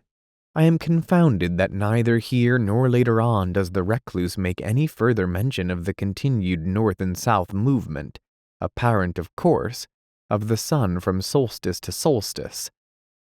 Then it stopped suddenly, and after a strange retrograde movement hung motionless, a great shield in the sky. Only the circular rim of the sun showed bright. Only this and one thin streak of light near the equator. Gradually even this thread of light died out, and now all that was left of our great and glorious sun was a vast dead disk, rimmed with a thin circle of bronze-red light. Chapter 18. The Green Star. The world was held in a savage gloom, cold and intolerable. Outside all was quiet. Quiet. From the dark room behind me came the occasional soft thud of falling matter. Footnote 10. At this time the sound-carrying atmosphere must have been either incredibly attenuated or more probably non-existent. In the light of this, it cannot be supposed that these, or any other noises, would have been apparent to living ears. to hearing as we in the material body understand that sense. From the dark room behind me came the occasional soft thud of falling matter, fragments of rotting stone. So time passed, and night grasped the world, wrapping it in wrappings of impenetrable blackness. There was no night sky as we know it. Even the few straggling stars had vanished conclusively. I might have been in a shuttered room without a light for all that I could see. Only in the impalpableness of gloom opposite burnt that vast encircling hair of dull fire. Beyond this, there was no ray in all the vastitude of night that surrounded me, save that far in the north, that soft mist-like glow still shone. Silently years moved on. What period of time passed I shall never know. It seemed to me waiting there that eternities came and went stealthily, and still I watched. I could see only the glow of the sun's edges. At times, for now, it had commenced to come and go, lighting up a while, and again becoming extinguished. All at once during one of these periods of life a sudden flame cut across the night, a quick glare that lit up the dead earth. Shortly, giving me a glimpse of its flat lonesomeness, the light appeared to come from the sun, shooting out from somewhere near its center, diagonally. A moment I gazed, startled. Then the leaping flame sank, and the gloom fell again. But now it was not so dark, and the sun was belted by a thin line of vivid white light. I stared intently. Had a volcano broken out on the sun? Yet I negatived the thought. As soon as formed, I felt that the light had been far too intensely white and large for such a cause. Another idea there was that suggested itself to me. It was that one of the inner planets had fallen into the sun, becoming incandescent under the impact. This theory appealed to me as being more plausible and accounting more satisfactorily for the extraordinary size and brilliance of the blaze that had lit up the dead world so unexpectedly. Full of interest and emotion, I stared across the darkness at that line of white fire cutting the night. One thing it told to me unmistakably: the sun was yet rotating at an enormous speed. Footnote 11. I can only suppose that the time of the Earth's yearly journey had called to bear its present relative proportion to the period of the sun's rotation. The sun was yet rotating at an enormous speed. Thus I knew that the years were still fleeting at an incalculable rate, though so far as the earth was concerned, life and light and time were things belonging to a period lost in the long-gone ages. After that one burst of flame, the light had shone only as an encircling band of bright fire. Now, however, as I watched, it began slowly to sink into a ruddy tint, and later to a dark copper-red color, much as the sun had done. Presently it sank to a deeper hue, and in a still further space of time it began to fluctuate, having periods of glowing and anon dying. Thus, after a great while, it disappeared. Long before this, the smoldering edge of the sun had deadened into blackness, and so in that supremely future time, the world, dark and intensely silent, rode on its gloomy orbit around the ponderous mass of the dead sun. My thoughts at this period can be scarcely described. At first they were chaotic and wanting in coherence, but later, as the ages came and went, my soul seemed to imbibe the very essence of the oppressive solitude and dreariness that held the earth. With this feeling, there came a wonderful clearness of thought, and I realized despairingly that the world might wander forever through the enormous night.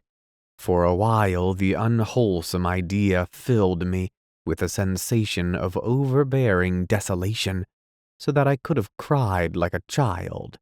In time, however, this feeling grew, almost insensibly, less, and an unreasoning hope possessed me.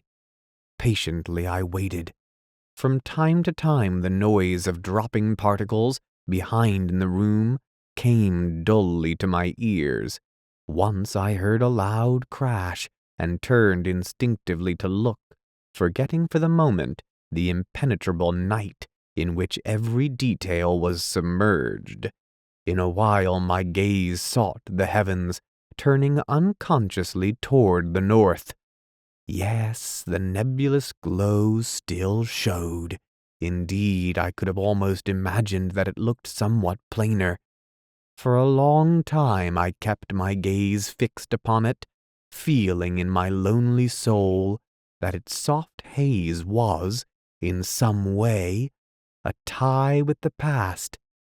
Strange the trifles from which one can suck comfort, and yet, had I but known, but I shall come to that in its proper time. For a very long space I watched without experiencing any of the desire for sleep that would so soon have visited me in the old earth days. How I should have welcomed it, if only to have passed the time away from my perplexities and thoughts.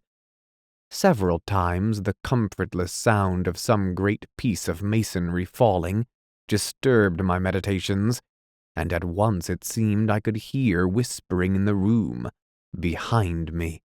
Yet it was utterly useless to try to see anything. Such blackness as existed scarcely can be conceived. It was palpable and hideously brutal to the sense, as though something dead pressed up against me, something soft and icily cold. Under all this there grew up within my mind a great and overwhelming distress of uneasiness that left me but to drop me into an uncomfortable brooding. I felt that I must fight against it, and presently, hoping to distract my thoughts, I turned to the window and looked up toward the north in search of the nebulous whiteness which still I believed to be the far and misty glowing of the universe we had left. Even as I raised my eyes, I was thrilled with a feeling of wonder, for now the hazy light had resolved into a single great star of vivid green. As I stared astonished, the thought flashed into my mind that the earth must be traveling toward the star, not away, as I had imagined. Next, that it could not be the universe the earth had left, but possibly an outlying star belonging to some vast star cluster hidden in the enormous depths of space. With a sense of commingled awe and curiosity, I watched it, wondering what new thing was to be revealed to me. For a while vague thoughts and speculations occupied me, during which my gaze dwelt insatiably upon that one spot of light in the otherwise pit-like darkness. Hope grew up within me, banishing the oppression of despair that had seemed to stifle me. Wherever the earth was traveling, it was at least going once more toward the realms of light. Light! One must spend an eternity wrapped in soundless night to understand the full horror of being without it. Slowly but surely the star grew upon my vision until in time it shone as brightly as had the planet Jupiter in the old earth days. With increased size its color became more impressive, reminding me of a huge emerald, scintillating rays of fire across the world. Years fled away in silence, and the green star grew into a great splash of flame in the sky. A little later I saw a thing that filled me with amazement. It was the ghostly outline of a vast crescent. In the night, a gigantic new moon, seeming to be growing out of the surrounding gloom. Utterly bemused, I stared at it. It appeared to be quite close comparatively, and I puzzled to understand how the earth had come so near to it without my having seen it before. The light thrown by the star grew stronger, and presently I was aware that it was possible to see the earthscape again, though indistinctly. A while I stared, trying to make out whether I could distinguish any detail of the world's surface, but I found the light insufficient. In a little I gave up the attempt, and glanced once more toward the star. Even in the short space that my attention had been diverted, it had increased considerably, and seemed now to my bewildered sight about a quarter of the size of the full moon. The light it threw was extraordinarily powerful, yet its color was so abominably unfamiliar that such of the world as I could see showed unreal, more as though I looked out upon a landscape of shadow than aught else. All this time the great crescent was increasing in brightness, and began now to shine with a perceptible shade of green. Steadily the star increased in size and brilliancy, until it showed fully as large as half a full moon, and, as it grew greater and brighter, so did the vast crescent throw out more and more light, though of an ever-deepening hue of green. Under the combined blaze of their radiances, the wilderness that stretched before me became steadily more visible. Soon I seemed able to stare across the whole world, which now appeared, beneath the strange light, terrible in its cold and awful flat dreariness. It was a little later that my attention was drawn to the fact that the great star of green flame was slowly sinking out of the north toward the east.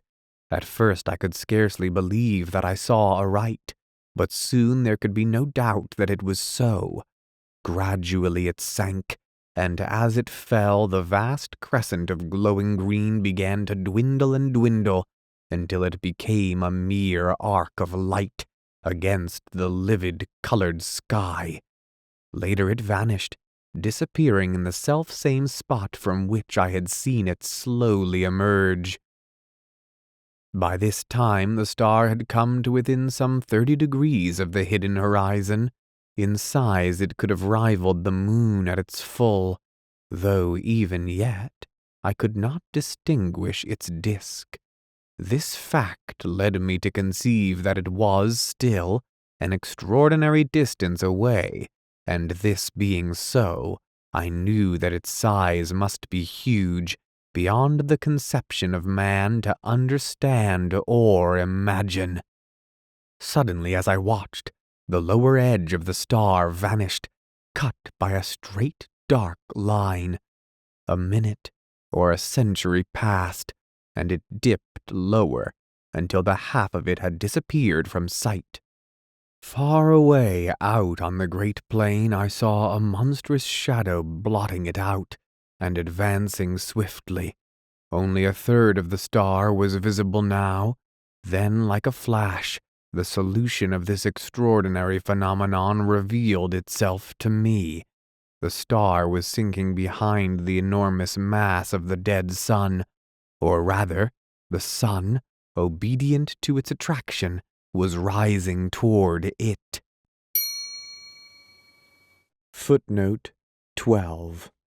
A careful reading of the manuscript suggests that either the sun is traveling on an orbit of great eccentricity, or else that it was approaching the green star on a lessening orbit, and at this moment I conceive it to be finally torn directly from its oblique course by the gravitational pull of the immense star. Or rather, the sun, obedient to its attraction, was rising toward it. with the earth following in its trail. As these thoughts expanded in my mind, the star vanished, being completely hidden by the tremendous bulk of the sun. Over the earth there fell once more the brooding night. With the darkness came an intolerable feeling of loneliness and dread. For the first time I thought of the pit and its inmates. After that there rose in my memory the still more terrible thing that had haunted the shores of the Sea of Sleep and lurked in the shadows of this old building. Where were they, I wondered, and shivered with miserable thoughts. For a time fear held me, and I prayed, wildly and incoherently, for some ray of light with which to dispel the cold blackness that enveloped the world. How long I waited, it is impossible to say. Certainly for a very great period. Then all at once I saw a loom of light shine out ahead. Gradually it became more distinct. Suddenly a ray of vivid green flashed across the darkness.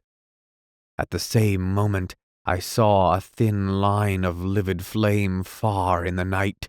An instant it seemed, and it had grown into a great clot of fire, beneath which the world lay bathed in a blaze of emerald green light. Steadily it grew, until presently the whole of the green star had come into sight again. But now it could be scarcely called a star, for it had increased to vast proportions, being incomparably greater than the sun had been in the olden time. Then, as I stared, I became aware that I could see the edge of the lifeless sun, growing like a great crescent moon.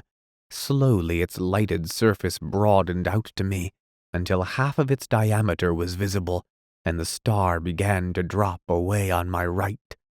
Time passed, and the earth moved on, slowly traversing the tremendous face of the dead sun. Footnote 13. It will be noticed here that the earth was slowly traversing the tremendous face of the dead sun. No explanation is given of this, and we must conclude either that the speed of time had slowed, or else that the earth was actually progressing on its orbit at a rate slow when measured by existing standards. A careful study of the manuscript, however, leads me to conclude that the speed of time had been steadily decreasing for a very considerable period. Gradually, as the earth traveled forward, the star fell still more to the right, until at last it shone on the back of the house, sending a flood of broken rays in through the skeleton-like walls. Glancing upward, I saw that much of the ceiling had vanished, enabling me to see that the upper stories were even more decayed. The roof had evidently gone entirely, and I could see the green effulgence of the starlight shining in slantingly. Chapter 19. The End of the Solar System. From the abutment where once had been the windows through which I had watched that first fatal dawn, I could see that the sun was hugely greater than it had been when first the star lit the world. So great was it that its lower edge seemed almost to touch the far horizon. Even as I watched, I imagined that it drew closer. The radiance of green that lit the frozen earth grew steadily brighter.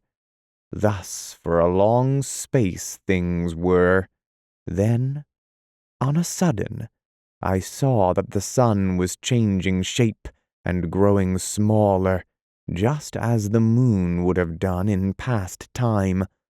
In a while, only a third of the illuminated part was turned toward the earth. The star bore away on the left. Gradually, as the world moved on, The star shone upon the front of the house once more, while the sun showed only as a great bow of green fire. An instant it seemed, and the sun had vanished. The star was still fully visible. Then the earth moved into the black shadow of the sun, and all was night. Night, black, starless, and intolerable. Filled with tumultuous thoughts, I watched across the night, waiting. Years it may have been, and then in the dark house behind me, the clotted stillness of the world was broken. I seemed to hear a soft padding of many feet, and a faint, inarticulate whisper of sound grew on my sense. I looked round into the blackness, and saw a multitude of eyes. As I stared, they increased, and appeared to come toward me. For an instant I stood, unable to move. Then a hideous swine noise. Footnote 14. See first footnote, chapter 18. Then a hideous swine noise rose up into the night, and at that I leapt from the window out onto the frozen world. I have a confused notion of having run a while, and after that I just waited. Several times I heard shrieks, but always as though from a distance. Except for these sounds, I had no idea of the whereabouts of the house. Time moved onward. I was conscious of little, save a sensation of cold, and hopelessness, and fear. An age it seemed, and there came a glow that told of the coming light. It grew tardily. Then, with a loom of unearthly glory, the first ray from the green star struck over the edge of the dark sun and lit the world. It fell upon a great ruined structure some 200 yards away. It was the house. Staring, I saw a fearsome sight. Over its walls crawled a legion of unholy things, almost covering the old building, from tottering towers to base. I could see them plainly. They were the swine creatures. The world moved out into the light of the star, and I saw that now it seemed to stretch across a quarter of the heavens. The glory of its livid light was so tremendous that it appeared to fill the sky with quivering flames. Then I saw the sun. It was so close that half of its diameter lay below the horizon, and, as the world circled across its face, it seemed to tower right up into the sky, a stupendous dome of emerald-colored fire. From time to time I glanced toward the house, but the swine thing seemed unaware of my proximity. Years appeared to pass, slowly. The earth had almost reached the center of the sun's disk. The light from the green sun, as now it must be called, shone through the interstices that gapped the mouldered walls of the old house, giving them the appearance of being wrapped in green flames. The swine creatures still crawled about the walls. Suddenly, there rose a loud roar of swine voices, and up from the center of the roofless house shot a vast column of blood-red flame. I saw the little twisted towers and turrets flash into fire, yet still preserving their twisted crookedness. The beams of the green sun beat upon the house, and intermingled with its lurid shadows, so that it appeared a blazing furnace of red and green fire. Fascinated, I watched until an overwhelming sense of coming danger drew my attention. I glanced up, and at once it was borne upon me that the sun was closer, so close in fact that it seemed to overhang the world. Then, I know not how, I was caught up into strange heights, floating like a bubble in the awful effulgence.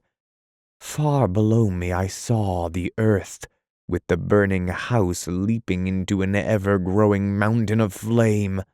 Round about it, the ground appeared to be glowing, and in places heavy wreaths of yellow smoke ascended from the earth. It seemed as though the world were becoming ignited from that one plague spot of fire. Faintly, I could see the swine things. They appeared quite unharmed. Then the ground seemed to cave in, suddenly, and the house, with its load of foul creatures, disappeared into the depths of the earth, sending a strange blood-colored cloud into the heights. I remembered the hell pit under the house. In a while I looked round.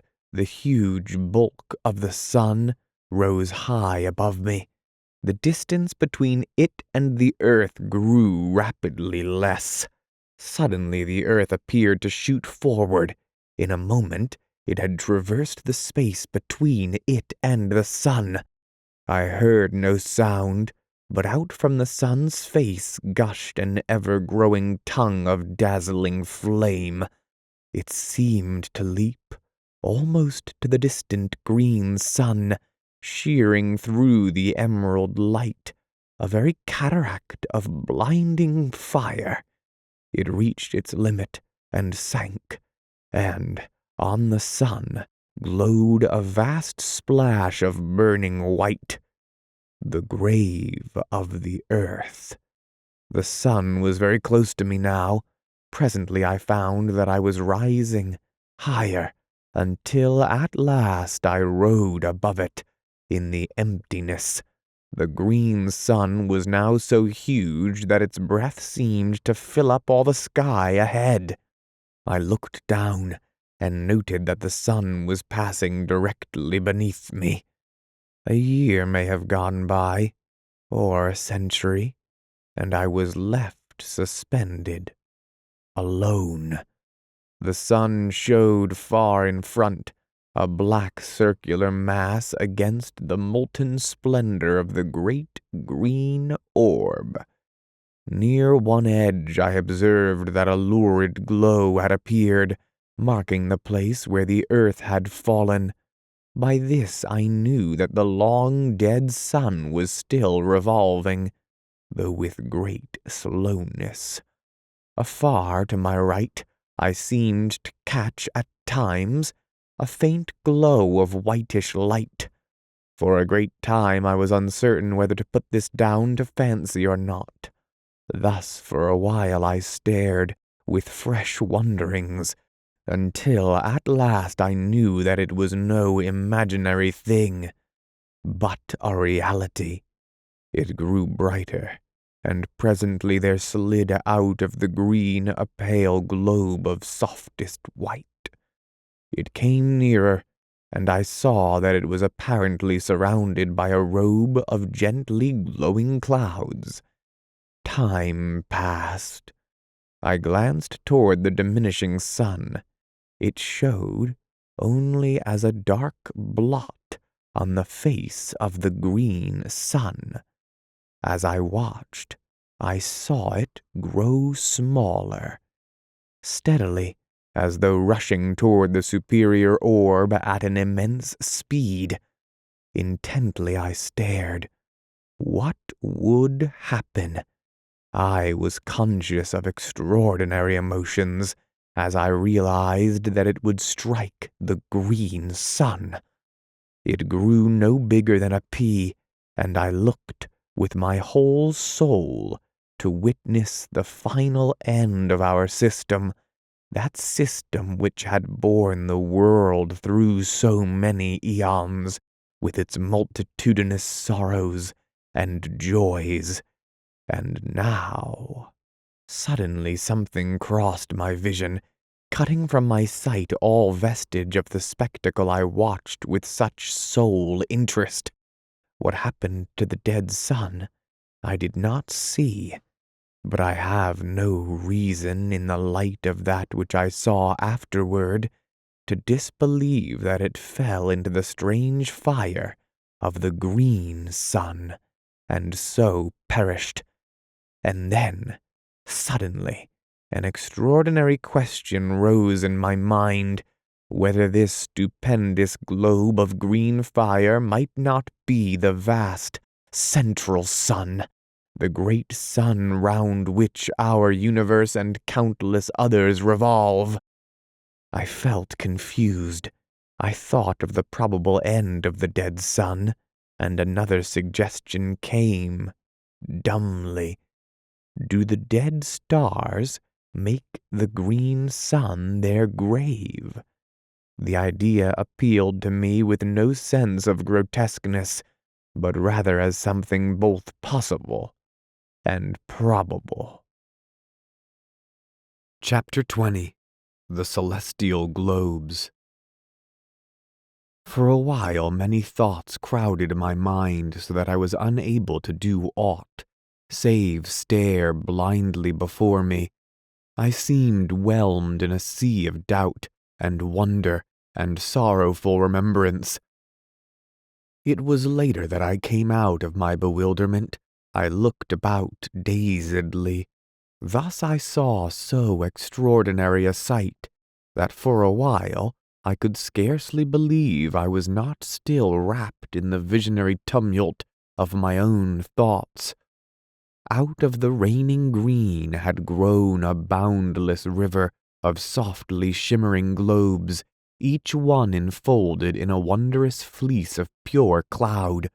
They reached both above and below me to an unknown distance, and not only hid the shining of the green sun, but supplied, in place thereof, a tender glow of light that suffused itself around me like unto nothing I have ever seen before or since.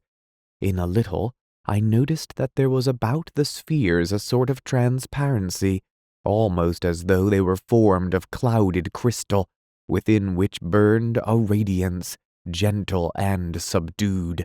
They moved on past me, continually floating onward at no great speed, but rather as though they had eternity before them.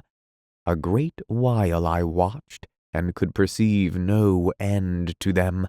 At times I seemed to distinguish faces amid the cloudiness, but strangely indistinct, as though partly real and partly formed of the mistiness through which they showed. For a long time I waited passively, with a sense of growing content. I had no longer that feeling of unutterable loneliness, but felt rather that I was less alone than I had for culpas of years. This feeling of contentment increased, so that I would have been satisfied to float in company with those celestial globules forever. Ages slipped by, and I saw the shadowy faces with increased frequency, also with greater plainness. Whether this was due to my soul having become more attuned to its surroundings, I cannot tell. Probably it was so, but however this may be, I am assured now only of the fact that I became steadily more conscious of a new mystery about me, telling me that I had indeed penetrated within the borderland of some unthought-of region, some subtle, intangible place or form of existence. The enormous stream of luminous spheres continued to pass me at an unvarying rate, countless millions, and still they came, showing no signs of ending nor even diminishing.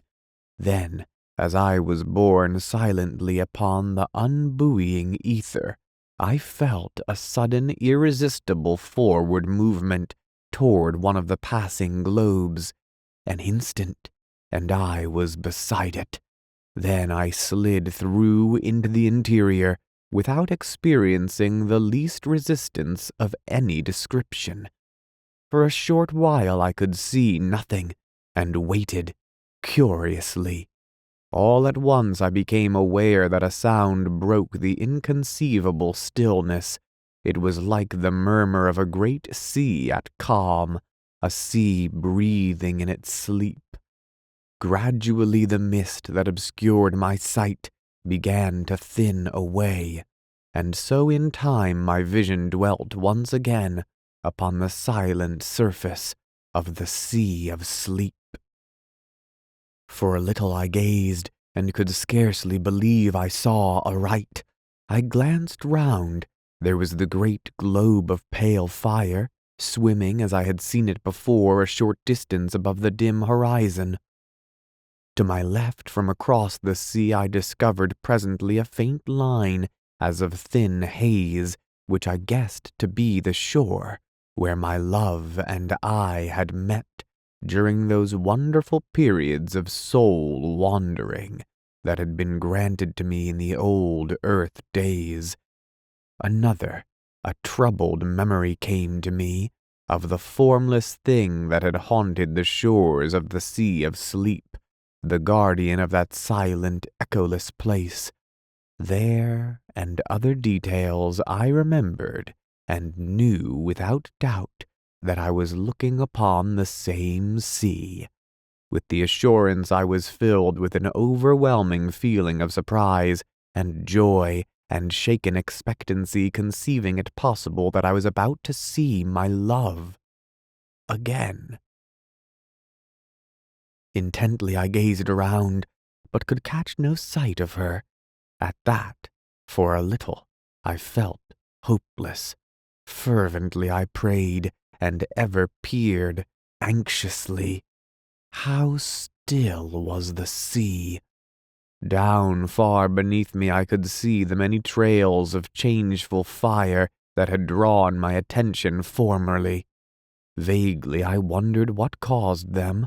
Also I remembered that I had intended to ask my dear one about them, as well as many other matters, and I had been forced to leave her before the half that I had wished to say was said. My thoughts came back with a leap. I was conscious that something had touched me. I turned quickly. God, thou wert indeed gracious. It was she.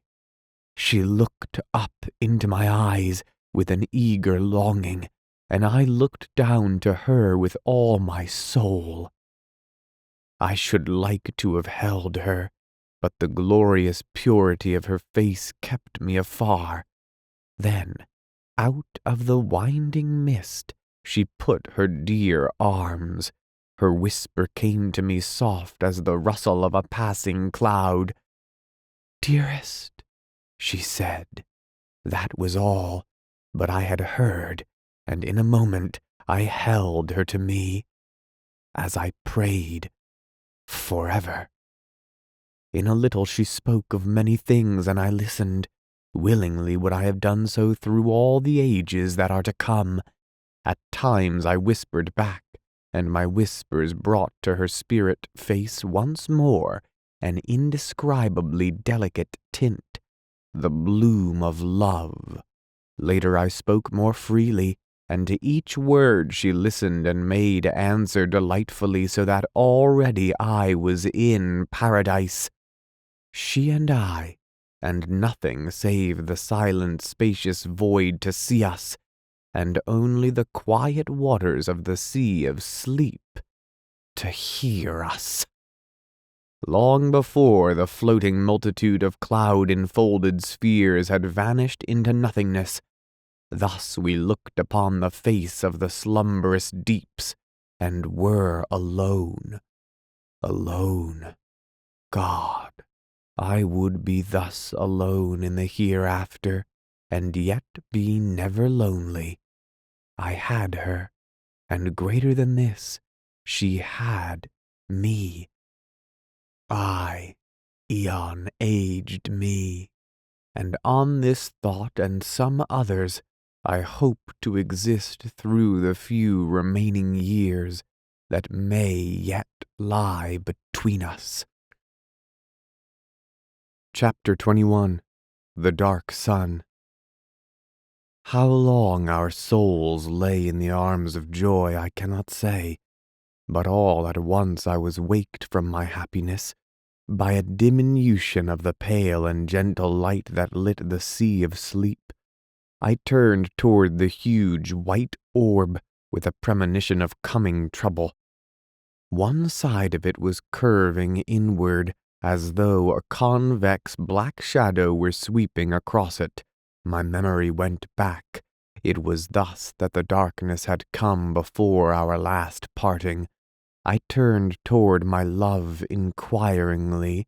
With a sudden knowledge of woe, I noticed how wan and unreal she had grown, even in that brief space. Her voice seemed to come to me from a distance. The touch of her hands was no more than the gentle pressure of a summer wind, and grew less perceptible. Already quite half of the immense globe was shrouded. A feeling of desperation seized me. Was she about to leave me? Would she have to go as she had gone before? I questioned her anxiously, frightenedly, and she, nestling closer, explained in that strange, faraway voice that it was imperative she should leave me before the sun of darkness, as she termed it, blotted out the light. At this confirmation of my fears, I was overcome with despair, and could only look voicelessly across the quiet plains of the silent sea. How swiftly the darkness spread across the face of the white orb! Yet in reality, the time must have been long, beyond human comprehension. At last, only a crescent of pale fire lit the now dim sea of sleep. All this while she had held me, but with so soft a caress that I had been scarcely conscious of it. We waited there together, she and I, speechless for very sorrow. In the dimming light her face showed shadowy, blending into the dusky mistiness that encircled us. Then, when a thin curved line of soft light was all that lit the sea, she released me, pushing me from her tenderly. Her voice sounded in my ears. "I may not stay longer, dear one." It ended in a sob. She seemed to float away from me, and became invisible. Her voice came to me out of the shadows faintly, apparently from a great distance. "A little while." It died away remotely in a breath. The sea of sleep darkened into night. Far to my left, I seemed to see for a brief instant a soft glow. It vanished, and in the same moment I became aware that I was no longer above the still sea, but once more suspended in infinite space, with the green sun, now eclipsed by a vast dark sphere before me. Utterly bewildered, I stared almost unseeingly at the ring of green flames leaping above the dark edge.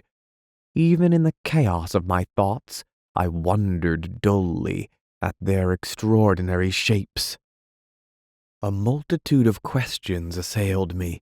I thought more of her I had so lately seen than of the sight before me. My grief and thoughts of the future filled me. Was I doomed to be separated from her always? Even in the old earth days she had been mine, only for a little while. Then she had left me, as I thought, forever. Since then I had seen her, but these times upon the sea of sleep. A feeling of fierce resentment filled me, and miserable questionings. Why could I not have gone with my love? What reason to keep us apart? Why had I to wait alone, while she slumbered through the years on the still bosom of the sea of sleep? The sea of sleep. My thoughts turned inconsequently out of their channel of bitterness to fresh, desperate questionings. Where was it? Where was it? I seemed to have but just parted from my love upon its quiet surface, and it had gone, utterly. It could not be far away, and the white orb, which I had seen hidden in the shadow of the sun of darkness, my sight dwelt upon the green sun, eclipsed. What had eclipsed it? Was there a vast dead star circling it? Was the central sun, as I had come to regard it, a double star? The thought had come almost unbidden, yet why should it not be so? My thoughts went back to the white orb, strange that it should have been. I stopped. An idea had come suddenly. The white orb and the green sun. Were they one and the same? My imagination wandered backward, and I remembered the luminous globe to which I had been so unaccountably attracted. It was curious that I should have forgotten it, even momentarily. Where were the others?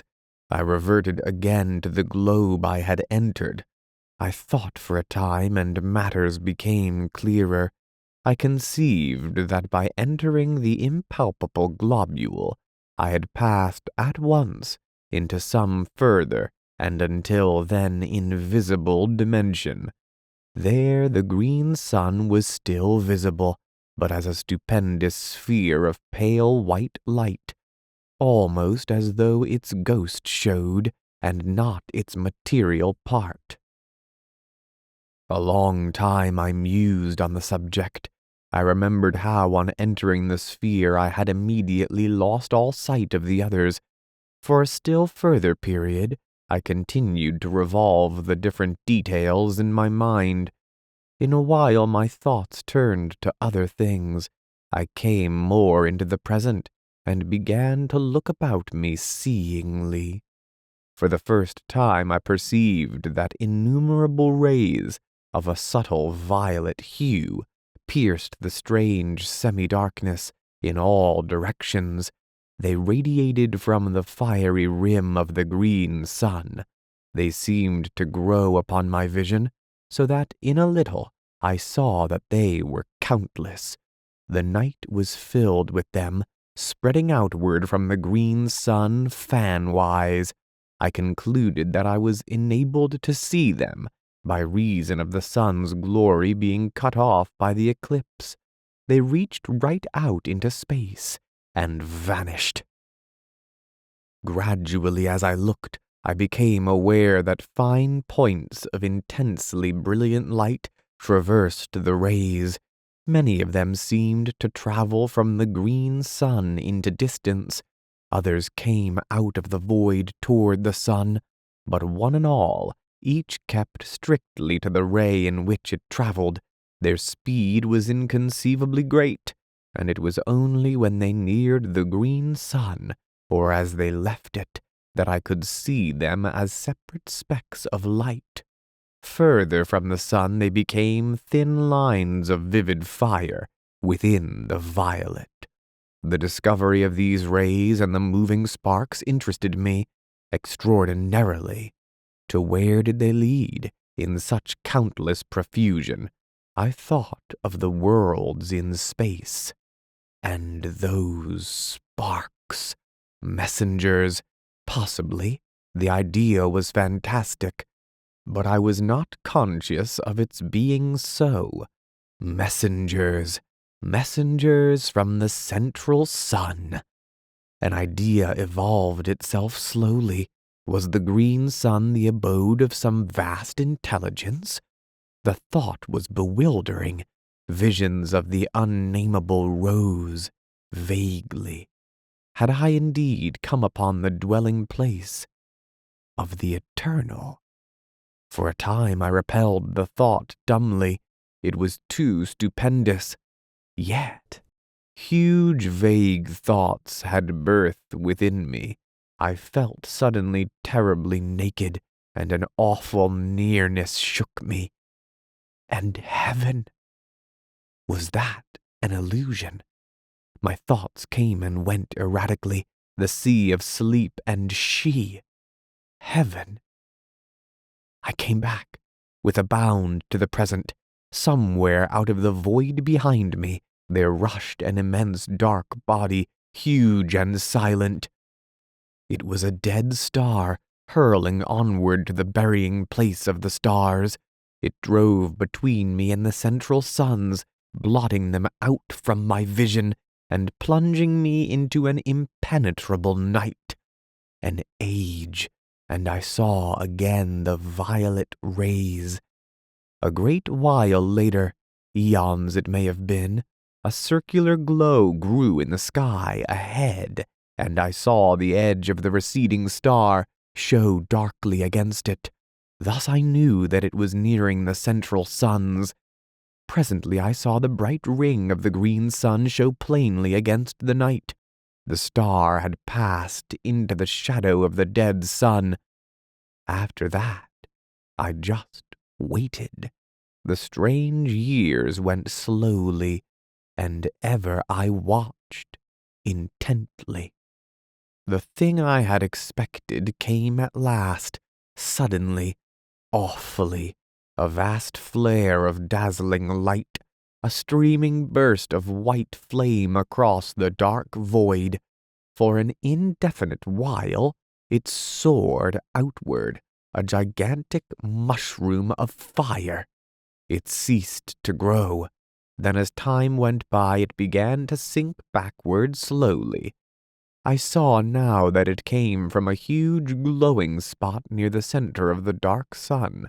Mighty flames still soared outward from this, yet, spite of its size, the grave of the star was no more than the shining of Jupiter upon the face of an ocean, when compared with the inconceivable mass of the dead sun. I may remark here once more that no words will ever convey to the imagination the enormous bulk of the two central suns. Chapter 22. The Dark Nebula. Years melted into the past, centuries, eons. The light of the incandescent star sank to a furious red. It was later that I saw the dark nebula, at first an impalpable cloud, away to my right.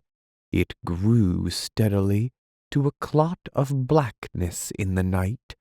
How long I watched, it is impossible to say, for time as we count it was a thing of the past. It came closer, a shapeless monstrosity of darkness, tremendous. It seemed to slip across the sky sleepily, a very hell fog. Slowly it slid nearer and passed into the void between me and the central suns. It was as though a curtain had been drawn before my vision. A strange tremor of fear took me, and a fresh sense of wonder.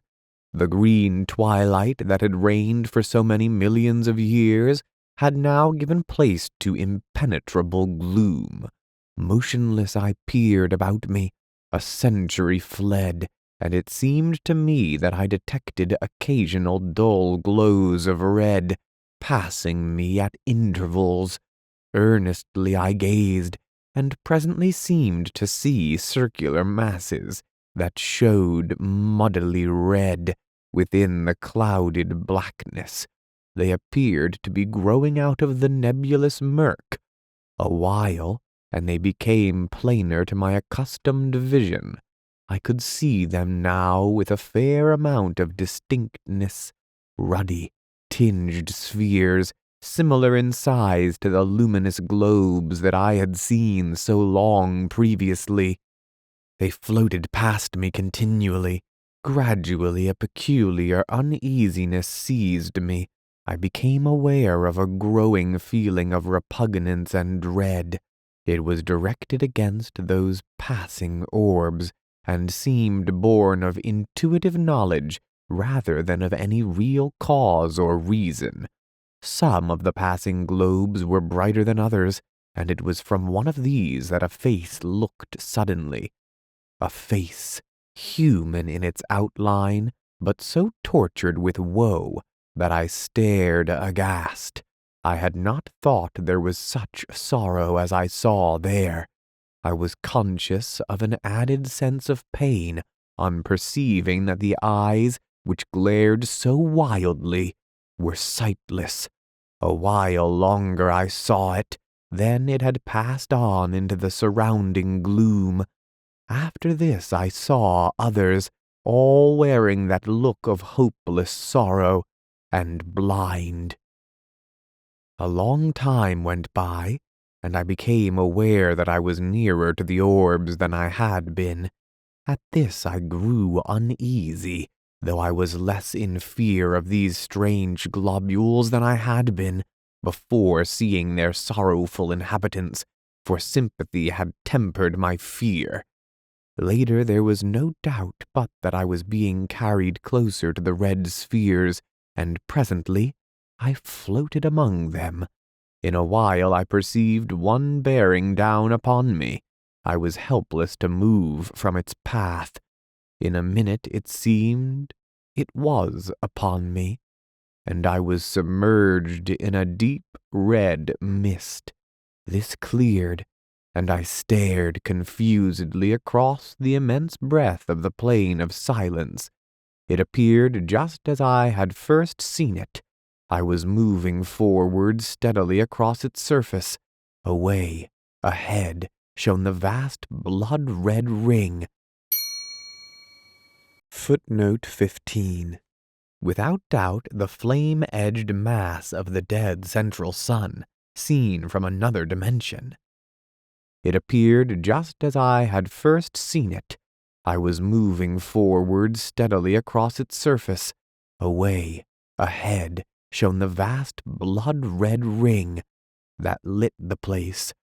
All around was spread the extraordinary desolation of stillness that had so impressed me during my previous wanderings across its starkness. Presently I saw rising up into the ruddy gloom the distant peaks of the mighty amphitheater of mountains, where untold ages before I had been shown my first glimpse of the terrors that underlie many things, and where, vast and silent, watched by 1,000 mute gods, stands the replica of this house of mysteries, this house that I had seen swallowed up in that hell-fire, ere the earth had kissed the sun, and vanished forever. Though I could see the crests of the mountain amphitheater, yet it was a great while before their lower portions became visible. Possibly this was due to the strange ruddy haze that seemed to cling to the surface of the plain. However, be this as it may, I saw them at last. In a still further space of time I had come so close to the mountains that they appeared to overhang me. Presently I saw the great rift open before me, and I drifted into it without volition on my part. Later I came out upon the breadth of the enormous arena. There, at an apparent distance of some 5 miles, stood the house, huge, monstrous, and silent, lying in the very center of that stupendous amphitheater.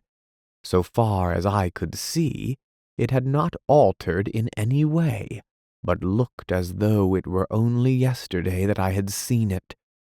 Around, the grim dark mountains frowned down upon me from their lofty silences. Far to my right, away up among inaccessible peaks, loomed the enormous bulk of the great beast god.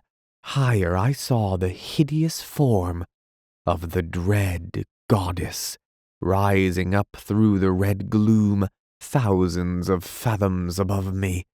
To the left I made out the monstrous eyeless thing, gray and inscrutable. Further off, reclining on its lofty ledge, the livid ghoul shape showed, a splash of sinister color among the dark mountains. Slowly I moved across the great arena, floating. As I went, I made out the dim forms of many of the other lurking horrors that peopled those supreme heights. Gradually I neared the house, and my thoughts flashed back across the abyss of years. I remembered the dread specter of the place. A short while passed, and I saw that I was being wafted directly toward the enormous mass of that silent building. About this time I became aware, in an indifferent sort of way, of a growing sense of numbness that robbed me of the fear which I should otherwise have felt on approaching that awesome pile. As it was, I viewed it calmly, much as a man views calamity through the haze of his tobacco smoke. In a little while I had come so close to the house as to be able to distinguish many of the details about it. The longer I looked, the more was I confirmed in my long-ago impressions of its entire similitude to this strange house. Save in its enormous size, I could find nothing unlike. Suddenly, as I stared, a great feeling of amazement filled me. I had come opposite to that part where the outer door leading into the study is situated. There, lying right across the threshold, lay a great length of coping stone, identical save in size and color with the piece I had dislodged in my fight with the pit creatures.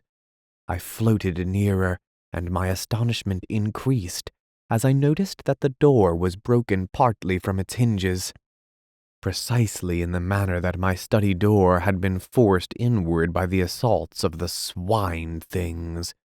The sight started a train of thoughts, and I began to trance dimly that the attack on this house might have a far deeper significance than I had hitherto imagined.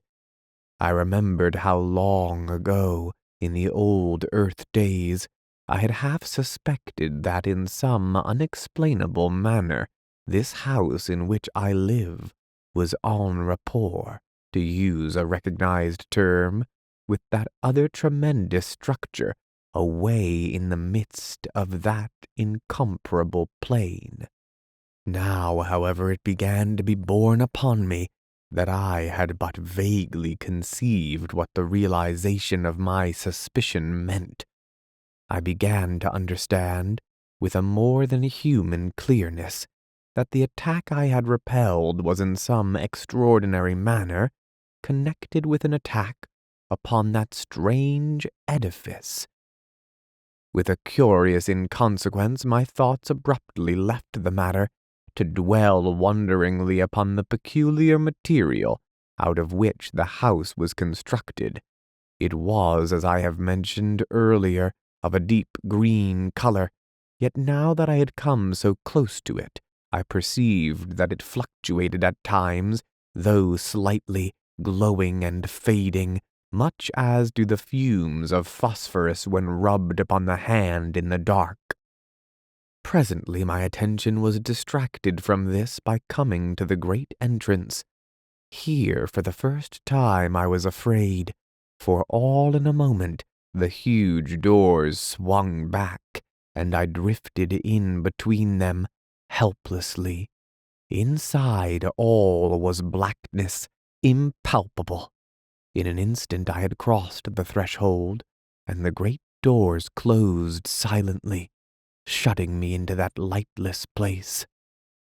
For a while I seemed to hang motionless, suspended amid the darkness, Then I became conscious that I was moving again, where I could not tell. Suddenly, far down beneath me, I seemed to hear a murmurous noise of swine laughter. It sank away, and the succeeding silence appeared clogged with horror. Then a door opened somewhere ahead. A white haze of light filtered through, and I floated slowly into a room that seemed strangely familiar. All at once, there came a bewildering screaming noise that deafened me. I saw a blurred vista of visions flaming before my sight. My senses were dazed through the space of an eternal moment. Then my power of seeing came back to me. The dizzy, hazy feeling passed, and I saw it clearly. Chapter 23. Pepper. I was seated in my chair back again in this old study. My glance wandered round the room. For a minute it had a strange quivery appearance, unreal and unsubstantial. This disappeared, and I saw that nothing was altered in any way. I looked toward the end window. The blind was up. I rose to my feet shakily. As I did so, a slight noise in the direction of the door attracted my attention. I glanced toward it. For a short instant it appeared to me that it was being closed, gently. I stared and saw that I must have been mistaken. It seemed closely shut. With a succession of efforts I trod my way to the window and looked out. The sun was just rising, lighting up the tangled wilderness of gardens. For perhaps a minute I stood and stared.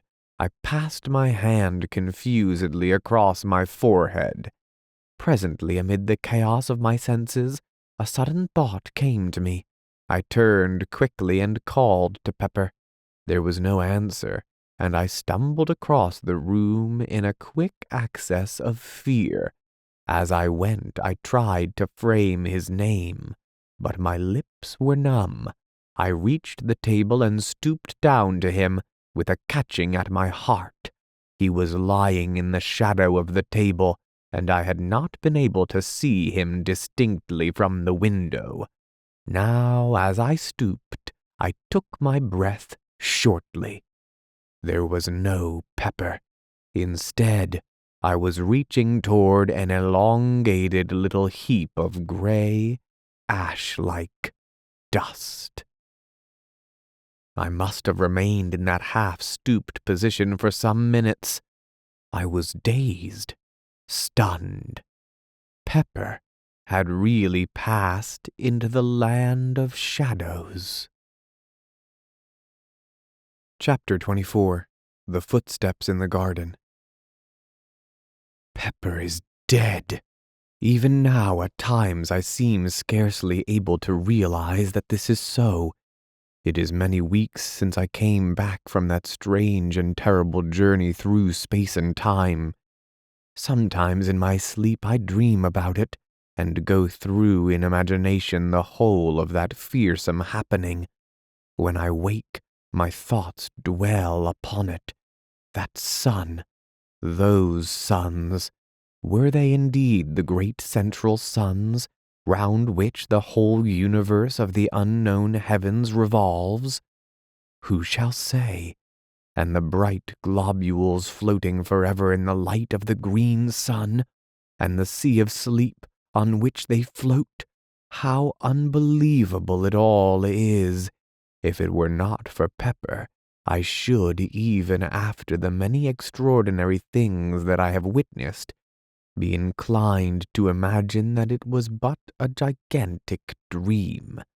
Then there is that dreadful dark nebula, with its multitudes of red spheres, moving always within the shadow of the dark sun, sweeping along on its stupendous orbit, wrapped eternally in gloom, and the faces that peered out at me, God, do they?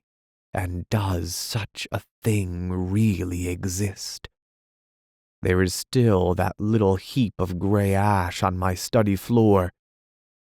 I will not have it touched. At times when I am calmer, I have wondered what became of the outer planets of the solar system. It has occurred to me that they may have broken loose from the sun's attraction and whirled away into space. This is, of course, only a surmise. There are so many things about which I wonder. Now that I am writing, let me record that I am certain there is something horrible about to happen. Last night a thing occurred which has filled me with an even greater terror than did the pit fear. I shall write it down now, and if anything more happens, endeavor to make a note of it at once. I have a feeling that there is more in this last affair than in all those others. I am shaky and nervous, even now as I write. Somehow I think death is not very far away. Not that I fear death, as death is understood. Yet there is that in the air which bids me fear, an intangible cold horror. I felt it last night. It was thus. Last night I was sitting here in my study writing. The door leading into the garden was half open. At times the metallic rattle of a dog's chain sounded faintly. It belonged to the dog I have bought since Pepper's death. I will not have him in the house, not after Pepper. Still, I have felt it better to have a dog about the place. They are wonderful creatures. I was much engrossed in my work, and the time passed quickly. Suddenly I heard a soft noise on the path outside in the garden. Pad, pad, pad it went, with a stealthy, curious sound. I sat upright, with a quick movement, and looked out through the opened door. Again the noise came. Pad, pad, pad. It appeared to be approaching. With a slight feeling of nervousness, I stared into the gardens, but the night hid everything. Then the dog gave a long howl, and I started. For a minute, perhaps, I peered intently but could hear nothing. After a little, I picked up the pen which I had laid down and recommenced my work. The nervous feeling had gone, for I imagined that the sound I had heard was nothing more than the dog walking round its kennel at the length of his chain. A quarter of an hour may have passed, then all at once the dog howled again, and with such a plaintively sorrowful note that I jumped to my feet, dropping my pen and inking the page on which I was at work. "Curse that dog!" I muttered, noting what I had done. Then even as I said the words, there sounded again that queer pad, pad, pad. It was horribly close, almost by the door, I thought. I knew now that it could not be the dog. His chain would not allow him to come so near. The dog's growl came again, and I noted subconsciously the taint of fear in it. Outside on the window-sill I could see Tip, my sister's pet cat. As I looked, it sprang to its feet, its tail swelling visibly. For an instant it stood thus, seeming to stare fixedly at something in the direction of the door. Then quickly it began to back along the sill, until, reaching the wall at the end, it could go no further. There it stood, rigid, as though frozen in an attitude of extraordinary terror. Frightened and puzzled, I seized a stick from the corner and went toward the door silently, taking one of the candles with me. I had come to within a few paces of it when suddenly a peculiar sense of fear thrilled through me. A fear palpitant and real. Whence I knew not, nor why. So great was the feeling of terror that I wasted no time, but retreated straightway, walking backward and keeping my gaze fearfully on the door. I would have given much to rush at it, fling it to, and shoot the bolts, for I have had it repaired and strengthened so that now it is far stronger than ever it has been. Like Tip, I continued my almost unconscious progress backward until the wall brought me up. At that I started, nervously, and glanced round apprehensively. As I did so, my eyes dwelt momentarily on the rack of firearms, and I took a step toward them, but stopped with a curious feeling that they would be needless. Outside in the gardens, the dog moaned strangely. Suddenly from the cat there came a fierce, long screech. I glanced jerkily in its direction. Something luminous and ghostly encircled it and grew upon my vision. It resolved into a glowing hand, transparent, with a lambent greenish flame flickering over it. The cat gave a last awful caterwaul, and I saw it smoke and blaze. My breath came with a gasp, and I leant against the wall. Over that part of the window there spread a smudge, green and fantastic. It hid the thing from me, though the glare of fire shone through dully. A stench of burning stole into the room. Pad, pad, pad. Something passed down the garden path, and a faint, mouldy odor seemed to come in through the open door and mingle with the burnt smell. The dog had been silent for a few moments.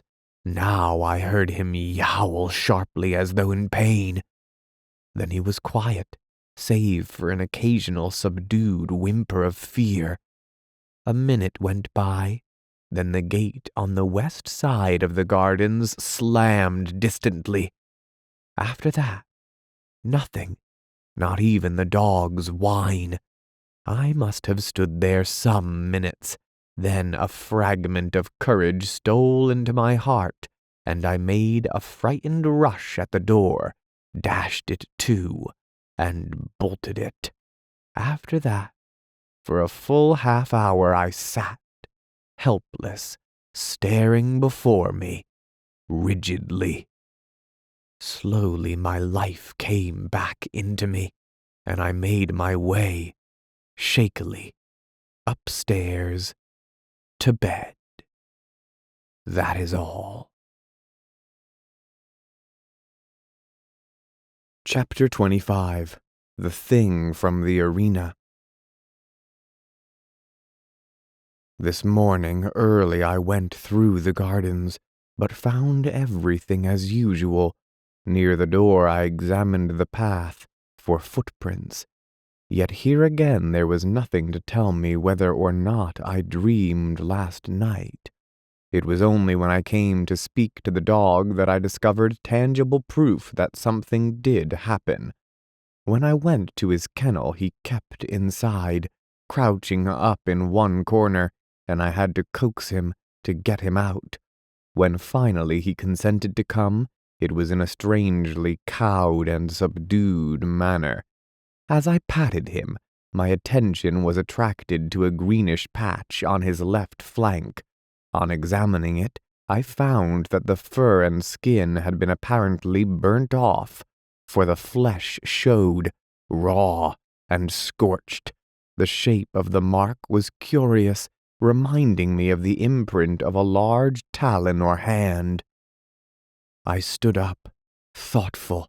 My gaze wandered toward the study window. The rays of the rising sun shimmered on the smoky patch in the lower corner, causing it to fluctuate from green to red, oddly. Ah, that was undoubtedly another proof, and suddenly the horrible thing I saw last night rose in my mind. I looked at the dog again. I knew the cause now of that hateful-looking wound on his side. I knew also that what I had seen last night had been a real happening, and a great discomfort filled me. Pepper. Tip. And now this poor animal. I glanced at the dog again and noticed that he was licking at his wound. Poor brute, I muttered, and bent to pat his head. At that he got upon his feet, nosing and licking my hand wistfully. Presently I left him, having other matters to which to attend. After dinner I went to see him again. He seemed quiet and disinclined to leave his kennel. From my sister I have learnt that he has refused all food today. She appeared a little puzzled when she told me, though quite unsuspicious of anything of which to be afraid. The day has passed uneventfully enough. After tea I went again to have a look at the dog. He seemed moody and somewhat restless, yet persisted in remaining in his kennel. Before locking up for the night, I moved his kennel out, away from the wall, so that I shall be able to watch it from the small window tonight. The thought came to me to bring him into the house for the night, but consideration has decided me to let him remain out. I cannot say that the house is, in any degree, less to be feared than the gardens. Pepper was in the house, and yet. It is now 2 o'clock. Since 8 I have watched the kennel from the small side window in my study, yet nothing has occurred, and I am too tired to watch longer. I will go to bed. During the night I was restless. This is unusual for me, but toward morning I obtained a few hours' sleep. I rose early and after breakfast visited the dog. He was quiet but morose, and refused to leave his kennel. I wish there was some horse doctor near here. I would have the poor brute looked to. All day he has taken no food, but has shown an evident desire for water, lapping it up greedily. I was relieved to observe this. The evening has come, and I am in my study. I intend to follow my plan of last night and watch the kennel. The door leading into the garden is bolted securely. I am consciously glad there are bars to the windows. Night. Midnight has gone. The dog has been silent up to the present. Through the side window on my left I can make out dimly the outlines of the kennel. For the first time the dog moves and I hear the rattle of his chain. I look out quickly. As I stare, the dog moves again, restlessly, and I see a small patch of luminous light shine from the interior of the kennel. It vanishes, then the house stirs again, and once more the gleam comes. I am puzzled. The dog is quiet, and I can see the luminous thing plainly. It shows distinctly. There is something familiar about the shape of it. For a moment I wonder. Then it comes to me that it is not unlike the 4 fingers and thumb of a hand. Like a hand. And I remember the contour of that fearsome wound on the dog's side. It must be the wound I see. It is luminous at night. Why? The minutes pass. My mind is filled with this fresh thing. Suddenly I hear a sound out in the gardens. How it thrills through me. It is approaching. Pad, pad, pad. A prickly sensation traverses my spine and seems to creep across my scalp. The dog moves in his kennel and whimpers frightenedly. He must have turned round, for now I can no longer see the outline of his shining wound. Outside the gardens are silent once more, and I listen fearfully. A minute passes, and another. Then I hear the padding sound again. It is quite close, and appears to be coming down the gravelled path. The noise is curiously measured and deliberate. It ceases outside the door, and I rise to my feet and stand motionless. From the door comes a slight sound, The latch is being slowly raised. A singing noise is in my ears, and I have a sense of pressure about the head. The latch drops with a sharp click into the catch. The noise startles me afresh, jarring horribly on my tense nerves. After that I stand for a long while amid an ever-growing quietness. All at once my knees begin to tremble, and I have to sit quickly. An uncertain period of time passes, and gradually I begin to shake off the feeling of terror that has possessed me. Yet still I sit. I seem to have lost the power of movement. I am strangely tired and inclined to doze. My eyes open and close, and presently I find myself falling asleep and waking in fits and starts. It is some time later that I am sleepily aware that one of the candles is guttering. When I wake again, it has gone out, and the room is very dim under the light of the one remaining flame. The semi-darkness troubles me little. I have lost that awful sense of dread, and my only desire seems to be to sleep. Sleep. Suddenly, although there is no noise, I am awake, wide awake.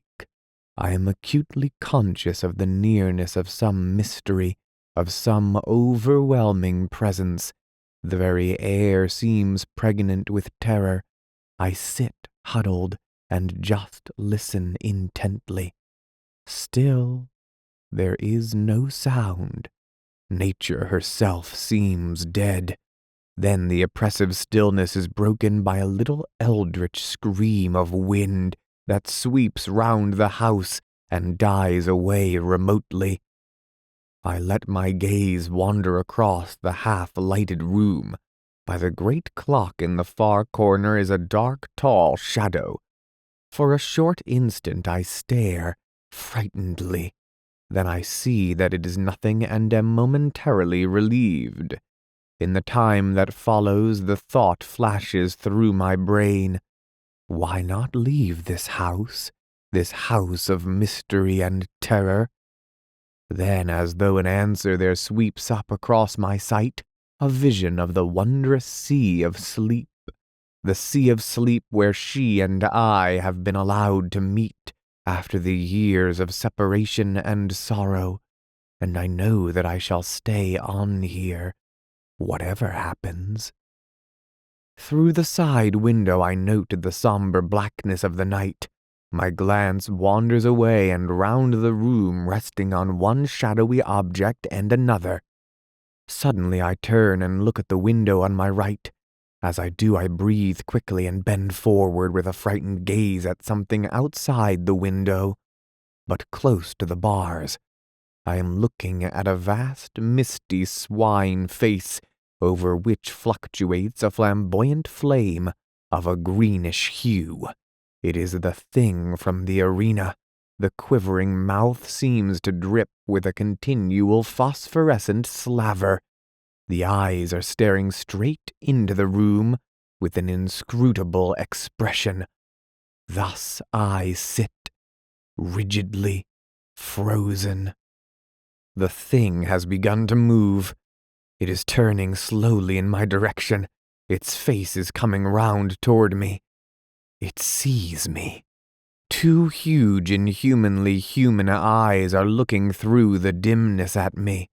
I am cold with fear, yet even now I am keenly conscious and note, in an irrelevant way, that the distant stars are blotted out by the mass of the giant face. A fresh horror has come to me. I am rising from my chair without the least intention. I am on my feet, and something is impelling me toward the door that leads out into the gardens. I wish to stop, but cannot. Some immutable power is opposed to my will, and I go slowly forward, unwilling and resistant. My glance flies round the room helplessly and stops at the window. The great swine face has disappeared, and I hear again that stealthy pad, pad, pad. It stops outside the door. the door toward which I am being compelled. There succeeds a short, intense silence. Then there comes a sound. It is the rattle of the latch being slowly lifted. At that I am filled with desperation. I will not go forward another step. I make a vast effort to return, but it is as though I press back upon an invisible wall. I groan out loud in the agony of my fear, and the sound of my voice is frightening. Again comes that rattle, and I shiver clammily. I fight and struggle to hold back, but it is no use. I am at the door, and in a mechanical way I watch my hand go forward to undo the topmost bolt. It does so entirely without my volition. Even as I reach up toward the bolt, the door is violently shaken, and I get a sickly whiff of moldy air, which seems to drive in through the interstices of the doorway. I draw the bolt back slowly, fighting dumbly the while.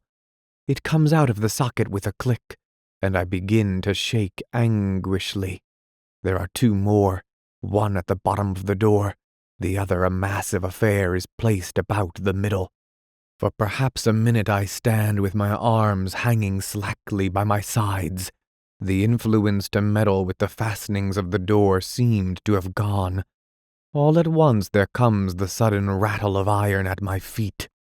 I glance down quickly and realize with an unspeakable terror that my foot is pushing back the lower bolt. An awful sense of helplessness assails me. The bolt comes out of its hold with a slight ringing sound, and I stagger on my feet, grasping at the great central bolt for support. A minute passes, an eternity, then another. My God, help me. I am being forced to work upon the last fastening. I will not. Better to die than to open to the terror that is on the other side of the door. Is there no escape? God help me. I have jerked the bolt half out of its socket. My lips emit a hoarse scream of terror. The bolt is 3 parts down now, and still my unconscious hands work toward my doom. Only a fraction of steel between my soul and that. Twice I scream out in the supreme agony of my fear. Then with a mad effort I tear my hands away. My eyes seem blinded. A great blackness is falling upon me. Nature has come to my rescue. I feel my knees giving. There is a loud, quick thudding upon the door, and I am falling. I must have lain there at least a couple of hours. As I recover, I am aware that the other candle has burnt out, and the room is in an almost total darkness. I cannot rise to my feet, for I am cold and filled with a terrible cramp. Yet my brain is clear, and there is no longer the strain of that unholy influence. Cautiously, I get upon my knees and feel for the central bolt. I find it and push it securely back into its socket, then the one at the bottom of the door. By this time I am able to rise to my feet and so manage to secure the fastening at the top. After that I go down upon my knees again and creep away among the furniture, in the direction of the stairs. By doing this I am safe from observation from the window. I reach the opposite door and I leave the study, cast one nervous glance over my shoulder toward the window. Out in the night I seem to catch a glimpse of something impalpable, but it may be only a fancy. Then I am in the passage and on the stairs. Reaching my bedroom, I clamber into bed all clothed as I am and pull the bedclothes over me. There, after a while, I begin to regain a little confidence. It is impossible to sleep, but I am grateful for the added warmth of the bedclothes. Presently I try to think over the happenings of the past night, but though I cannot sleep, I find that it is useless to attempt consecutive thought. My brain seems curiously blank. Toward morning I begin to toss uneasily. I cannot rest, and after a while I get out of bed and pace the floor. The wintry dawn is beginning to creep through the windows, and shows the bare discomfort of the old room. Strange that through all these years it has never occurred to me how dismal the place really is. And so time passes. From somewhere downstairs a sound comes up to me. I go to the bedroom door and listen. It is Mary, bustling about the great old kitchen, getting the breakfast ready. I feel little interest. I am not hungry. My thoughts, however, continue to dwell upon her. How little the weird happenings in this house seem to trouble her, except in the incident of the pit creatures. She has seemed unconscious of anything unusual occurring. She is old like myself, yet how little we have to do with one another. Is it because we have nothing in common, or only that being old we care less for society than quietness?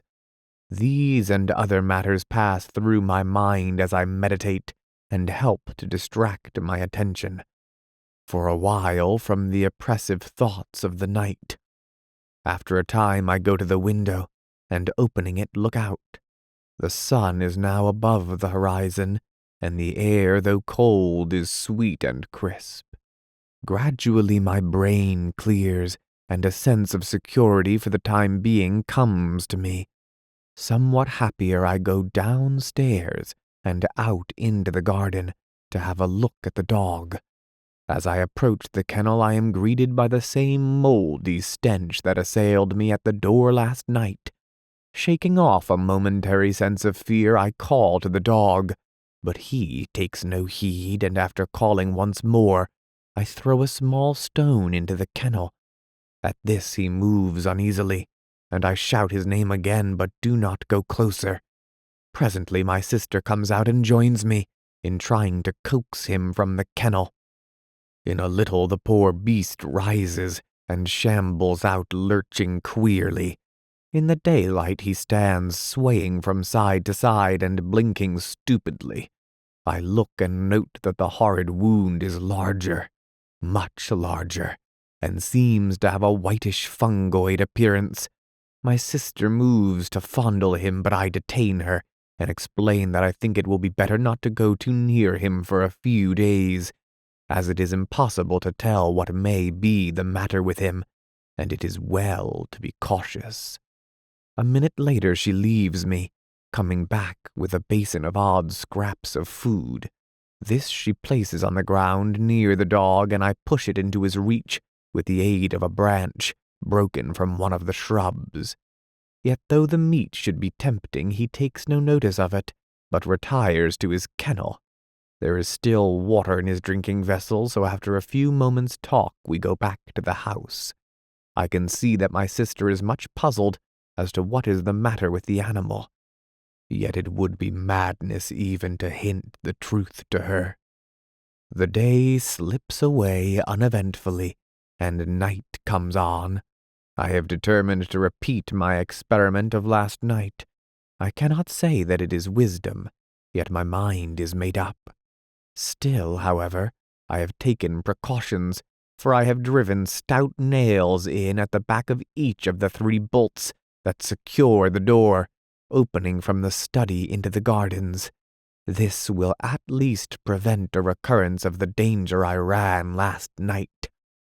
From 10 to about 2:30 I watch, but nothing occurs, and finally I stumble off to bed, where I am soon asleep. Chapter 26. The Luminous Speck. I awake suddenly. It is still dark. I turn over once or twice in my endeavors to sleep again, but I cannot sleep.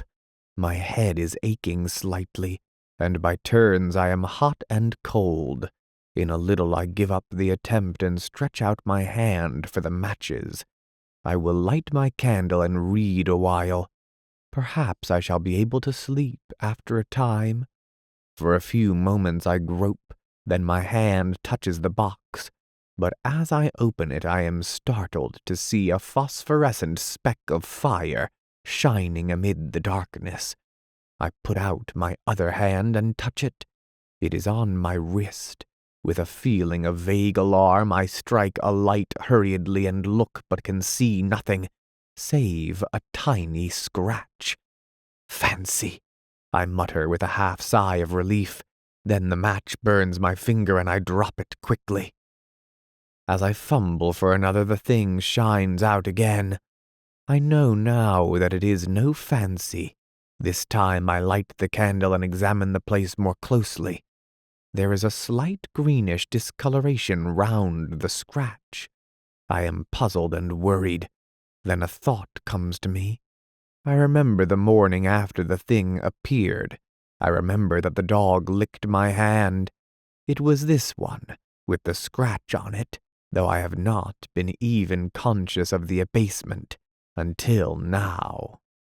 A horrible fear has come to me. It creeps into my brain. The dog's wound shines at night. With a dazed feeling, I sat down on the side of my bed and try to think, but cannot.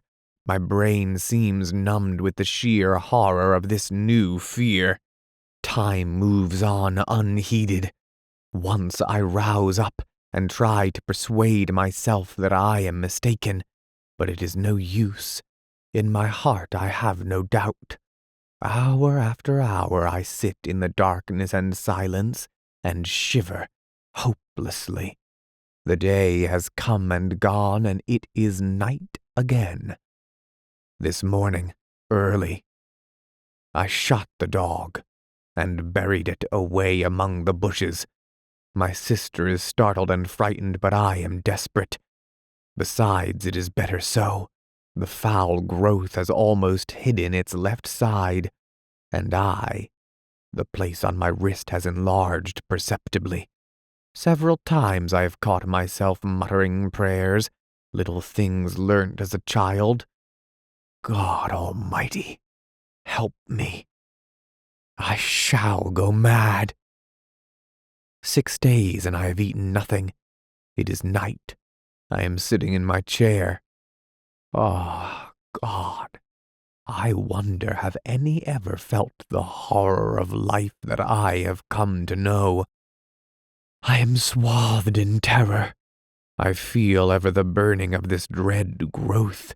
It has covered all my right arm and side and is beginning to creep up my neck. Tomorrow it will eat into my face. I shall become a terrible mass of living corruption. There is no escape. Yet a thought has come to me, born of a sight of the gun rack on the other side of the room. I have looked again with the strangest of feelings. The thought grows upon me. God, thou knowest, thou must know that death is better, better 1,000 times than this. Jesus, forgive me, but I cannot live. Cannot. I dare not. I am beyond all help. There is nothing left. It will at least spare me that final horror. I think I must have been dozing. I am very weak, and oh, so miserable and tired. The rustle of the paper tries my brain. My hearing seems preternaturally sharp. I will sit a while and think. Hush! I hear something. Down in the cellars. It is a creaking sound, my God! It is the opening of the great oak trap. What can be doing that? The scratching of my pen deafens me. I must listen. There are steps on the stairs, strange padding steps that come up and nearer. Jesus, be merciful to me. An old man. There is something fumbling at the door handle. Oh, God, help me now. Jesus, The door is opening slowly. Something. That is all. Footnote 16. Note: from the unfinished word it is possible on the manuscript to trace a faint line of ink, which suggests that the pen had trailed away over the paper, possibly through fright and weakness. Chapter 27. Conclusion. I put down the manuscript and glanced across at Tennyson. He was sitting staring out into the dark. I waited a minute, then I spoke. "Well?" I said. He turned slowly and looked at me. His thoughts seemed to have gone out of him into a great distance. "Was he mad?" I asked and indicated the manuscript with a half nod. Tennyson stared at me unseeingly a moment. Then his wits came back to him and suddenly he comprehended my question. "No," he said. I opened my lips to offer a contradictory opinion, for my sense of the saneness of things would not allow me to take the story literally. Then I shut them again, without saying anything. Somehow the certainty in Tennyson's voice affected my doubts. I felt all at once less assured, though I was by no means convinced as yet. After a few moments' silence, Tennyson rose stiffly and began to undress. He seemed disinclined to talk, so I said nothing, but followed his example. I was weary, though still full of the story I had just read. Somehow, as I rolled into my blankets, there crept into my mind a memory of the old gardens as we had seen them. I remembered the odd fear that the place had conjured up in our hearts, and it grew upon me with conviction that Tennyson was right. It was very late when we rose, nearly midday, for the greater part of the night had been spent in reading the manuscript. Tennyson was grumpy and I felt out of sorts. It was a somewhat dismal day, and there was a touch of chilliness in the air. There was no mention of going out fishing on either of our parts. We got dinner, and after that just sat and smoked in silence. Presently Tennyson asked for the manuscript. I handed it to him, and he spent most of the afternoon in reading it through by himself. It was while he was thus employed that a thought came to me. "What do you say to having another look at?" I nodded my head downstream. Tennyson looked up. "Nothing," he said abruptly, and somehow I was less annoyed than relieved at his answer. After that I left him alone. A little before tea time he looked up at me curiously. "Sorry, old chap. I was a bit short with you just now." Just now, indeed. He had not spoken for the last 3 hours. But I would not go there again, and he indicated with his head, "for anything that you could offer me." Ugh. And he put down that history of a man's terror and hope and despair. The next morning we rose early and went for our accustomed swim. We had partly shaken off the depression of the previous day and so took our rods when we had finished breakfast and spent the day at our favorite sport. After that day we enjoyed our holiday to the utmost, though both of us looked forward to the time when our driver should come, for we were tremendously anxious to inquire of him, and through him among the people of the tiny hamlet, whether any of them could give us information about that strange garden, lying away by itself in the heart of an almost unknown tract of country. At last the day came on which we expected the driver to come across for us. He arrived early while we were still abed, and the first thing we knew he was at the opening of the tent, inquiring whether we had had good sport. We replied in the affirmative, and then both together, almost in the same breath, we asked the question that was uppermost in our minds. Did he know anything about an old garden, and a great pit, and a lake, situated some miles away down the river? Also, Had he ever heard of a great house thereabouts? No, he did not, and had not. Yet, stay. He had heard a rumor, once upon a time, of a great old house standing alone out in the wilderness. But if he remembered it rightly, it was a place given over to the fairies, or if that had not been so, he was certain that there had been something queer about it. And anyway, he had heard nothing of it for a very long while, not since he was quite a gossoon. No, he could not remember anything particular about it. Indeed, he did not know he remembered anything at all, until we questioned him. "Look here," said Tonneson, finding that this was about all that he could tell us. "Just take a walk round the village while we dress, and find out something if you can." With a nondescript salute, the man departed on his errand while we made haste to get into our clothes, after which we began to prepare breakfast. We were just sitting down to it when he returned. "It's all in bed, the lazy devils is, sir," he said, with a repetition of the salute, and an appreciative eye to the good things spread out on our provision chest, which we utilized as a table. "Oh, well, sit down," replied my friend, "and have something to eat with us," which the man did without delay. After breakfast, Tonneson sent him off again on the same errand, while we sat and smoked. He was away some 3/4 of an hour, and when he returned, it was evident that he had found out something. It appeared that he had got into conversation with an ancient man of the village, who probably knew more, though it was little enough, of the strange house than any other person living. The substance of this knowledge was that in the ancient man's youth, and goodness knows how long back that was, there had stood a great house in the center of the gardens, where now was left only that fragment of ruin. This house had been empty for a great while, years before his, the ancient man's, birth. It was a place shunned by the people of the village, as it had been shunned by their fathers before them. There were many things said about it, and all were of evil. No one ever went near it either by day or night. In the village it was a synonym of all that is unholy and dreadful.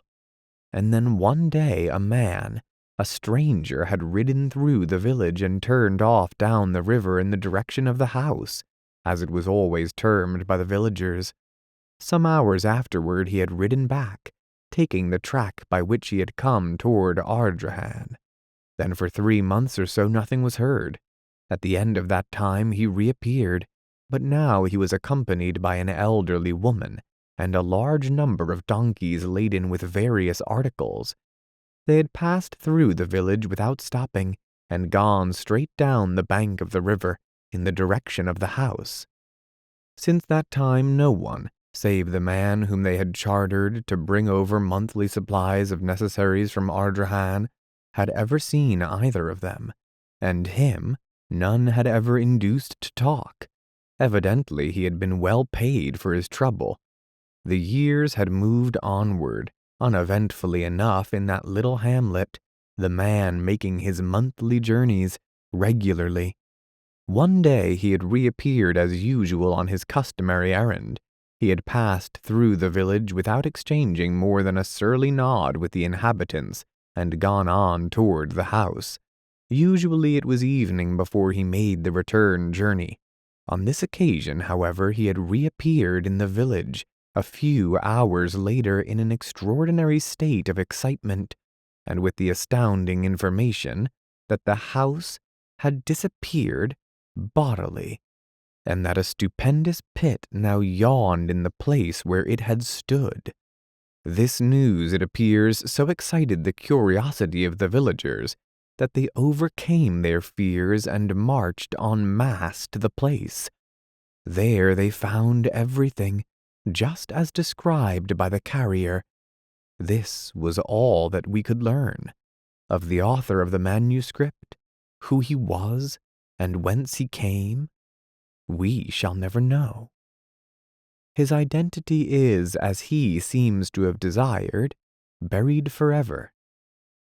That same day we left the lonely village of Creighton. We have never been there since.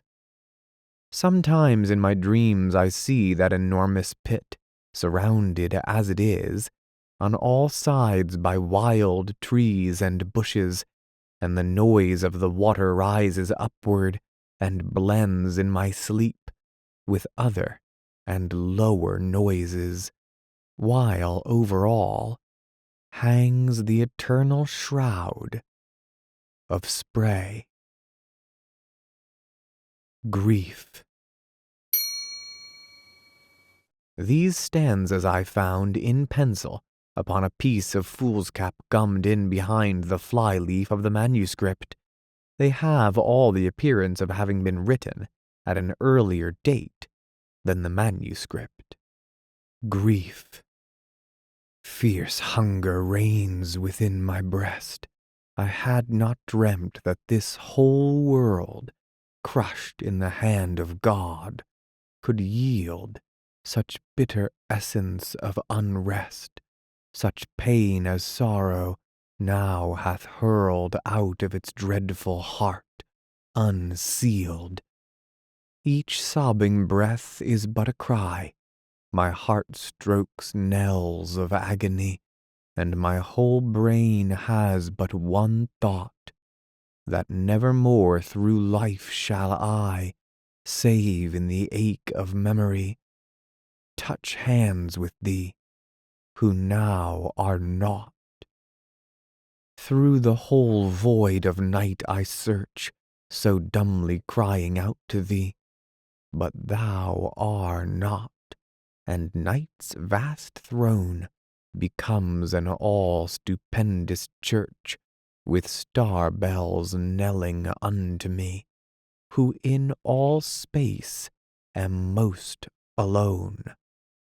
And hungered to the shore I creep, perchance some comfort waits on me from the old sea's eternal heart. But lo, from all the solemn deep, far voices out of mystery seem questioning why we are apart. Where'er I go, I am alone, who once through thee had all the world. My breast is one whole raging pain for that which was and now is flown into the bank where life is hurled, where all is not, nor is again.